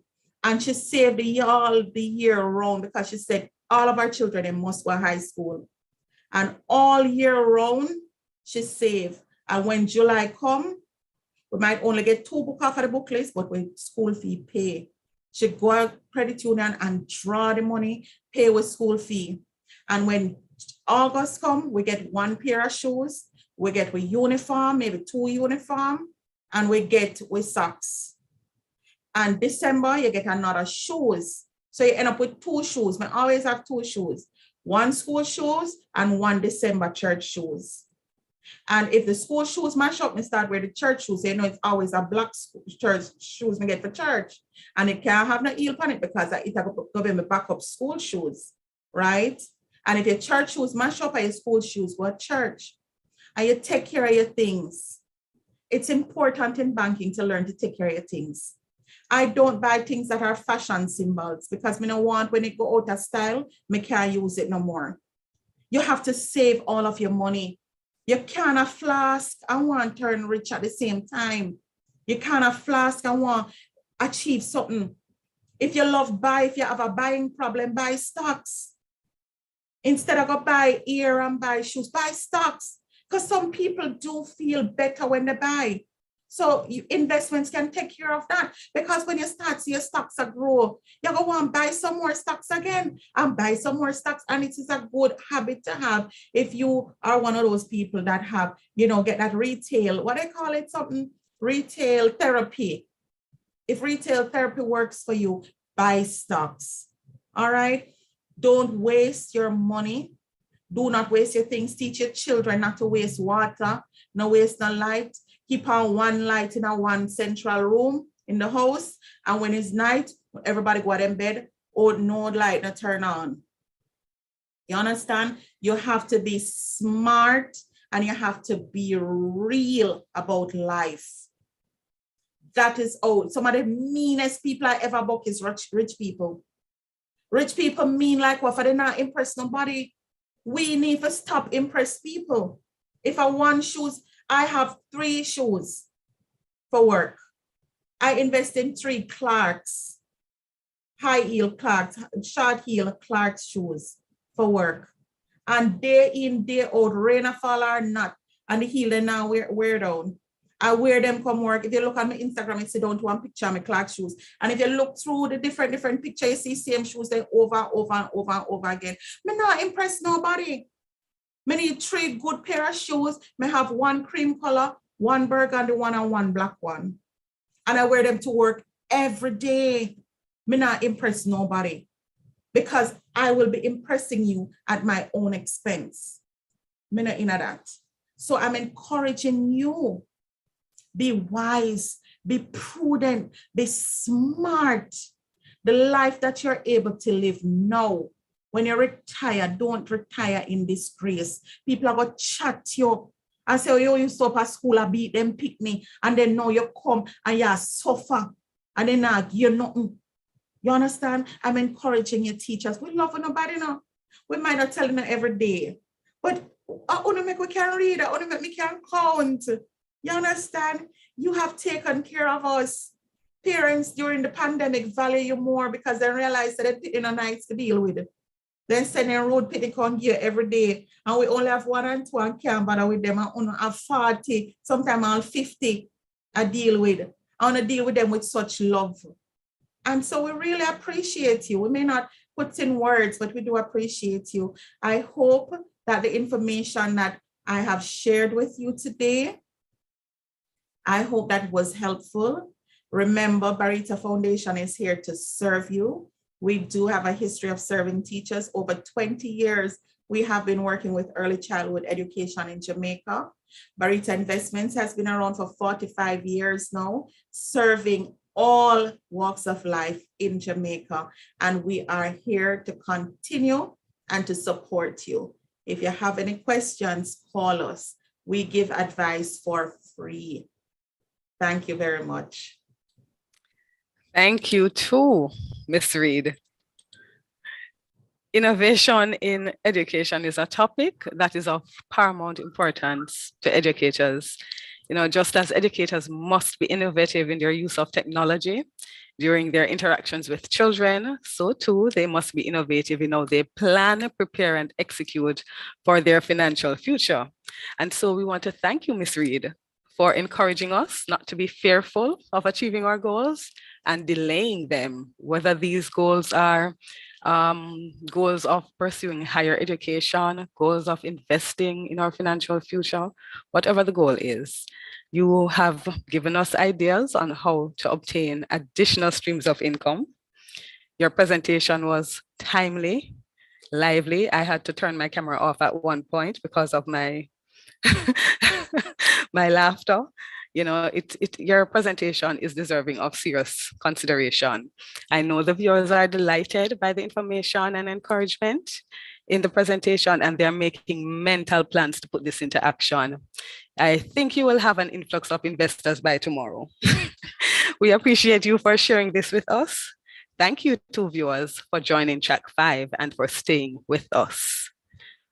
We encourage you to tweet about PDI 2022 and technology in early childhood development using the hashtags #ECC PDI 2022, #YECD 2022, #12 Standards Matter. Tag us at ECCJA. Please remember to evaluate PDI 2022 by completing the evaluation form. The link will be shared in the chat, or you may visit pdi.ecc.gov.jm. Scroll down to PDI Workshop Evaluation, click on the link, complete the form. Please stay with us. At this time, we are going to get our bodies. Please stay with us. We'll be back at 2.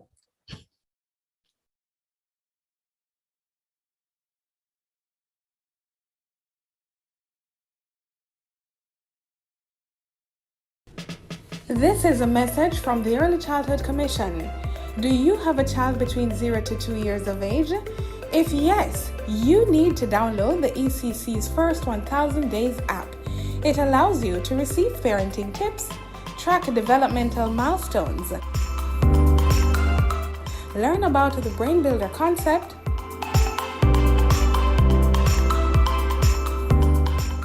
Receive relevant articles and research, plus interactive content. The First 1000 Days app, now available for download on the Google Play Store and the Apple App Store.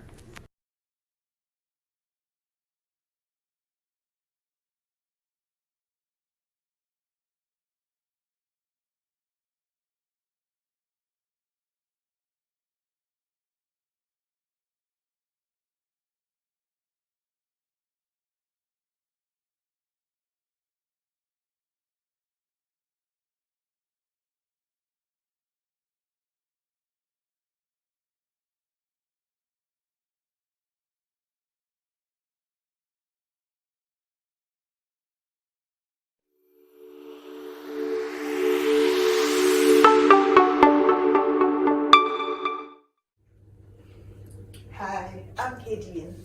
The Early Childhood Commission is delighted to present to you the First 1000 Days app. This app will give you access to information.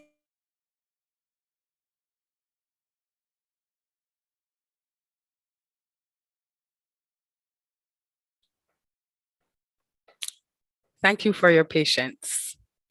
At this time, we're going to get up out of our seats and get our bodies active. We are going to join Millie's Little Movers.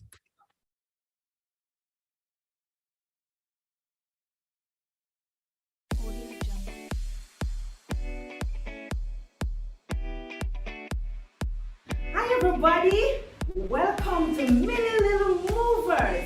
I want to thank you for joining me today. I hope you have cleared the living room spaces, the verandas and the bedroom, because guess what? We are going to get ready to move. Join me now. Hello everyone, my name is Adrian. This is Consistency Fitness. Let's get fit in 10 minutes. First, we're going to start with warming up the shoulders. 3, 2, 1. We're going to stretch the legs out. Next one. Shake it out. Begin here. Alright, what we're going to start with, we're going to start with jog on the spot. We're doing it for 30 seconds in 3, 2, 1. Let's go. 30 seconds. Keep going. For this, I want you to keep breathing. You're going to stop the breath. Ready? Go.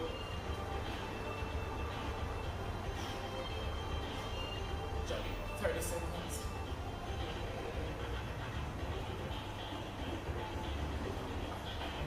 Keep going. Keep pushing. You got this. Come on. Alright, 3 seconds. We're going to do jumping jacks. Ready? 3, 2, 1. Let's go. 1. Keep breathing. Keep that core tight at all times. Let's go.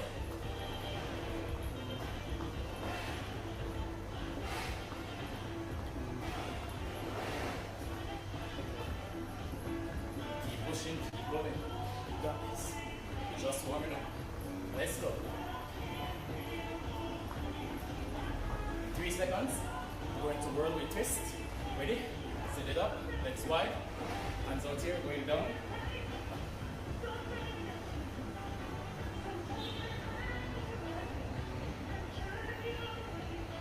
Keep that core tight at all times. Keep breathing.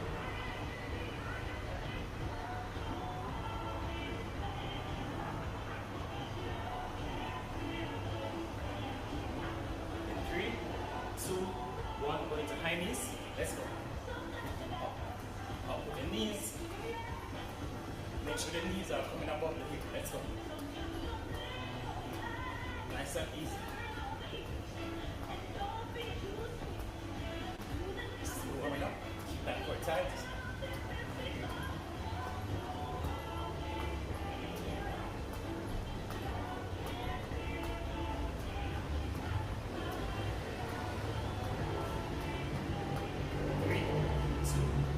Shake it up.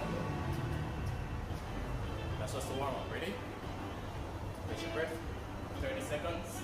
Then we're going again. This time we're going a little bit faster. Alright?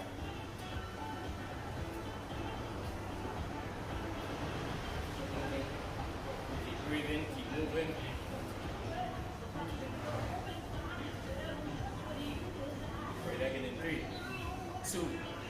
one, jog on the spot. A little bit fast this time, let's go. Keep going, you can do this, let's go. Yes, you can, keep going, come on. Push, push, a little bit faster, let's go. Keep running, let's go, come on. Keep pushing.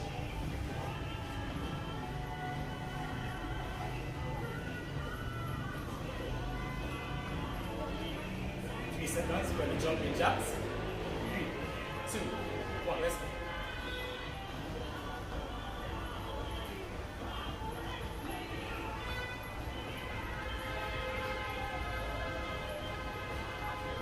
Keep breathing. Make sure that core stays tight.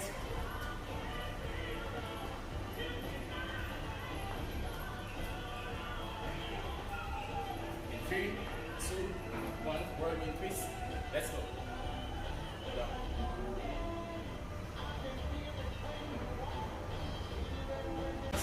Keep that core tight. Keep going.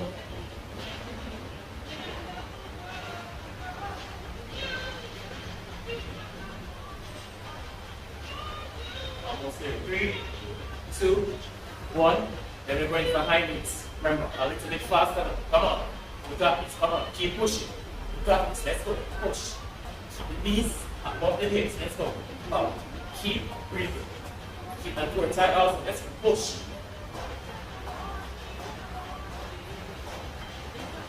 Come on, keep going. Should be sweating right now. Let's go.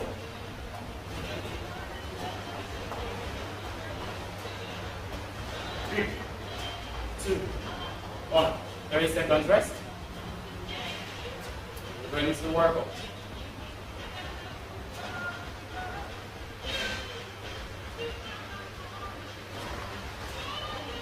Shake those legs. Keep breathing. Ready? Inhale. Exhale. Inhale. Exhale. Inhale. One more time. Exhale. Straight up. That was the warm-up. Now we're going for the workout. Okay, first we do lateral rounds and floor touches. Ready? 3, 2, 1. Going to the side. Down. Down. Down. Come on. You got this. Only working for 30 seconds. Come on. Down. Down. Push. Keep that core tight at all times. Keep breathing. Got it. Push. Push. Push. Keep that core tight. Come on. You got this. Keep pushing. 3, 2, 1. We're going for mountain climbs. On the floor. Head up. 3, 2, 1. Let's go. Go. Keep that core tight. Keep pushing. You got this. Come on. Keep going. Push. Almost there. Come on. 3, 2, 1. Let me go for long jumps. Together. Apart. Together. Apart. Together. Let's go. Okay. Okay, let's go. Keep pushing. Let's go. Okay. Oh. Yeah. Oh. Okay, let's go. 3, 2, 1. Stand up. Stand up. Come on. Stand up. We're going for jump squats. Ready? 3, 2, 1. Come on, let's go. Jump squats. Keep pushing. Exhale when you jump. Inhale going down. Keep that core tight. Come on.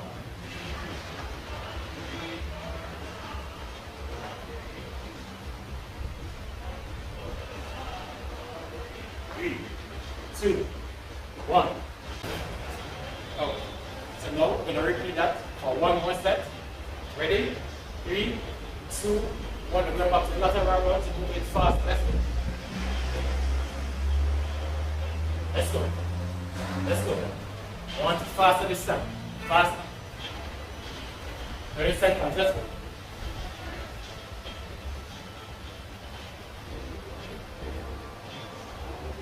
Push. Push. Keep going. Keep going. You got this. Got this. Then you want to stop. Don't quit. Keep going. 3, 2, 1. You're going for the mountain climbers. Going fast. Ready? You got this. You got this. In it. Let's go. Come on. Push. You got this. Come on. Push. Put those knees to the chest as much as you can. Keep going. Come on. Keep pushing. Come on. Push. Push. Knees to the chest. Let's go. Knees to the chest. Keep pushing.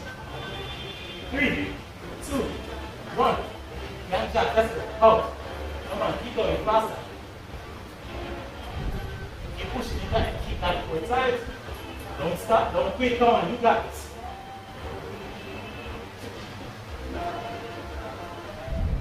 Keep pushing. You're almost there. 15 seconds. Come on. Keep pushing. 3, 2, 1. Stand up. Come on. Jump squat. Let's go.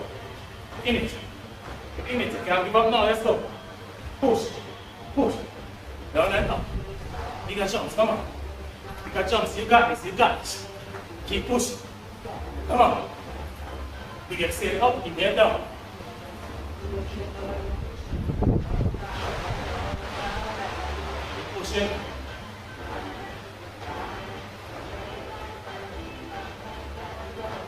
Three, 2, 1.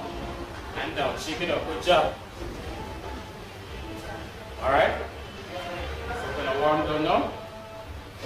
Let's go. Yeah. Exhale. Yeah. Exhale. One more time. Inhale. Feel it. Exhale. All the way down to the toes.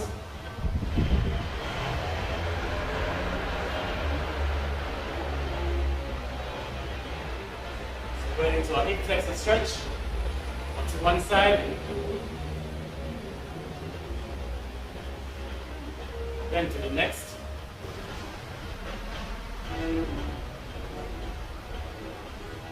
Go to the center. Get the ankles, drop the butt as deep as you can. Under the close out the legs. Use the elbows to push the knees outwards.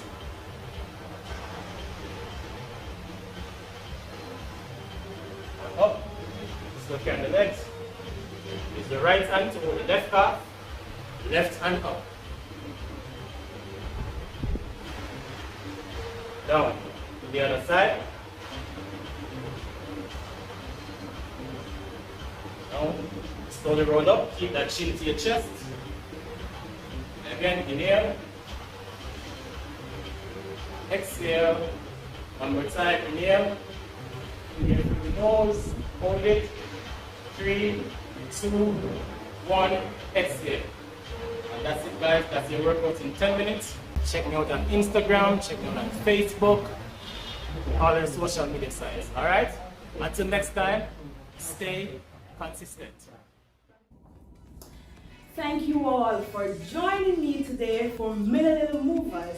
Just remember, parents, get our children involved in physical activities every day. Hula hoops, hopscotches, whatever it is. Let them burn and use up all of that energy. Allow them to drink plenty water. And you as parents can join in as well. So join me again next time for Little Movers. Thank you.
This is a message from the Early Childhood Commission.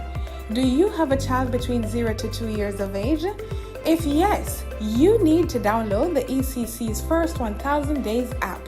It allows you to receive parenting tips, track developmental milestones, learn about the Brain Builder concept,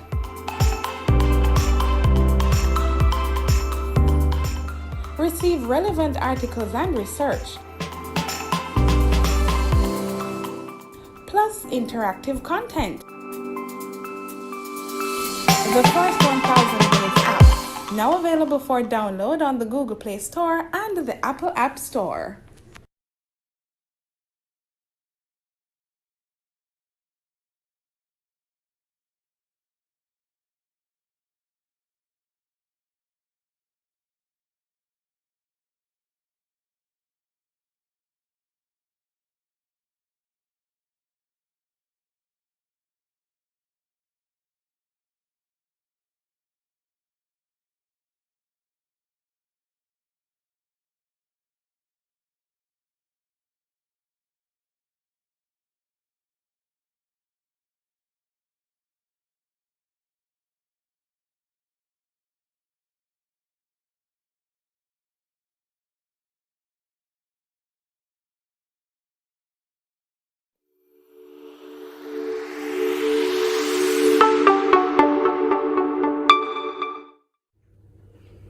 Hi, I'm Kadian. The Early Childhood Commission is delighted to present to you the First 1000 Days app. This app will give you access to information on the first 1000 days of your child's life. You will be able to track developmental milestones, and we will give you an opportunity to connect with parents as well as with the Early Childhood Commission. I will now give you 3 simple steps to download the app to your Android device. Step 1. Go to the Google Play Store and search for First 1000 Days. That is 1ST 1000 days. Step number 2. Open the app and sign up with an email or your Facebook or Twitter accounts.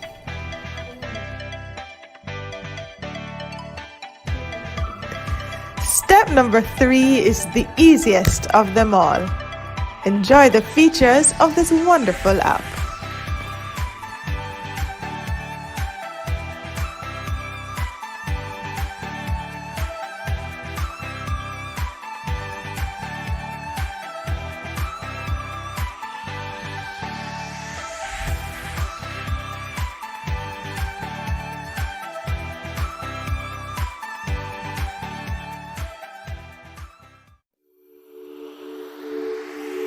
That was a message brought to you by the Early Childhood Commission.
This is a message from the Early Childhood Commission.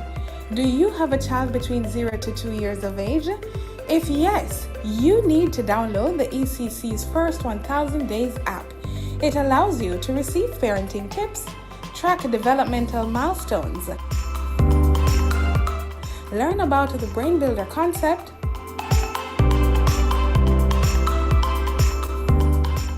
receive relevant articles and research,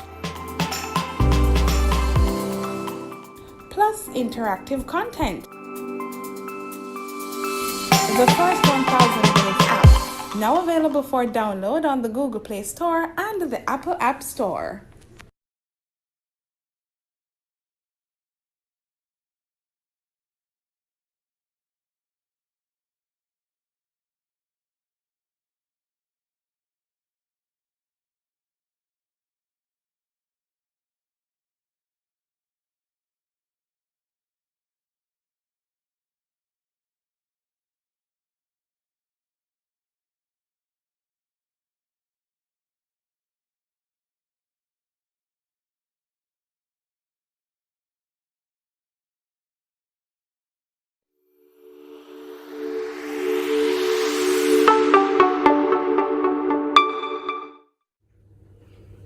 Hi, I'm Kadian.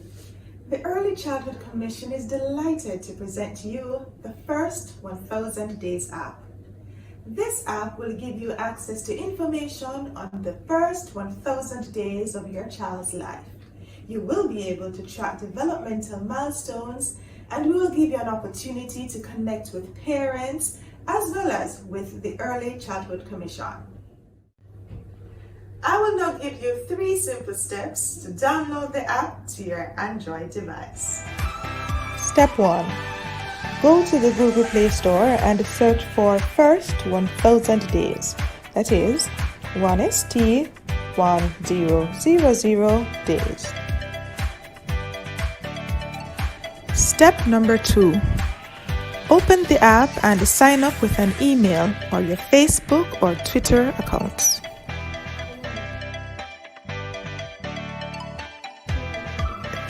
Step number 3 is the easiest of them all. Enjoy the features of this wonderful app.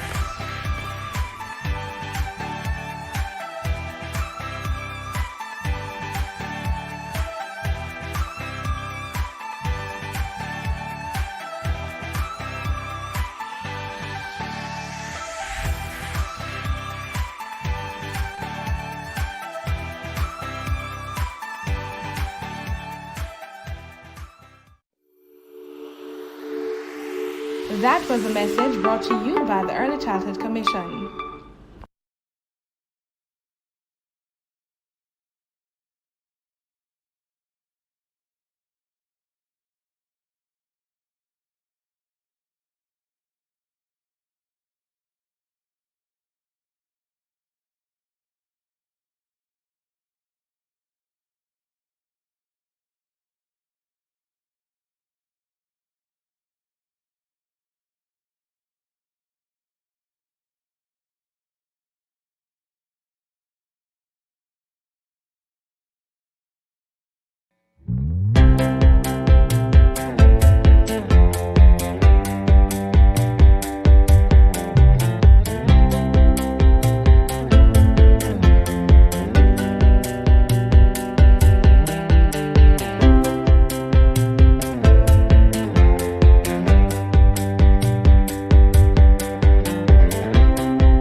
The following is a message from the Early Childhood Commission. Did you know that the first 1,000 days of life is the most important time to the development of the brain and mind of a little child? We have to make sure good nutrition is a must. Stimulation is another plus. Find the time to read and sing to them. Make sure the kids come first. And not because it seems they don't have no cares. We must protect their eyes and ears. Abuse and violence can affect them for years and years. Today's children will become tomorrow's citizens. If we fail to give them the proper foundation to healthy and productive lives, our future will be at risk. Remember, the first 1,000 days of a child's life matter. Ensure they receive love, protection, stimulation, and nutrition. That was a message from the Early Childhood Commission.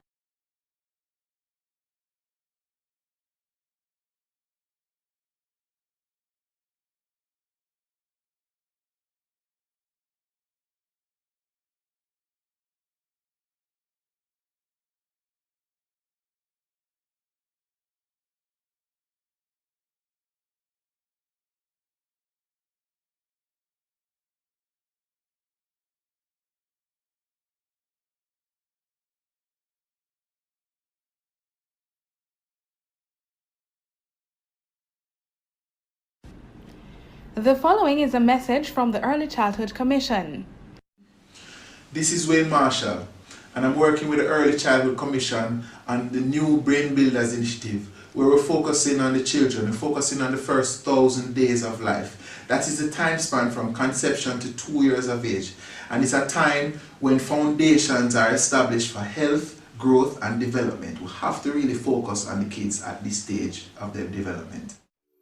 That was a message brought to you by the Early Childhood Commission.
Thank you, viewers, for staying with us.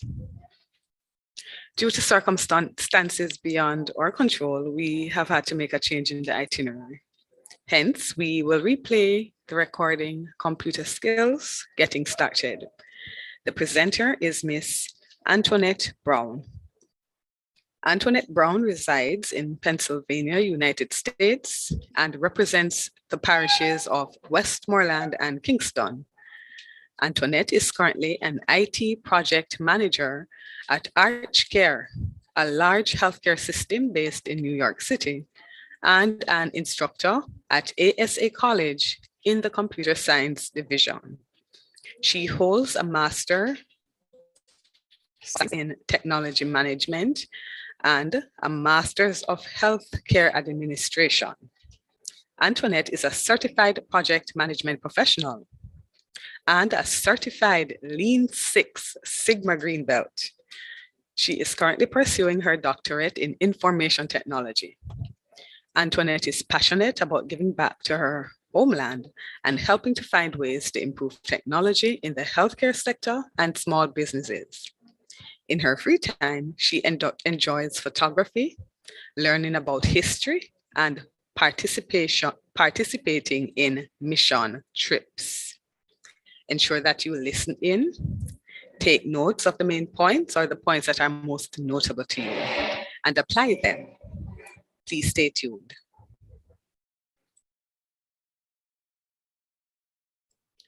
Good afternoon. My name is Antoinette Brown, and today I'm going to give you a pretty much a basic overview of Microsoft Word, and as the title here, it's Microsoft Word 101. So we're going to go through some of the basic functionalities of Microsoft Word. I will be utilizing Microsoft Word 2016. Just to let you know, there are different versions of Microsoft Word. So we have Microsoft Word 2019, we have Office 365, we also have the newest version that is currently out now is Office 2022. So the version I'm looking at is basically Office 2016, which has some different components to Office 365, if you've ever been familiar with Office 365. So what are we going to cover in this objective? We are going to look at word processing, understand what the word processing software is, which is Microsoft Word. We're going to basically explore the Word window, and I'll walk you through some of the basic setup within Word window. We're going to talk about how to start a document, how to save a document, selecting text, how to set up or use your mini toolbar, and I'm sure many of you may not know what the mini toolbar is. We'll talk a little bit about the ribbon. We'll talk about how to view and navigate a document as we go through it. Second to that, we are basically going to look at how to cut and paste text, copy, format, using fonts, how to set document margins, add in bullets, numbering, how to insert graphics, and apply a theme to your Word document. So let's dive in and take a deeper look, and let's get into this.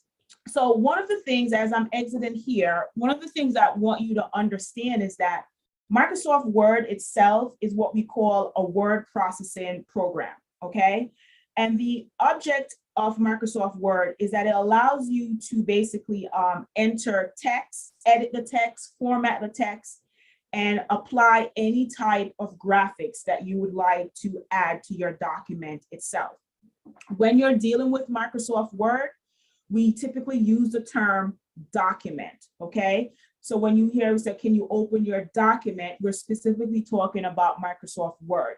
And the reason why it's very important to know this is because there is some interchangeable wording that we use with the Office suite. So Microsoft Word is a part of the Office suite. And so when we talk about PowerPoint, we'll say, open up your slide. When we talk about Excel, we'll say, open up your workbook, or let's take a look at your worksheet, okay? So the term that we use for Microsoft Word is documents. And I'll show you this, where exactly it's located. So one of the first things we need to do is to go ahead and open up our document itself. So I'm using here Windows 10. So in Windows 10, the way we can get to Microsoft Word is by clicking on the Start menu that is located here. Once I'm in the Start menu, I could go ahead and open up the application itself from my most recently added document. I should say added application, which is Word 2016. So let's go ahead and open that up. When I open up Microsoft Word itself, it is going to bring me basically to a landing page. On this landing page, I have the ability to open up what we call a blank document. This is where I mentioned to you earlier about the term document. Another thing that it will allow me to do is, if I'm not exactly sure what type of format that is needed for my document, I do have some options here within the application to go ahead and choose different type of templates, okay? And what a template basically is, it's a pre-designed document for you. So for example, if you are working on a resume and you're not exactly sure how to format your resume, you could simply go into the search section, type in resume, and what the system is going to do for you, it is going to give you a listing of various types of resume and so forth, okay?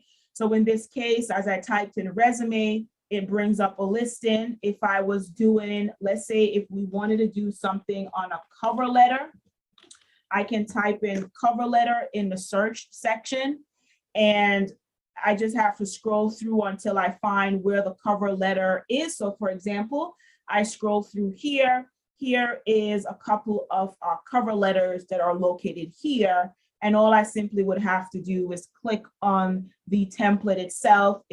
Once I click on the template, it will give me this process here where I hit create. And once I hit create, it will go ahead and download the template for me. And now I have this template, okay? So I just wanted to give you an idea of what happens when you open up, Word for the first time, that it does give you a setup, and it gives you some items that you can work with, that if you're not exactly sure which way to go, it will help you with that. Okay, so let's talk now let's go into some basic details now. So I went ahead and so I'm going to go back and open up my Word document. And then I'm going to start off basically with a blank document. So customary, when you are starting off writing a paper or you're going to write a letter and you're not sure exactly where to go, you start off basically with a blank document. When you open the blank document itself, it is going to basically land you in the section that we call the Word program window. And what the Word program window does, so this entire area here is what we call the Word program window. And when it opens up to a blank document view. And it also gives you a view. So to get to the view section, just to show you something here, it brings you to what we call the print layout view. And what the print layout view basically is, it is an exact replica of what your document is going to look like when you are ready to print it out. So this is why we call it the print layout view, because it basically gives you a layout of what your document is going to look like when you decide to print it. So in the Word program view, you're going to notice a couple of things here. And just to point a few things out to you, just so you could get an idea. So one, we have in this entire section here, starting from the file to around this section right here, this is what we call the ribbon, okay? The ribbon is basically where you contains all your tabs. Your tabs are these: your home tab, your insert tab, your design tab, the layout tab, the reference tab, the mailing tab, the review tab, and the view tab. Each of these tabs are then broken down into groups, okay? So within the ribbon, this entire section here is the ribbon. On the ribbon, you have tabs, and what the tabs have, they have commands that are basically related to editing and formatting your document. So for example, in the home tab, you will find the clipboard group, okay? So the commands are broken down into groups. The groups are pasting, copy, cut. These are all in the clipboard group. Then you may have the font group. Inside of the font group, you have basically the type of font, you have the font size, you have the ability to bold, italic, underline. You also here have the ability to do increase your font size, decrease your font size. You have the ability here to do change cases, change the color of your font, and highlight. So as you go through each of these tabs, you're going to notice that the groups are broken down in various ways. So let's, for the sake of it, we go into the insert tab also. If you look over here, you have the header and footer group. Inside the header and footer group is where you have your header, your footer, and you have the ability to do your page numbering. Also in the same area here, you have the illustration group. And the illustration group is where you could go ahead and insert pictures. You could add shapes, you could add charts, you could add smart art graphics and so forth to your Word document. So this is a quick overview so far. Just remember, you have your window, your ribbon, I should say, and then the ribbon includes your tab, which is your home tab, your insert tab, the design tab, layout, reference, mail-in, review, and your view tab, okay? The only one that I did not mention to you that is excluded from this is what we call the file tab. And suffice it to say, the file tab is basically what we call the hood. It's the hood of Microsoft Word, okay? This is the back end of the system. This is where you go ahead and make certain changes. This is also the back end where you go ahead and print a document, save a document, and so forth. So another term that we use for this is the backstage view, okay? So the way it occurs is you click on File, and in the File section, you have the ability to create a new document or pick from the pre-designed template. You have the ability to save. You have the ability to do save as, print a document. You could share a document basically electronically, whether by email, whether by an online presentation. You could export.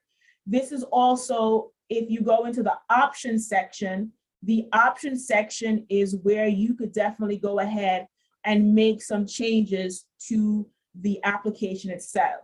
I always tell individuals, be very careful in this section because you can, make a mess of your application if you end up clicking something wrong.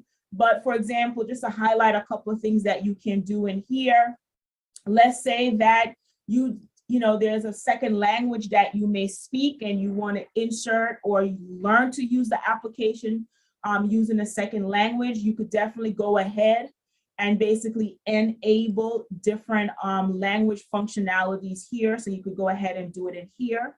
You also have the ability to customize your ribbon. So as I mentioned, this is your ribbon right here. So you could come in here and determine what you want to remove from the ribbon or add to the ribbon and so forth. So this is your File tab, which is also known as the backstage view.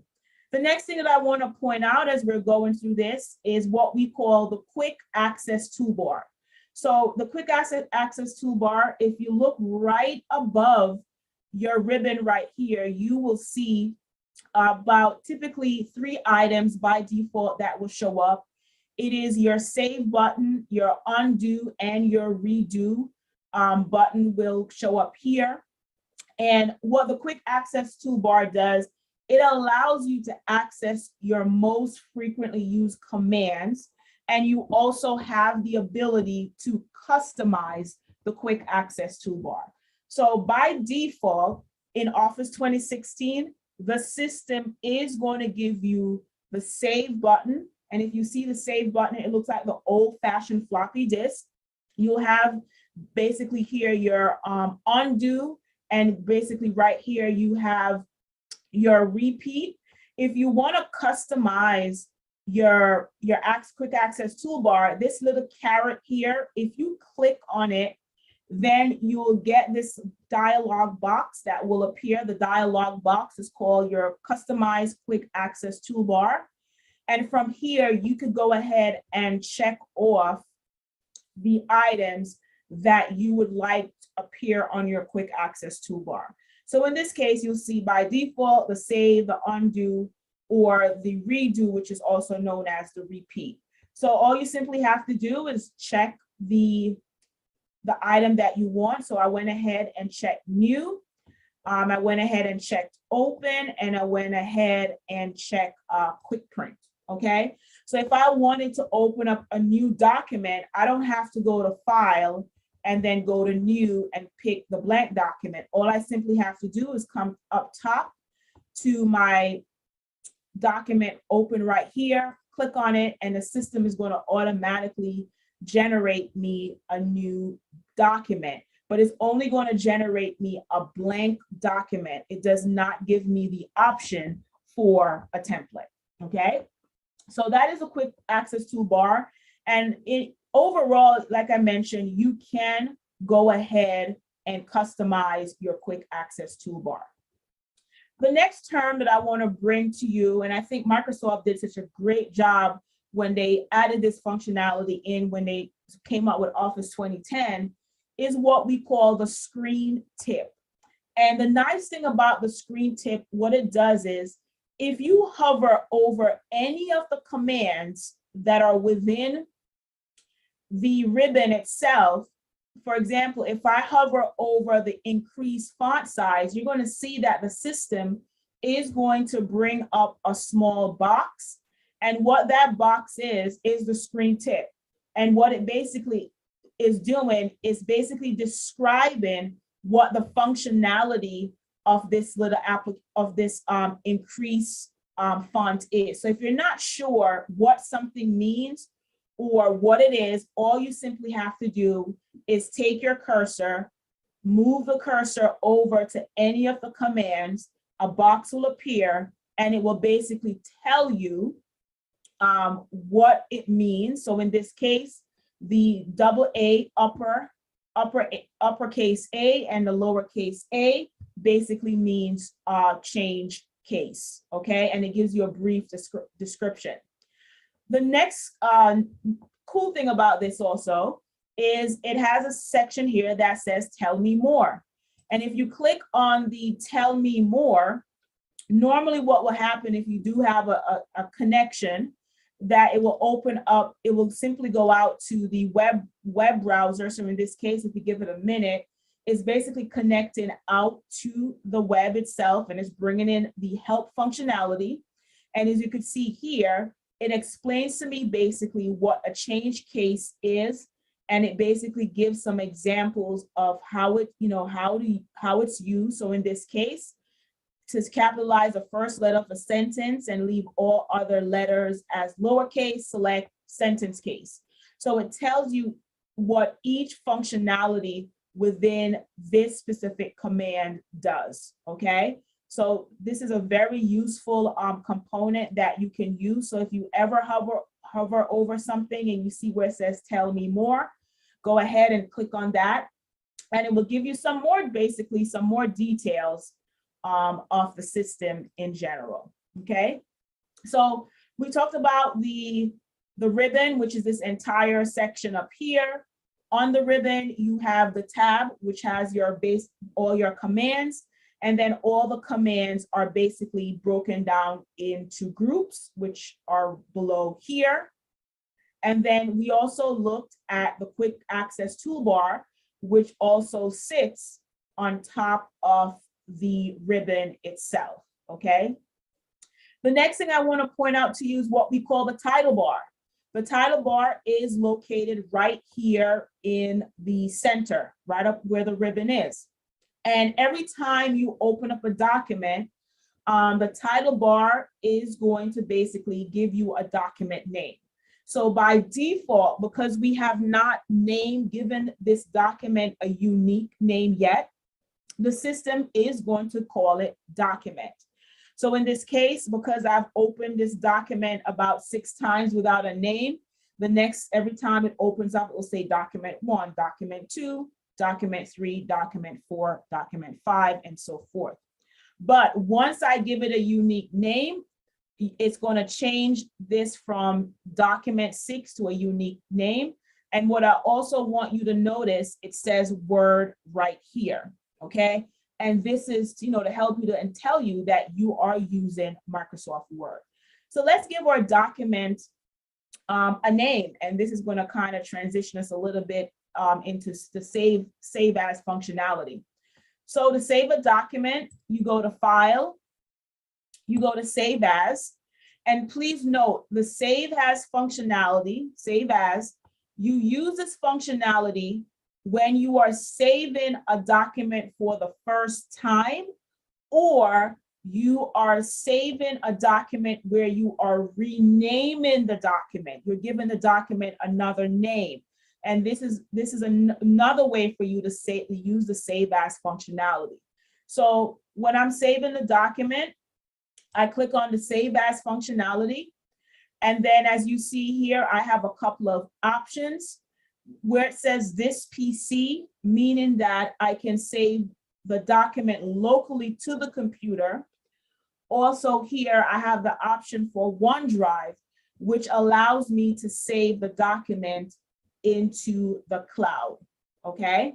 So, but for now, for today, we're going to stick to saving the document locally to the computer. So what I will do is I will click on this PC. Once I click on this PC, or the other option is I could click on Browse, just to make it easier. And when I click on Browse, at this point, I can navigate to anywhere in the File Explorer section. So let's say that I want to save it in my document section. I go to Document, and you'll see that it will say this PC followed by Document.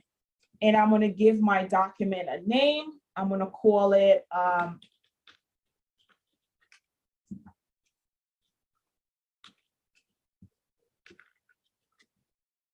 one. I'm going to go ahead and save it. And what you're going to notice now is that once I save the document, it has a unique name, and it's also still telling me that this is a Word document, okay? So the title bar, which is right here, will always tell you the name of your document.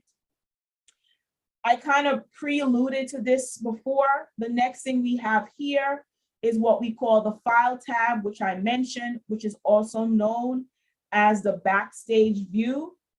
And within the Backstage view, as I mentioned, you have the ability to open up an existing document, open a new document, save an existing file, save as, which is to save a new file. You have the ability to print.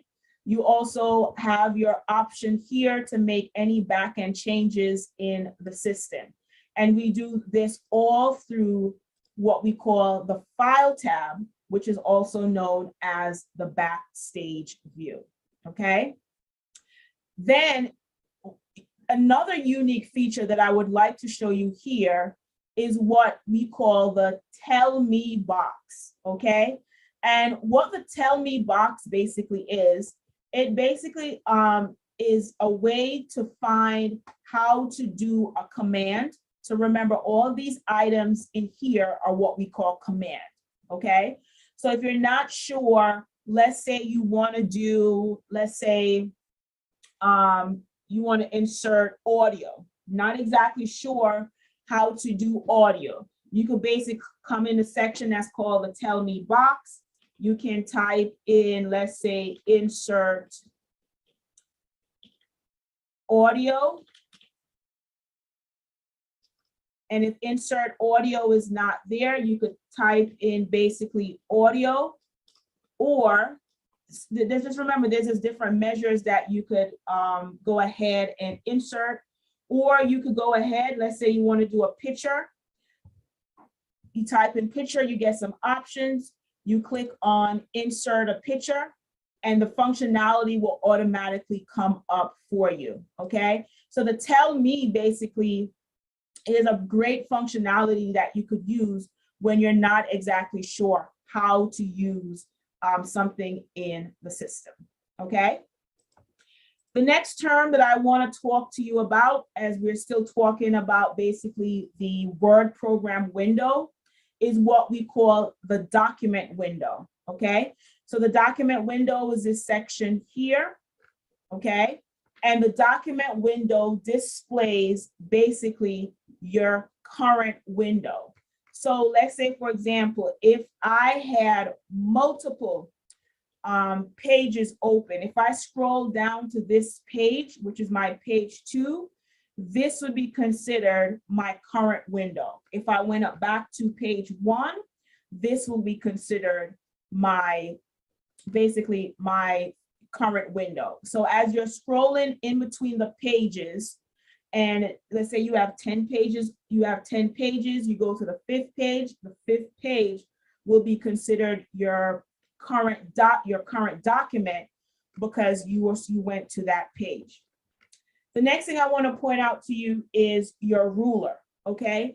Your ruler is going to help you to identify your margin. It is also going to help you to identify your tabs, okay? So if you look on my layout currently right now, you're going to see that my ruler does not exist, okay?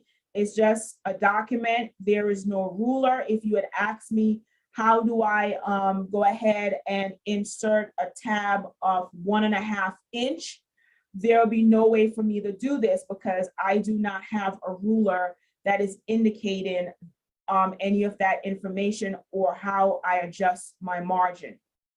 So if you go into the View tab itself and you go into the Show group, you will find your ruler right here. And as you can see, my ruler is currently unchecked, okay? So if I check the ruler box, what you'll notice here is that my ruler is going to appear. So please note, you do not necessarily need your ruler on at all times. It just depends on what you're doing in the system. You could be writing a very basic document. You may not necessarily need a ruler at all. In my case, when I do my typing, I don't need my ruler, okay? I typically turn my ruler off because it gives me a little bit more spacing and the ability to see better, okay? The next thing that I want to bring your attention is what we call the scroll bars. So depending on the layout of your system, you will have 2 scroll bars. You have a vertical and you will have a horizontal scroll bar. As you see right now, I have 1 scroll bar to my right side, which allows me to go up and down. Depending on the layout of my document, I can end up with a scroll bar at the bottom, okay? So you will always have a scroll bar. By default, you will always show your scroll bar to the right. This one will always appear to the right. So that is your scroll bar. The next item that you will notice is your status bar, which is located right here in the lower left-hand corner. The status bar is what's going to show your page information. It is also going to show you your your word count. It's going to show you some sections on your spelling and grammar. So if you look below here, this is my page number section right here. And if I click on it, it will also bring up the navigation box that will show me my pages. So right now, I only have 2 pages. And when we talk about pages, we typically say page 1 of 2, page 2 of 2, and so forth. So I'm on page 1 of 2. If I'm going to do a word count, so let's say that I need you tell your students, I need an essay written in 1,000 words. The way that they're going to know if they've hit the 1,000-word mark is by utilizing the word count section. So what I want you to notice, and I have a pre-open document here, so I'm going to take the content from this document and I'm going to copy it, and I want to show you what will happen. So once I have the information pasted in here, what you'll notice is initially I started off with 0 words. As I start to type, the system automatically does my word count for me. So you see here, if I click on word count, it will bring up here how many pages I have, how many words so far has been typed. It will tell you how many characters with no space, how many characters with space, how many paragraphs, and how many lines. And if I wanted to, it will include any text. It will include any footnotes and endnotes. Another way for me to see the word count, other than going down to the page status, is also by going to the review tab. In the review tab, you are going to go into the proofing group, and within the proofing group, you will also find the word count. Additionally, that is on the status bar is what we call your spelling and grammar, okay? So for the spelling and grammar itself, if you click on here, it will basically tell you spelling and grammar is checked and is complete. And what you are going to notice with the spelling and grammar here is if you highlight over it like I'm doing here, it's going to tell you no proofing errors are found in your document, okay? Another way that you could go ahead and do your proofing is also by going back to the review tab. And in the review tab, you go to the proofing section again, and there you will find the functionality to do spelling and grammar. And when you click on that, it will go through the same process. If there was a spelling issue, it will tell you, and then it will give you spelling and grammar is complete if there was an issue, all right? So that is another layout of the word window itself. The next thing that I want to bring to your attention also is what we call your, also on the status bar, but it's located to your left-hand side, is what we call the view buttons, and we also have the zoom slider. So let's start with the zoom slider first. So by default, just to let you know, the zoom slider typically defaults to 100%, okay? It defaults to 100%, and I adjusted mine earlier. So it's at 100% right now. So depending, what the zoom slider will do is, you know, there are those of us that typically sometimes are, you know, eyesight is not too good and we want to make something bigger. This is what the zoom slider will do. So this is without you adjusting your computer display. You can adjust the application display instead.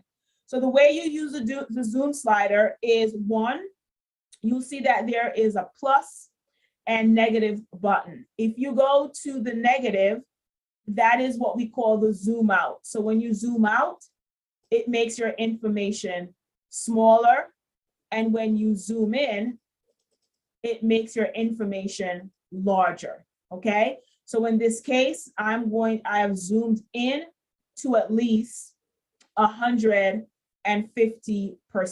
okay? The zoom functionality does go all the way up to 500%. So that's the max that it will go to. And from there, as you can see, you can make the adjustment.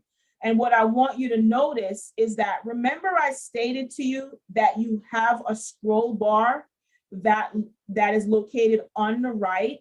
And then additionally to that, sometimes you will have a scroll bar appear basically at the bottom. So let's just take this out of the way for a minute. And what you'll notice is that here is the next scroll bar.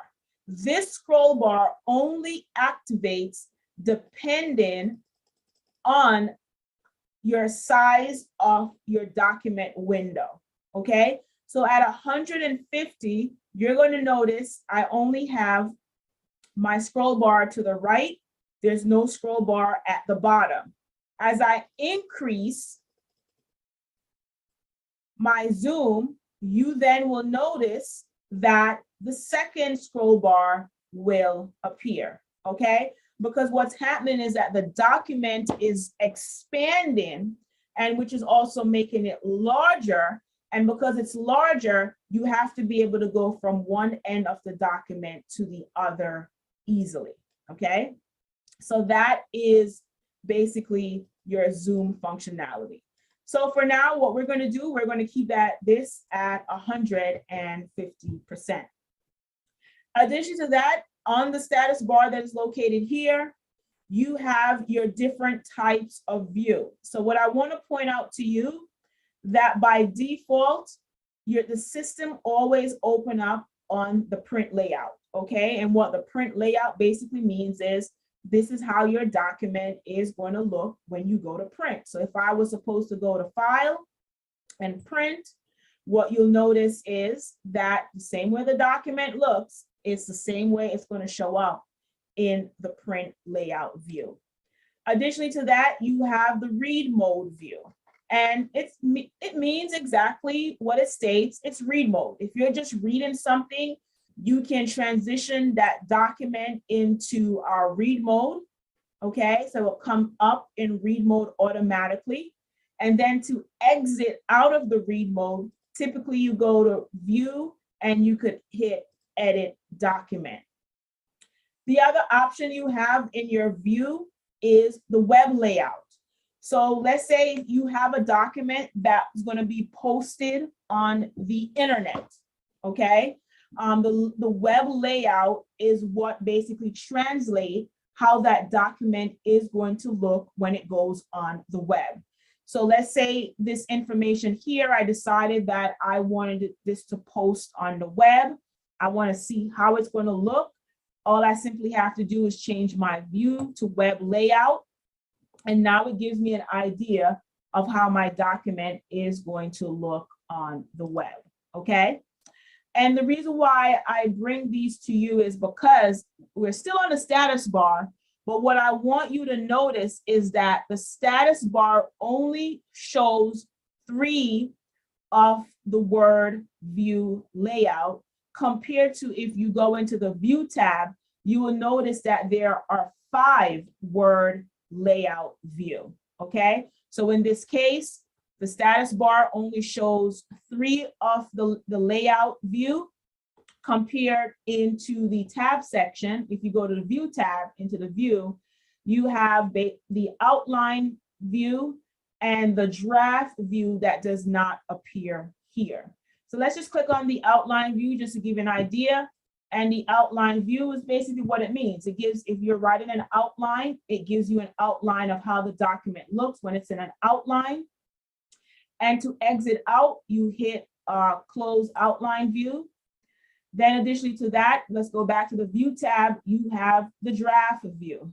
And the draft view, you'll see, it kind of does look similar to some of the things you've seen before, but it's just on a wider angle itself, okay? So the next thing that I want to bring to you, so let's go back to the print layout view. And the next term that I want to bring to your attention is something that's called the insertion point, okay? So now we're going to dive into, putting some text onto this document. So this line that you see where my cursor is moved to, this line that is blinking, it is what we call the insertion point. And what the insertion point does, it indicates where your text is going to appear, okay?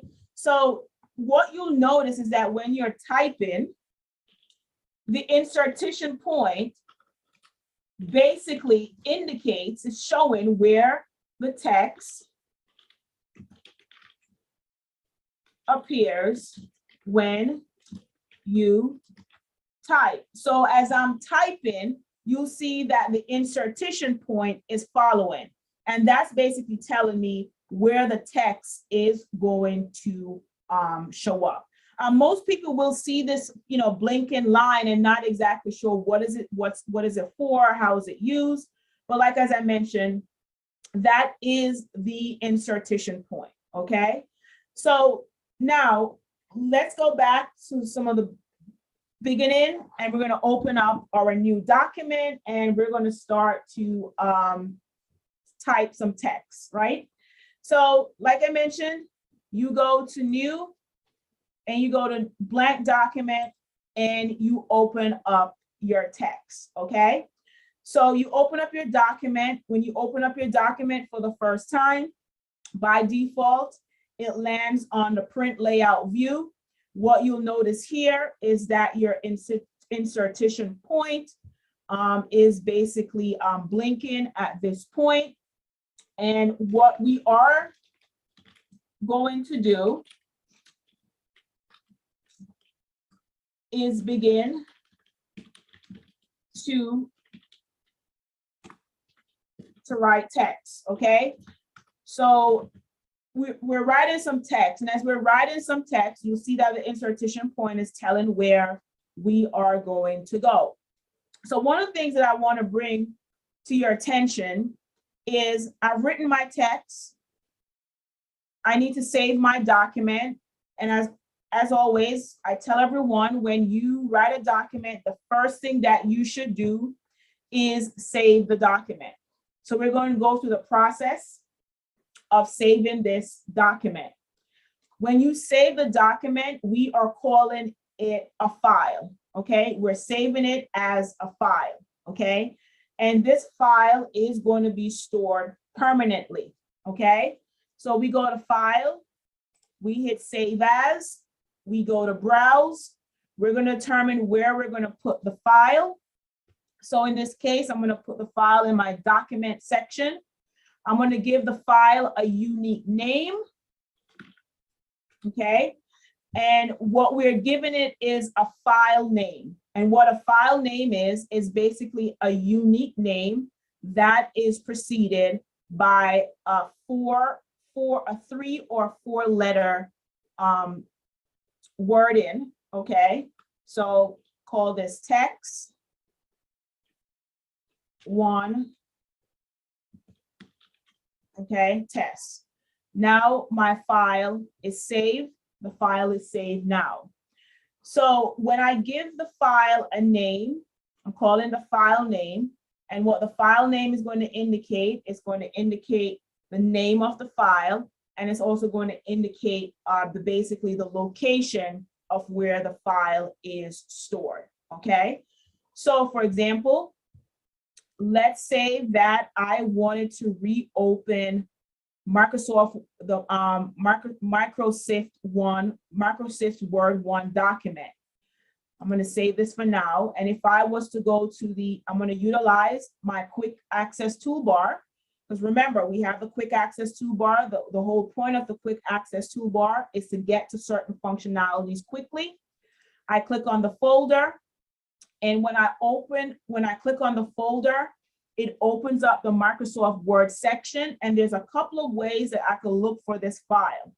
By default, what Microsoft Word is going to do, they're going to have a section right here that will display your most recent documents. And what the system will do, it will date it, okay? So as of today, these are my most recent document. If it goes a day back, it is also going to have, let's say today is Friday, I saved some documents on Thursday. It's going to have a date of 5/12, which is going to show my recent documents from yesterday, okay? So this is one of the ways I could go back to my document. The other option is I go to the Browse section. Because my system automatically defaults to documents, I'm going to automatically go to documents and locate my file. Or in other words, if I had it saved on my local C, if I had it saved on a flash drive or a USB drive, I will navigate to that drive, click on that, and then open my document up, okay? The next thing that I want you also to understand is there is also something that is called, and I'm going to bring it, I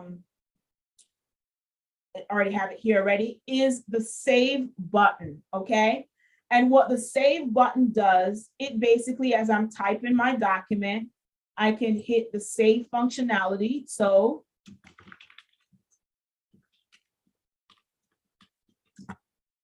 when I hit the save functionality, it's going to save the information that I have here. If I had written save functionality and then close my document immediately, there would be no time for the system to process and save my information. So you always want to make sure that you are using the save functionality as you are typing, okay? So this is when you are typing and saving your document locally to the computer. If you're saving your document onto the internet using the cloud environment, the cloud environment, yes, will automatically save your document for you. Okay, so you just want to make sure you are always saving your document. Additionally to that, let's talk about how we select text, paste text, and so forth. So one of the things that we can do, let me just show you this functionality, is we're going to take the text that we have here. Okay, we're going to do the copy and paste functionality. So one, when you highlight something, you are going to right click on it and then you are going to hit copy. Okay, so this is how you're going to copy information from one place to another location. You copy the information and then you're going to basically go to the document that you have that you want to put this information. You are going to right click and then you are going to, you have a couple of options for pasting. And let me explain these to you. So you'll notice when I did the paste functionality, 3 boxes appear, okay? The first box that appear is what we call keep source formatting.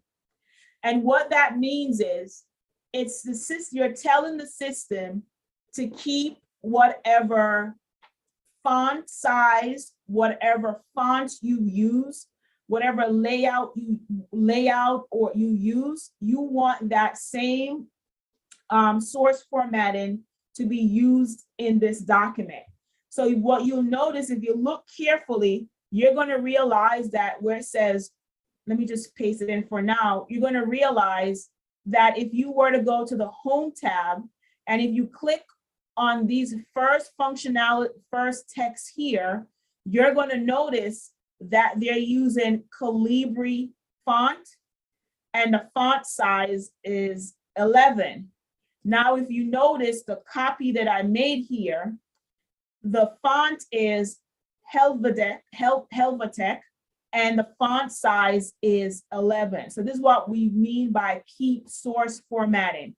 You want to copy this, the layout that you have from the previous over to the new section and keeping that layout and format and everything.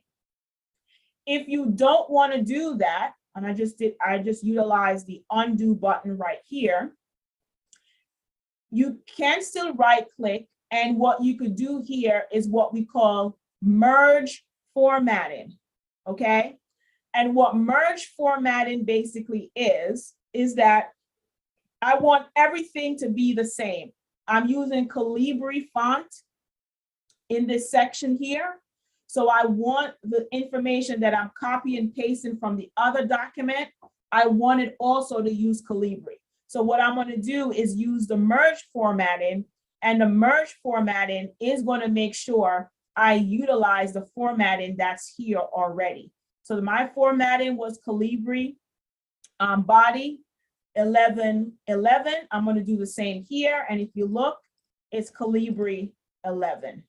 Okay. Let's do an undo again here. So we can go over through the paste options. The next paste option here, it says keep text only. Okay.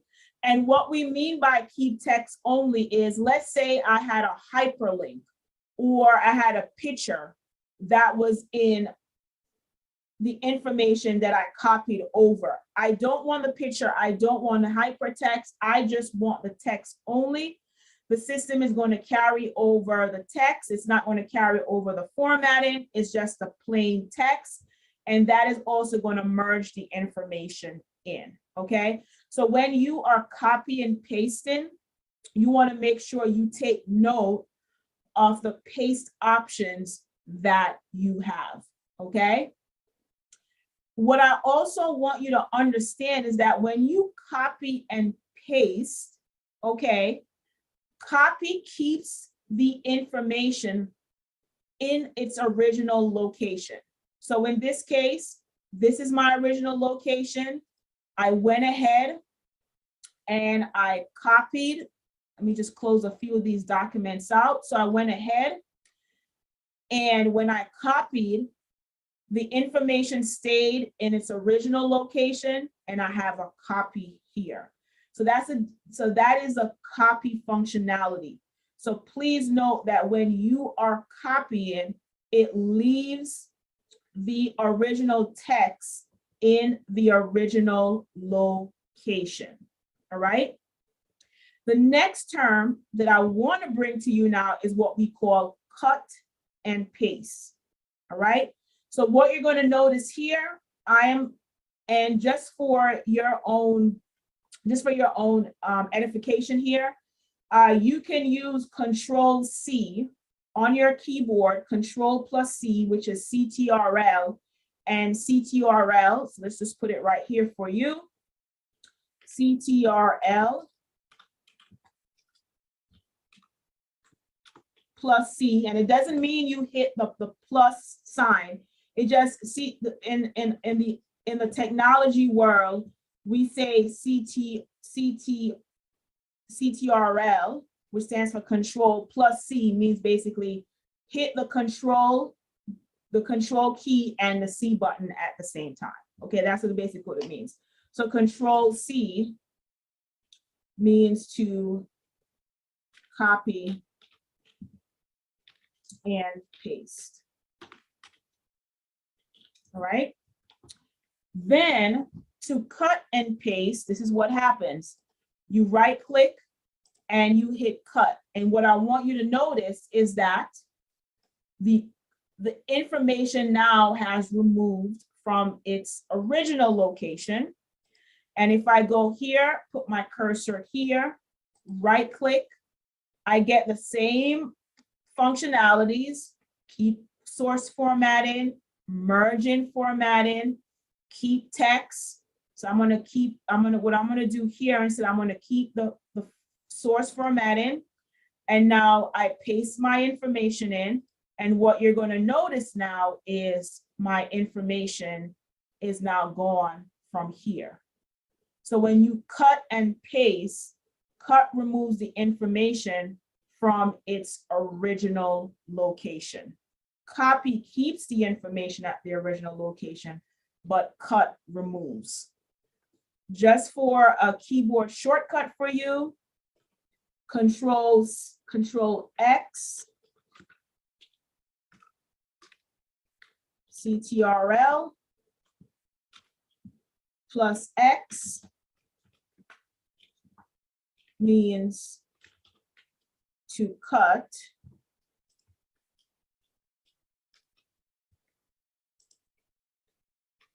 Okay, and the best way to remember the shortcut key for cut is think about a scissors, because of the way the X is set up. Remember, the X looks like just like a scissors when you open a scissors up and go, and it cuts and it cuts.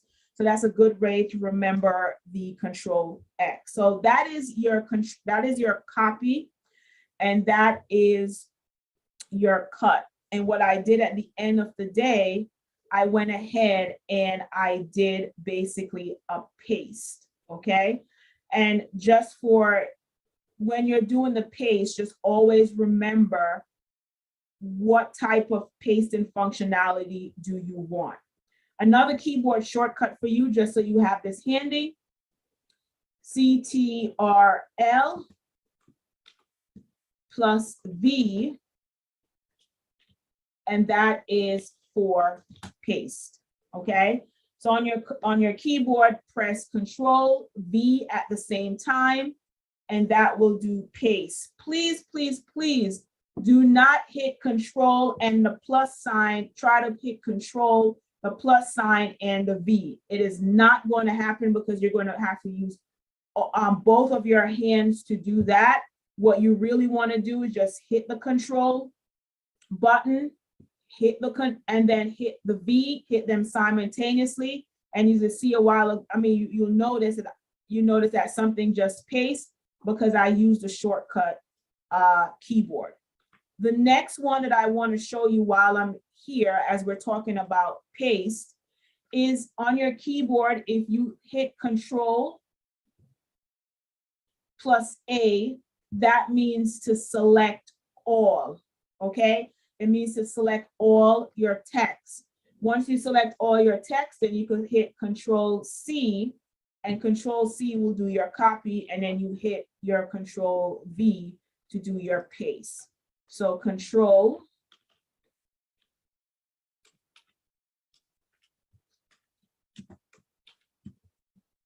plus A,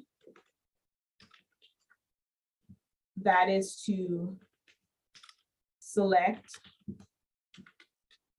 all text, okay? All right, so the next thing that we want to walk through now, that now we know how to copy, we know how to cut, we know how to paste, is to show you where all this information is located. Here you have what we call the clipboard. The clipboard is under your Home tab. And you'll notice here, if you hit this little caret that's pointing down, click right here, it's going to show you your clipboard, okay? So all your copying and pasting, so if I took this section right here, I went ahead and I want you to notice that I'm using something new for the first time. This is what we call the mini toolbar, okay? And what basically the mini toolbar is, the mini toolbar is basically a small or a downscale version of your ribbon, which utilizes your most commonly used text and paragraph format commands, okay? So you'll notice that the things that you see in the mini toolbar are typically in your Home tab is your clipboard, things from the clipboard.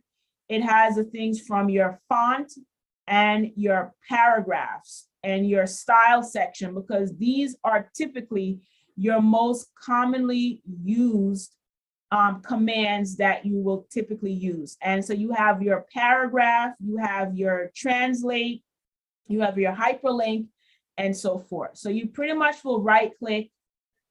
I'm going to hit the copy button here. And then I'm going to paste this information here. And what I want you to notice is that the information here now is showing up inside of my clipboard. So I have the ability to basically see all the items that I have cut. So I went ahead and cut something. I'm pasting it here.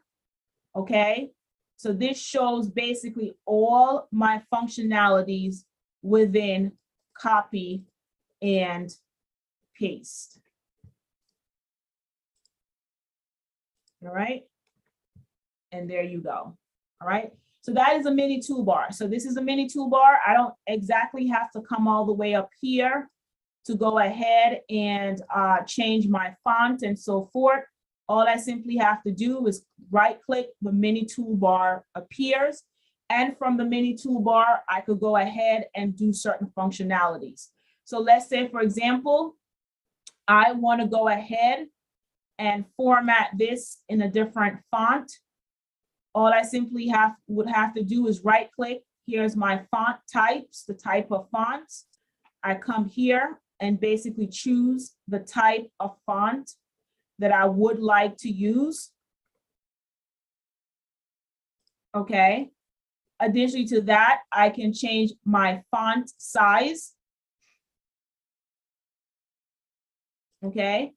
Let's say if there is a word, couple words that are very important that I may want to highlight. I'm reading through this document and I want to highlight certain words. There is a highlight functionality. So think about when you're reading a book and you're using a regular highlighter, there is a highlight functionality here. So what I can do is, let's say I want to highlight the word functionality. I right click, here is my highlighter, and I have the option of choosing the color highlighter that I want to use. So I'm going to highlight this word here also. And I may want to use my red highlighter.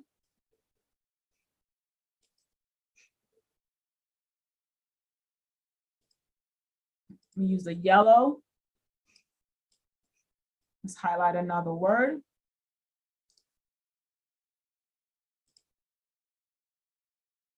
And that is how you highlight within the system. Let's say that I don't want to highlight. I don't want to highlight this word anymore. All I simply have to do is go back over the highlight, hit the drop down, and hit no color. Okay? And that will remove the highlight basically from the system. Another thing that I can do here, my font, like I mentioned, could highlight, use the mini toolbar, increase my font.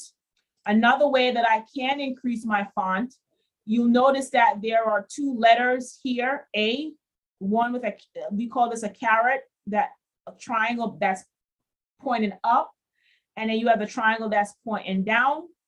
What I could basically do is I could click on the font increase, and when I click on that, that is also increasing the font size without me having to use the numbers, or I could decrease the font size using the lowercase a to make it smaller, okay? The next thing that I can do here within the system, let's say I want to create a bullet or a listing. I can do this in the paragraph section. So if I go to paragraph, there's a couple ways that I can do bullets. If I click here, and if I hit the drop down button, I have the option basically of choosing the type of bullets that I can use, okay?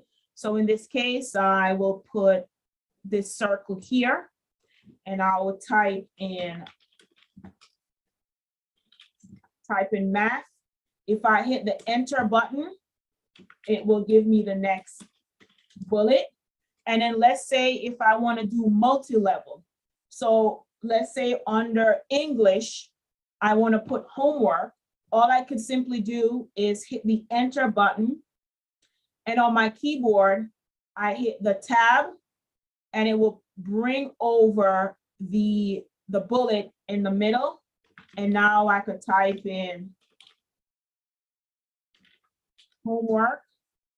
And if I want to still keep it at a multi-level, assignment.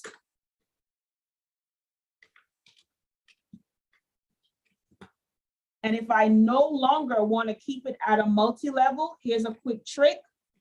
Hit the enter tab, hit the enter key, tab over twice. And then what you could do after that is hit the backspace. Let's do it again. Hit the backspace all the way back, and then it brings you back to the same section.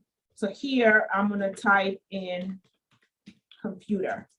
If I even want to add another layer to the homework, I can hit tab, hit one over, and then I could do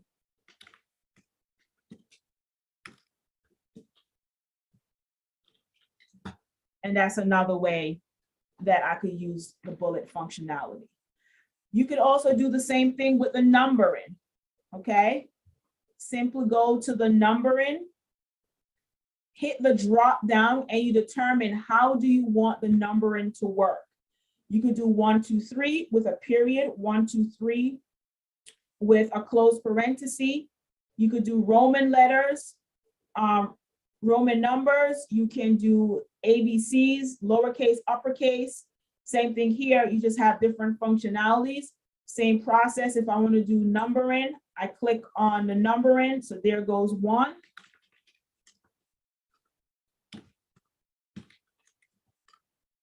Hit the enter, it brings me to 2.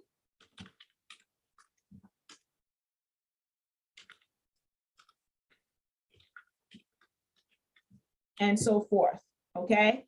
And as usual, if I want to do a multi-level, this is another way to, same way to do it, just hit the tab going across and it will automatically create my multi-level for me, okay? So that's one way to do the multi-level. If you really want to take it a step further, you do have the multi-level listing, okay? So it just depends upon what works best for you. Some people will use the bullet and create their own multi-level using the bullets or the number, or some people will go to click on the multi-level. So this is how the multi-level is set up. And I normally use the multi-level when I am, doing writing that requires me to do chapters and so forth. So you typically will find this multi-level setup when you're doing table of content, okay? So when you're typically doing a table of content, unless you use the reference section that also has a table of content. But you can utilize the multi-level section right here. All you simply do, click on it. Here's your multi-level. All right, and as you tab across, you'll see that the multi-level that I picked, if I use A, then it goes to 1 and so forth. So that is how you get to your multi-level section, all right? So far we went over just making sure that we covered everything, most of what we've discussed. We talked about starting a document, saving a document. We select a text, and in selecting a text, we utilize it with copy and paste and cut and paste functionality. I showed you also how to utilize in that space of time, how to use the mini toolbar, which will have some of your information here, your most commonly used items from your regular toolbar in this section here. And as we navigate through a document, as I'm typing here, now you see where the scroll bar is going to come in handy, because as I'm typing, my document is getting longer. And what you're going to notice too is my word count. My word count has increased. I still have 2 pages, but when I started off the word count, I had 87 words. Now I'm at 304 words, okay? And as you see, I'm viewing the document by using basically the scroll bar, and I'm using the view that I'm using right now is the print layout. And as a refresher, here's my clipboard. So as I'm copying, pasting anything, this is going to show up in my clipboard. If I don't want to see the clipboard, just FYI, I can go ahead and hit the X button. That will close.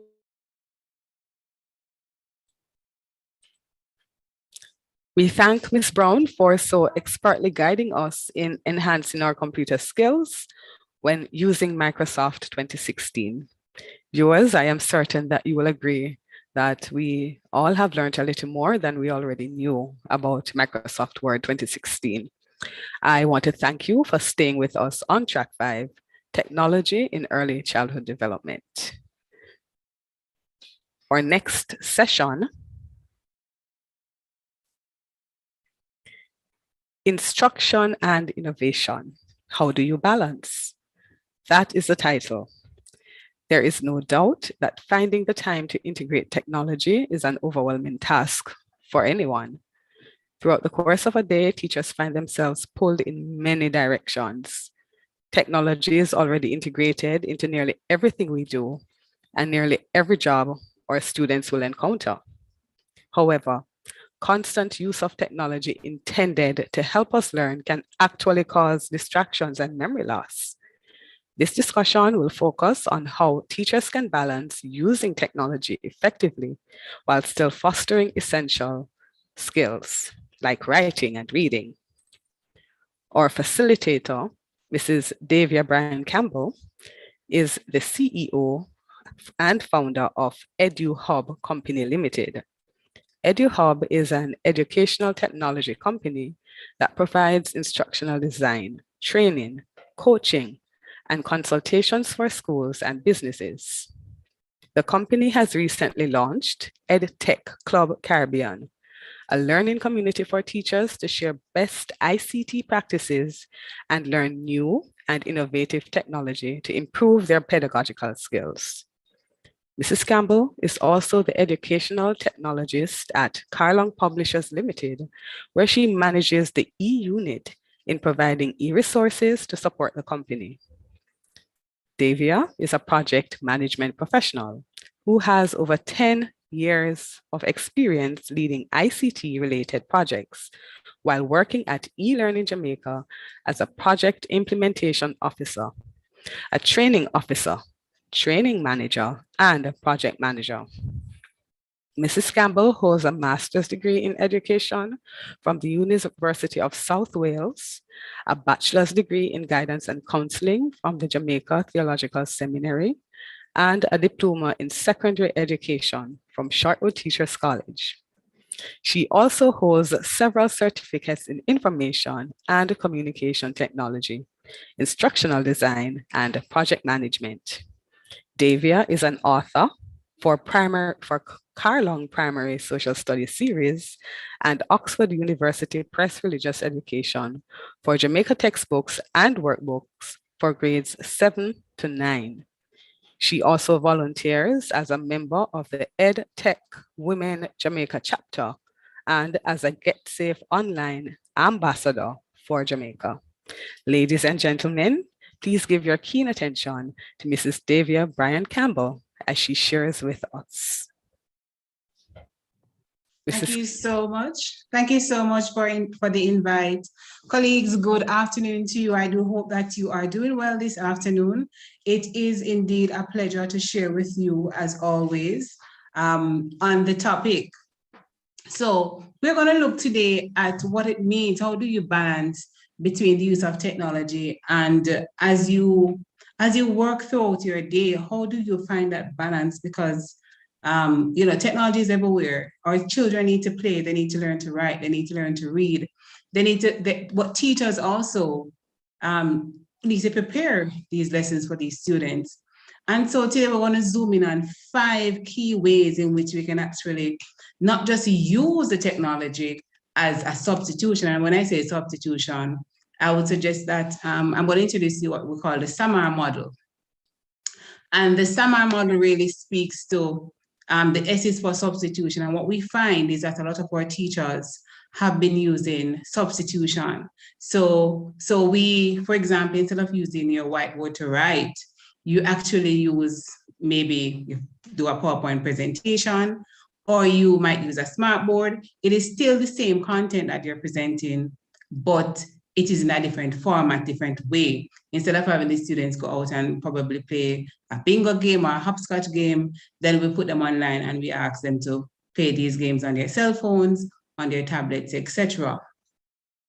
But what we want to consider, colleagues, is the intended purpose of technology to begin with. What it is that technology is. Technology is really using our knowledge to solve problems. And at the end of the day, we have something that is worthwhile, that is useful, that will be able to solve a problem and make our life a lot easier, of course. So as educators teaching the young minds, we have to remember that our students, by extension, they are innovative designers, aren't they? Yes, they are naturally curious. They are naturally curious about life, about what it is that is happening. Have you ever seen, and my sons do this all the time from their growing up, it's something that children do. You know, you might put the Vaseline in their hair and it is all over their hair and it's all over their body, the powder. It's because they want to see what this thing does. They see you using it and they're curious about, what it is that it does, what it is that, how it makes them feel, how it is that this adult can use it and I can't use it, right? So in other words, colleagues, we are we have the opportunity to shape some brilliant minds using the what we'd call the innovation models, right? So we have the opportunity to shape these innocent children's mind at the early stage. You get them when they're very nice, when they have not been exposed to anything and they have that natural curiosity. So we can foster that curiosity by ensuring that we do what we call develop innovative designers. So I'm going to share with you what that means today. All right, so let's talk about who is an innovative designer. This person that you're trying to develop, colleagues, is the person who is naturally curious, who's a problem solver, who is able to take a risk, careful risk, that is, who is able to think and to process and to think that anything is possible, right? That is the kind of student that you want to foster. Now, how it is that we actually get this done? Because as you think about it, you are planning, you are working with your students, you are busy just trying to balance out everything, making learning aids, making all of these things, and ensuring that you manage a classroom with sometimes the 20, 25 students, 15 students in your classroom. So let us talk about their natural environment and those things that you can.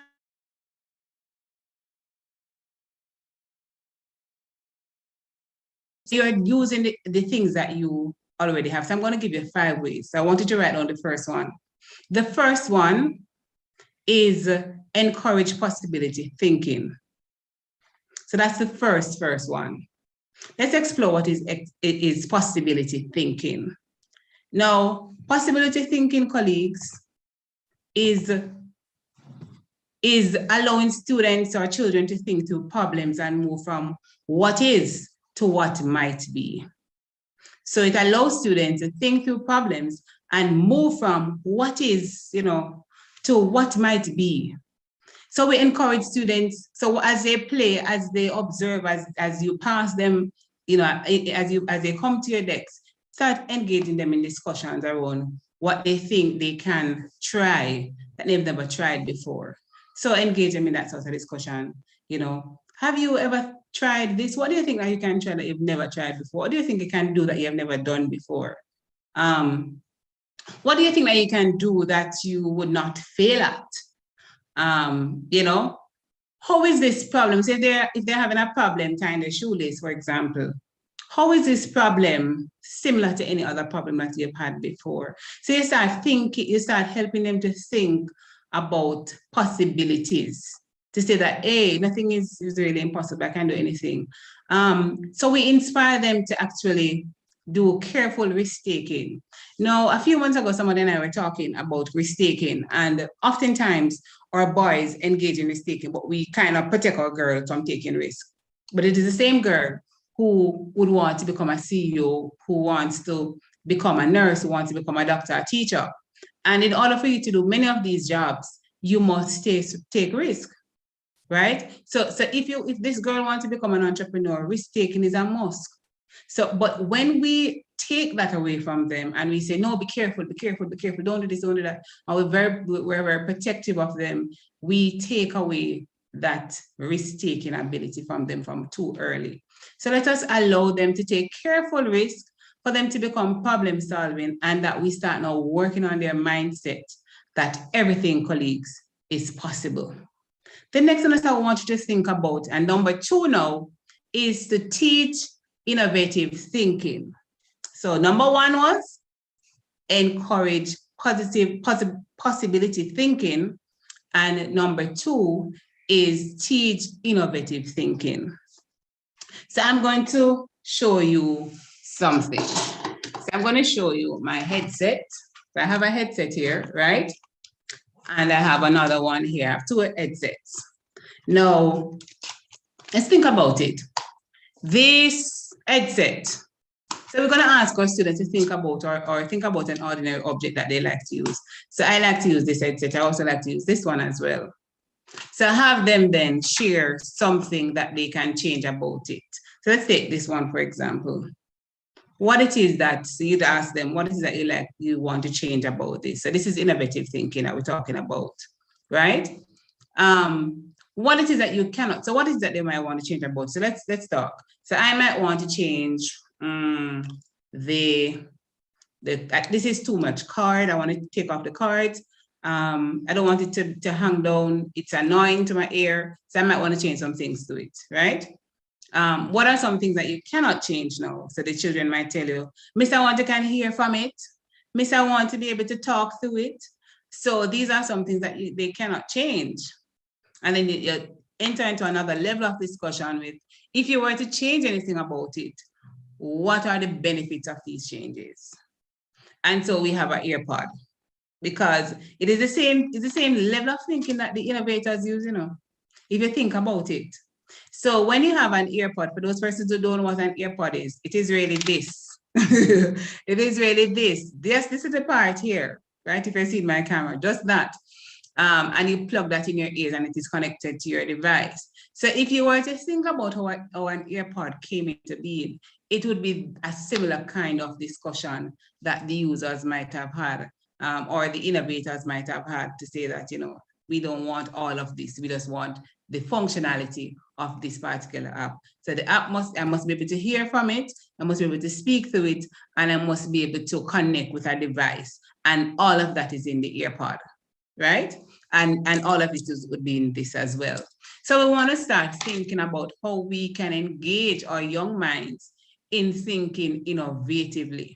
So every opportunity that you get, remember we're talking about technology and balancing out, and ensuring that we look at instruction and technology and making that balance. And so what we want to do is, as we try to balance out, is to use every opportunity as a teaching opportunity for innovation. So we're taking the use of technology in the classroom to a different level, colleagues. We're not just looking at the teacher now developing all of these concepts and all of this technology that is there. We're actually saying, let us start early by investing in our children and ensuring that we cater to their innovation and we promote innovative thinking. Let's talk about creating and exploring a take-apart station. So let's talk about this one. My device is dying. So let's talk about a take-apart station. So a take-apart station, colleagues, is when, give me 1 second, please.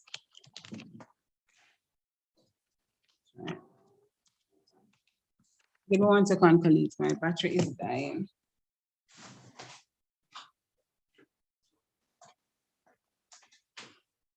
Right, so I was saying a take-apart station is where we set up a space in which we can ask parents to donate, household items like old computers. Many of our parents have old computers, right?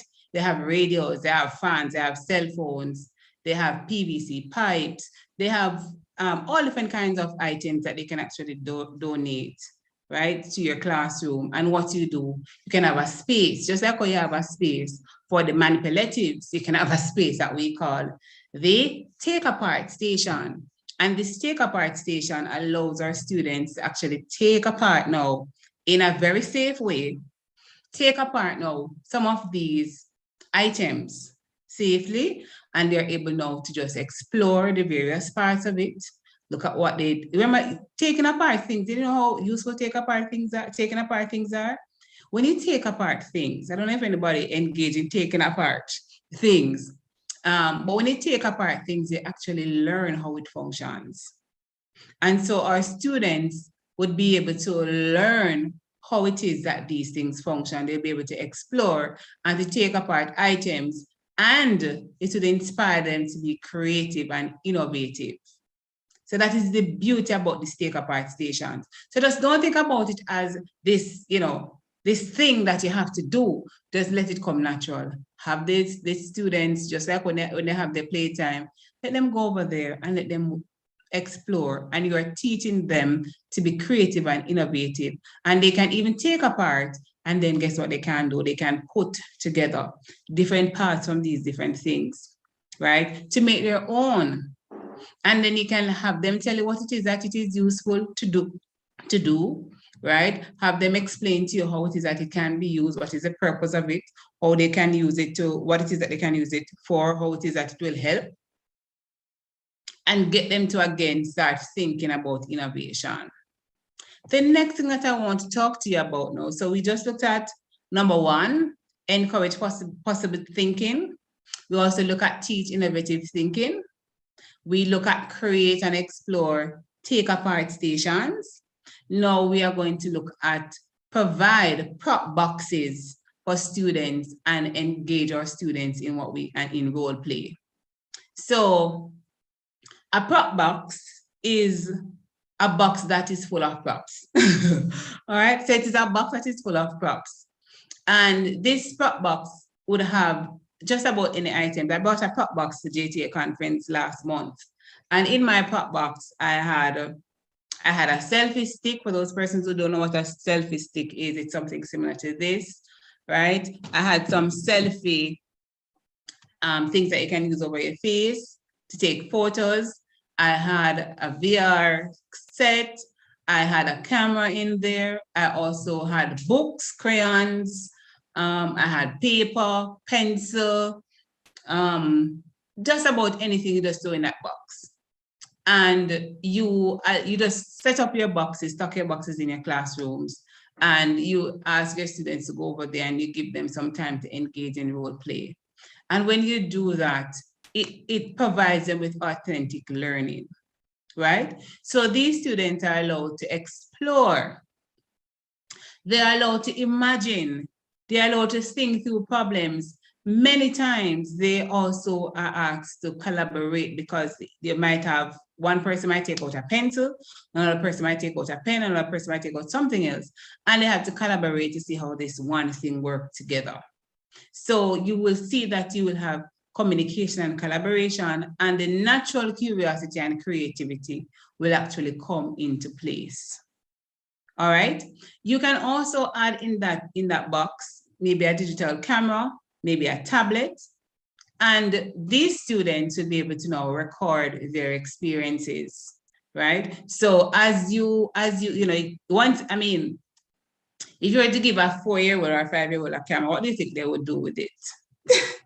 Right? So naturally they would think that this camera is supposed to take photos and so, or take videos, and so you'd encourage them to go ahead and view themselves, or have maybe one of the child videoing the others as they role play, and they can share stories, share their experience, reflect on what it is that they have been doing, right? And share, they can tell their stories to their parents, they can tell a story about the particular prop that they have in their hand, or they can just make believe and play in that space. All right. And so that is something that you also have to encourage your students to do. So you create these prop boxes with various items, and you can just have at least one technology item or two that will engage them as it relates to ICT. All right. The next one that I want to talk about, so the fifth thing now that I want to tell you about, number 5, is to help your students set their personal goals. All right, so our students definitely need to set personal goals, and they're not too young to say, Mommy, I want to change this. Teacher, I want to do this. Teacher, I'm thinking about doing that. And because you are fostering that possibility thinking and that innovative thinking, then setting the goals will, thinking about future and things that they can do and change will actually come natural. So what do? You ask them to create action plans. And you're basically going to ask them, okay, so what are you going to do? When are you going to do? What is the timeline surrounding it? How do you know that you have done it? And if they can't write these action plans, colleagues, they can draw them. So have them think about, okay, so I want to change the glasses, right? I want to change this. I want it to be tinted. I want it to just look different. I want it to change the color. So you'd ask them, okay, so what it is that you want to do? How are you going to do it? And have them just start drawing what the glass and then what it's going to look like and when they plan to work on it and that sort of thing. So again, you are fostering innovative thinking, because that is how, as innovators, that is how we think.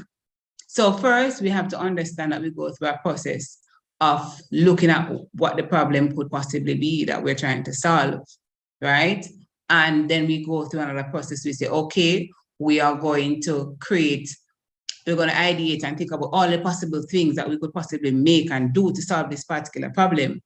And then we move from there and we say, all right, we are going to go into building a prototype to see, you know, the idea that we have, if it will work. So we build prototypes, we test it out, and then we test it out. If it doesn't work, we go back to prototyping again, or we go back to ideation, depending on where we are.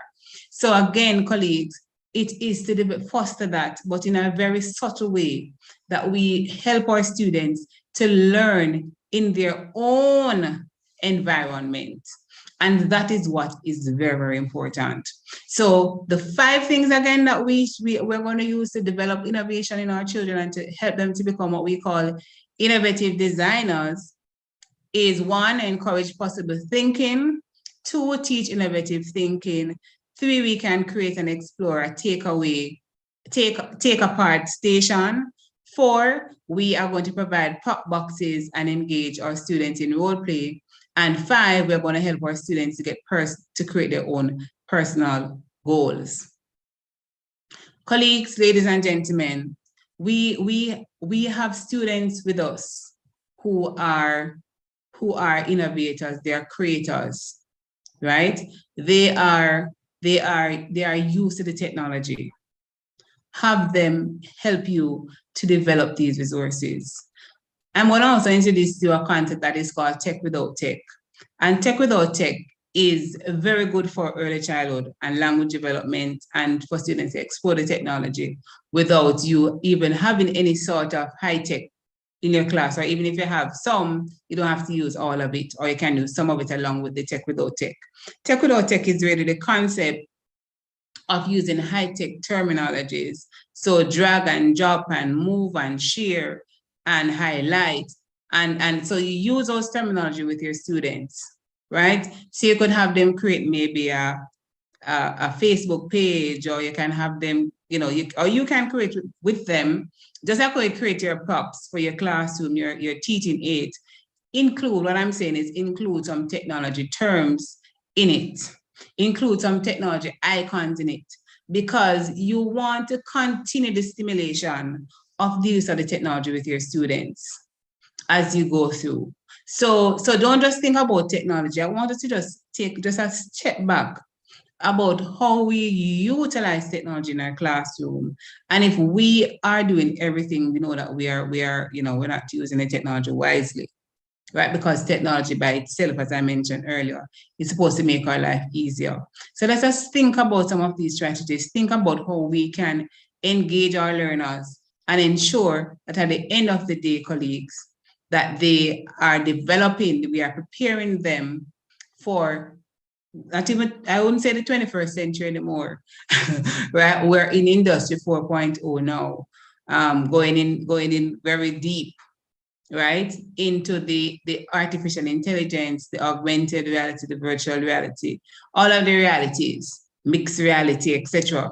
And so we as practitioners have an awesome responsibility, colleagues, to use these strategies to better engage our students and to ensure that we prepare them for what is ahead. And what is ahead is innovation, creativity, and entrepreneurship. That is what is ahead of us. That is what the world is looking like, right? And so we have to slowly but surely prepare our students for what is ahead. If it is that we want our students to, I look at the PEP exam, for example, and I'm saying if we start doing these things with our students from early, then critical thinking and problem solving now becomes the thing that they do every day, because they are now engaged in these way of thinking and acting that now for them to solve a problem or for them to figure out how it is that you move from point A to point B, that will come naturally because of the level of thinking that you are engaging with your students and how it is that you're supporting them as it relates to thinking in that way. So ladies and gentlemen, thank you so much for your time, for listening. It was a pleasure being here with you. It was a pleasure sharing. I do hope that you have learned a lot from this experience. I don't know if there is any space for, I guess my moderator will tell me if it is that there is any space for Q&A. But ladies and gentlemen, thank you so much for engaging in this discussion with me, for listening. I hope that those 5 strategies that I shared with you were very, very useful, and that it is something that you can take home with, that you can take back to your classrooms, that you can actually utilize with your students, because they are, and let me know how it is that you are using these, and if you're actually seeing any difference in how our children think and act and behave towards, and if they're becoming, in your estimate, innovative designers and thinkers. Thank you so much again, ladies and gentlemen, for having me. Do have yourself a wonderful rest of the day. Thank you. Thank you so much, Mrs. Brian Campbell. I am scrolling through the chat and I am not seeing any questions at this time. However, there are comments. Samuel Johnson, for example, is saying that the session was very informative. Myrtle Rogers expressed that same sentiment. So no questions at this time. Viewers, you may type your questions in the chat. Yes, it was informative and captivating as well, Mrs. Brian Campbell. You know, I really just was in awe at how you just picked up that headphone, you know, to demonstrate how we can just start up a conversation with our young ones about it. Anything that they, you know, they're interested in, anything that we see them playing with, you know, instead of just having them play without any conversation, we can start up a conversation with them to find out what they're thinking about this object, you know, and how they can improve it. I really was impressed by that. And, you know, as early childhood educators, if we consider this and apply this in our practice, then certainly we will have some innovative thinkers, you know, in the future. Thank you so much. The viewers they are impressed as well. They're saying it's very informative. Thank you for being here with us. We really do appreciate it. Thank you too. Do have yourself a wonderful rest of the day, colleagues.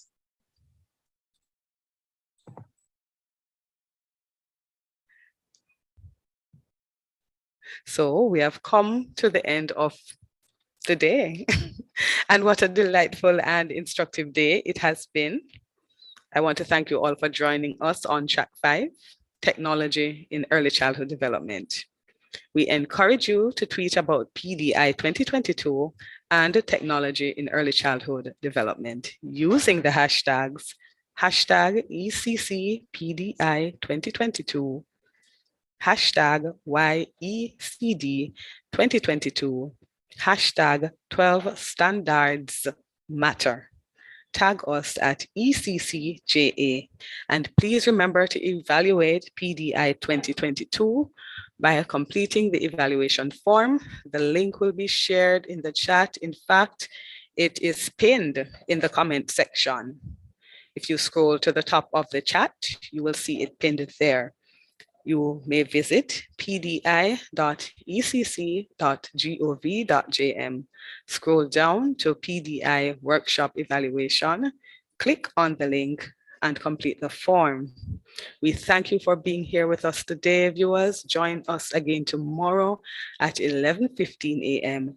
to 1:00 p.m. for our closing ceremony. Have a wonderful rest of the day.